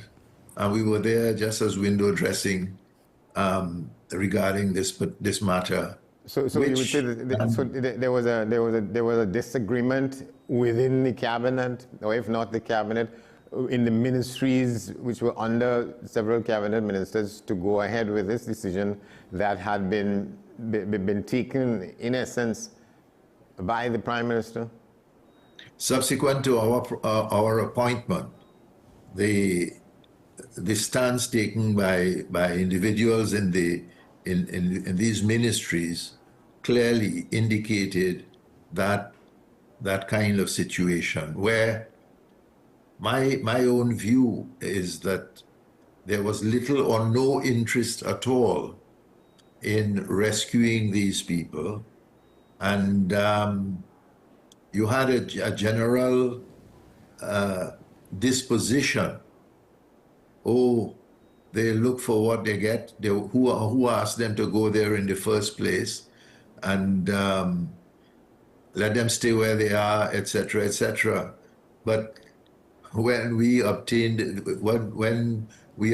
information in one makeshift refugee camp in northeast Syria alone, you had 55 children and about 25 women who were living in makeshift arrangements, camps, etc., tents, etc., inadequate facilities. As I say, it was a makeshift arrangement. And that has been existing like that for years. And when children grow to the age of 10 and plus, etc., 10 and above, they are removed from these camps, and sometimes the parents the mothers don't know where the children are kept, and they are separated from their mothers. From the parents, from the mothers. Yeah, this situation and it has been going on for several years. My view is that because of that kind of people putting their personal feelings, giving priority to their personal feelings in the matter, that there was perhaps Islamophobia in the various ministries, which resulted in sabotage of the efforts that the Honorable Prime Minister was making. What worsened the situation was that when Dr. Rowley passed on instructions to the ministries for implementing some recommendations that we made, the ministries refused to implement those recommendations, and they had specific instructions. And as a result of that, everything virtually crumbled. Yeah, you mean when you say specific instructions from the then Prime Minister as to what to do?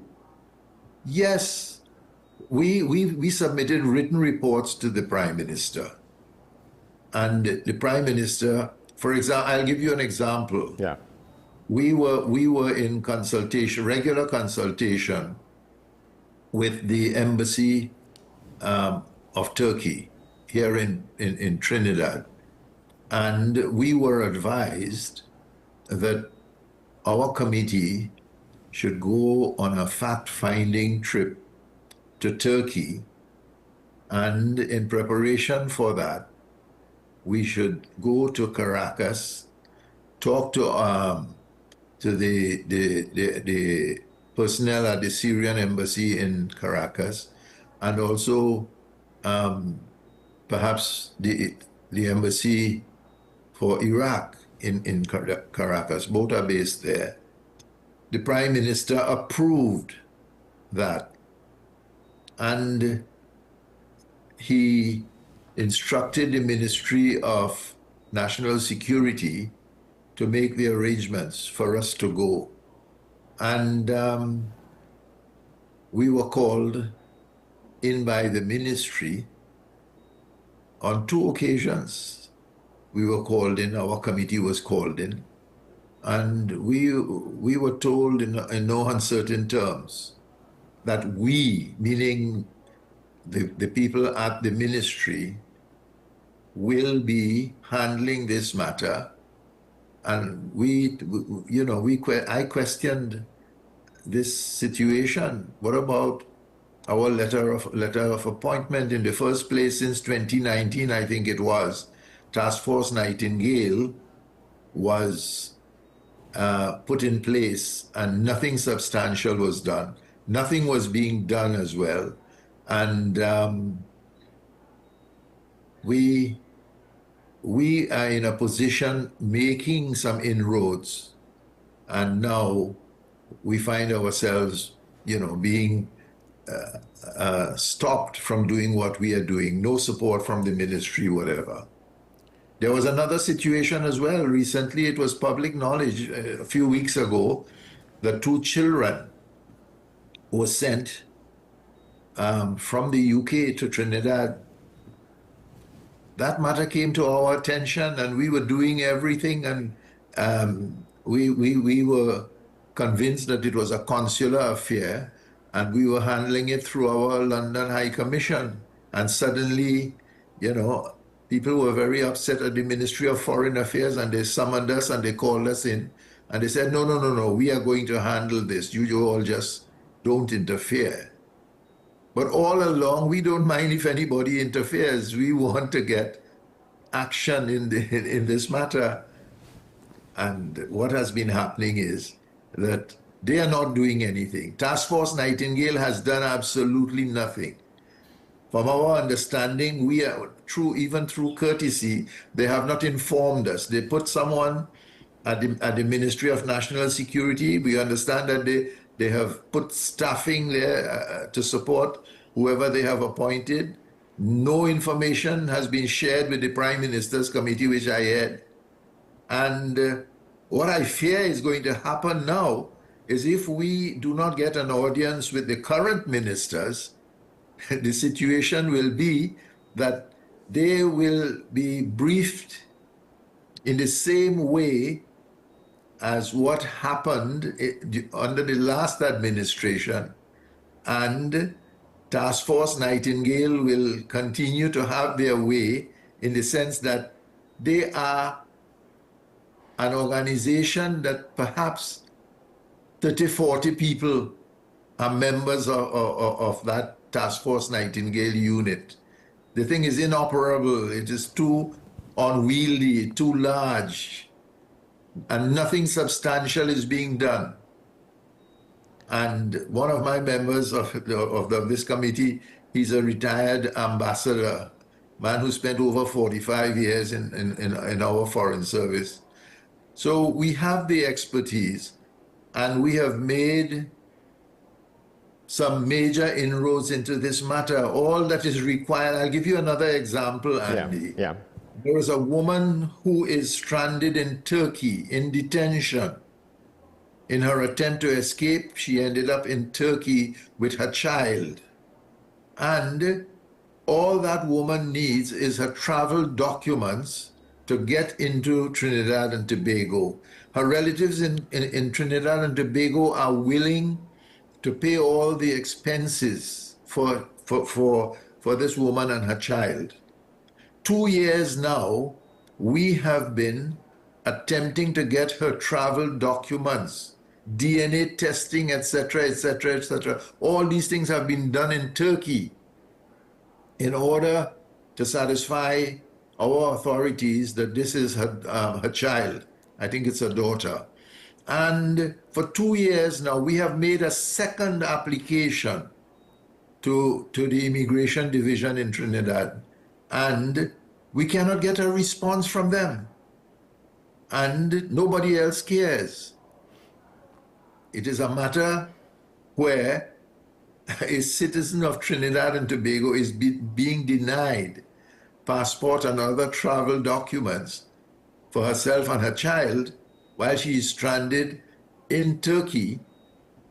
And the only thing that can be done is for her relatives perhaps to go to court and challenge the refusal of the immigration office to process this lady's application. And that is the kind of situation that we face with the frustrations that we are facing. So we are looking for an audience with the relative ministers in the current administration, and more particularly the Prime Minister. And we would love for the Prime Minister to keep this matter under her watch at the office of the Prime Minister. And if that happens, and we get the cooperation of the present administration, we are convinced that within 6 months' time, we could break the back of this exercise. That is to say, we can bring back the 55 children and the 25 women and the one woman in Turkey and her child as well. Within 6 months, we feel we can do that. Look at what is happening. Those 2 children that I just made mention of from the UK, it is the UK courts that sent those children to Trinidad, you know. Those children were being detained in the UK while their grandparents in Trinidad were fighting to have them, and those children were being put in foster homes in the UK. And we advised the grandparents in Trinidad to know they can fight for this. According to law, they are the ones who can be made the legal custodians of these two minors. And that is how that worked out. Now, Friday, we read in the newspapers where 19 or 21 deportees are coming in from the United States. Yes. Some are saying we are in no position to receive them. A minister of a government is saying everything is in place to receive them. Why is it in the same way this cannot be done for these 55 children and 25 women that I am talking about? Because if my memory serves me right, because I think there had been a previous attempt under an attorney who was a member of the independent bench in the Senate, who was working with another law firm in Port of Spain to try and address this matter, but then that also got nowhere. So by the time the last Prime Minister came to you, it's not that attempts had not been made previously. Just repeat that, please. Thank you. Yeah. I'm saying that there was another attempt to bring some of these people back, because part of some of the discussion among people who don't quite fully grasp the significance of what happens here and the important impact of it was that in many cases, so we're talking about people of a particular Muslim or Islamic branch, if you want to call it that, who felt that, who were under the obligation to go where their husbands were telling them we have to go and take the children, so that it's not that women picked up themselves with their children and went there. And in some cases, from what we see, maybe the men went off to whatever exercise they had to be, whether to contest, to get involved in war and so on, and got killed and left the mothers and the children behind. And the people are trying to come back, and people are saying, well, who sent them there in the first place? Sir, you are making the most fundamental point in this conversation that you and I are having. I do not know whether, as a people, we understand each other's culture in this country. And let me tell you that these women, and I will put my head on a block for them, because I understand the culture of our people. These women had a choice. Their husbands, whether they were misled or they misled themselves, that is another question. But when they were faced with this decision, they had to choose between keeping their families together and accompanying their husbands, or the breakup of their families. These women are innocent, and I cannot understand how a country can be so lackadaisical in attending to women and children. The children are innocent. Children, you cannot point your fingers at children for crimes committed in a situation like this. And these women, as I say, they went along with their husbands. Most of these men are dead. A few of them are in prisons. We have not gotten to the stage in locating them. However, we have located the majority of our people who are stranded over there. It is a humanitarian crisis, people living in these refugee camps. And this don't care attitude by the authorities concerning citizens of Trinidad and Tobago. And we see from time to time other countries, how they treat with their nationals who are similarly circumstanced. The alacrity with which and the urgency with which they attend to matters of this sort. So that is why I am saying, if it is kept under the office of the Prime Minister, the matter is kept under the office of the Prime Minister, this Prime Minister, one of the first things, and it seems to be one of her pet concerns, and rightly so, has to do with children and the unfortunate people in our country. Reference is made about Children's Authority, etc., etc. If it is kept under the purview of the Honorable Prime Minister, I believe that her motherly approach to matters and so on perhaps will convince people to pull the strings together and get this matter properly organized for the return of our stranded women and children. Because it takes us back to one of her big pronouncements and her big initiatives the first time around as Prime Minister, the Children's Life Fund. So it tells you something about how she thinks about the welfare of children, generally speaking. Yes, this is what I'm talking about, Children's Life Fund. Even the opening of the southern branch of UE and so on, it is dealing with people who are wanting to make better of themselves, and governments must facilitate matters of this nature. And when she understands about women being having to bring up their children from 2019 until now, in those circumstances, I think that she will have more feelings for the rescue of these people. I think she will view it as a humanitarian crisis.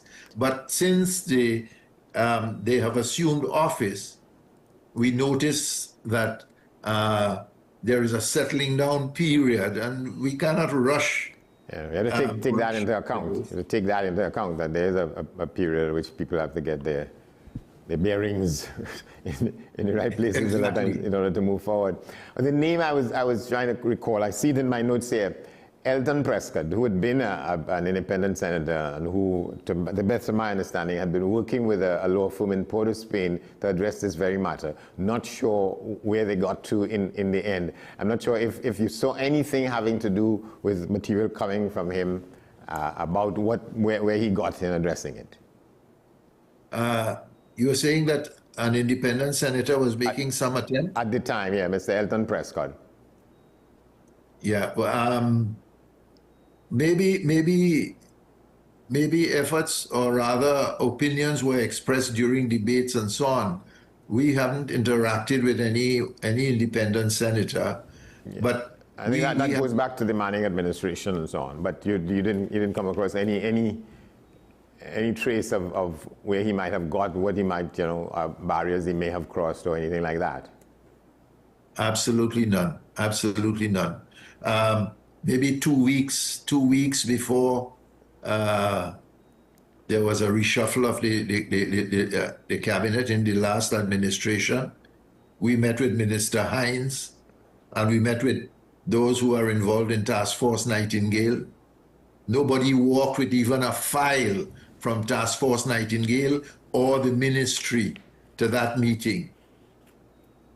We went so far, we asked the minister, can you assist us in arranging for us to go to Caracas at our own expense? At our own expense. We want to go and talk to the personnel at the Syrian embassy in Caracas to find out about conditions prevailing in Syria, access to the camp in northeast Syria, etc. And it was a big joke for the minister. Bluntly refused. And we were saying, look, we don't even want you to pay. We will pay our way and go there. And that is the kind of response we got under the previous administration. Dr. Rowley was committed, I must say this, he was committed to the repatriation of these people, but his ministers misled him. They did their own thing, and apparently the ministers got the Islamophobes to mislead them, allowed the Islamophobes in the various ministries to mislead them, ministers.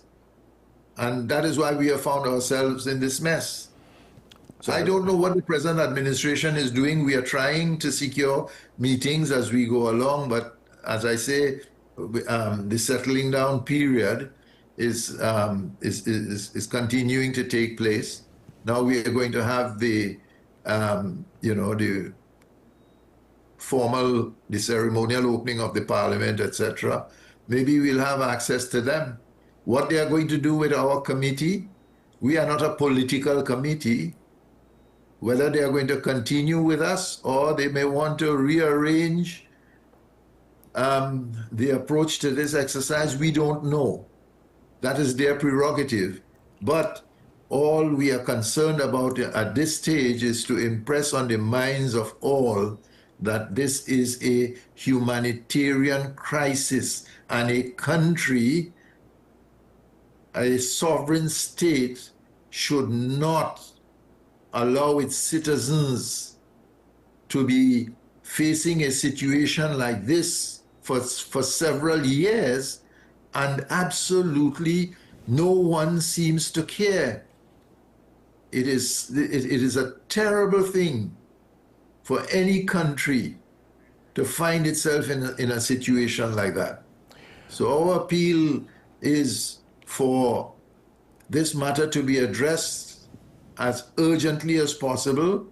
We are willing to provide whatever data we have collected, and it is left up to the current administration to decide where we go from here.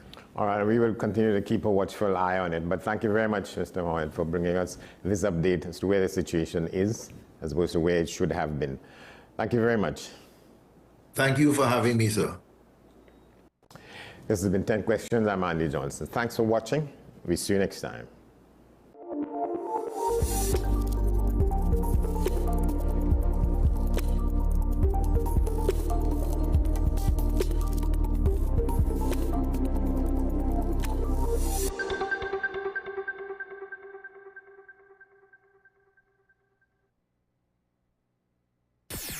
WESN.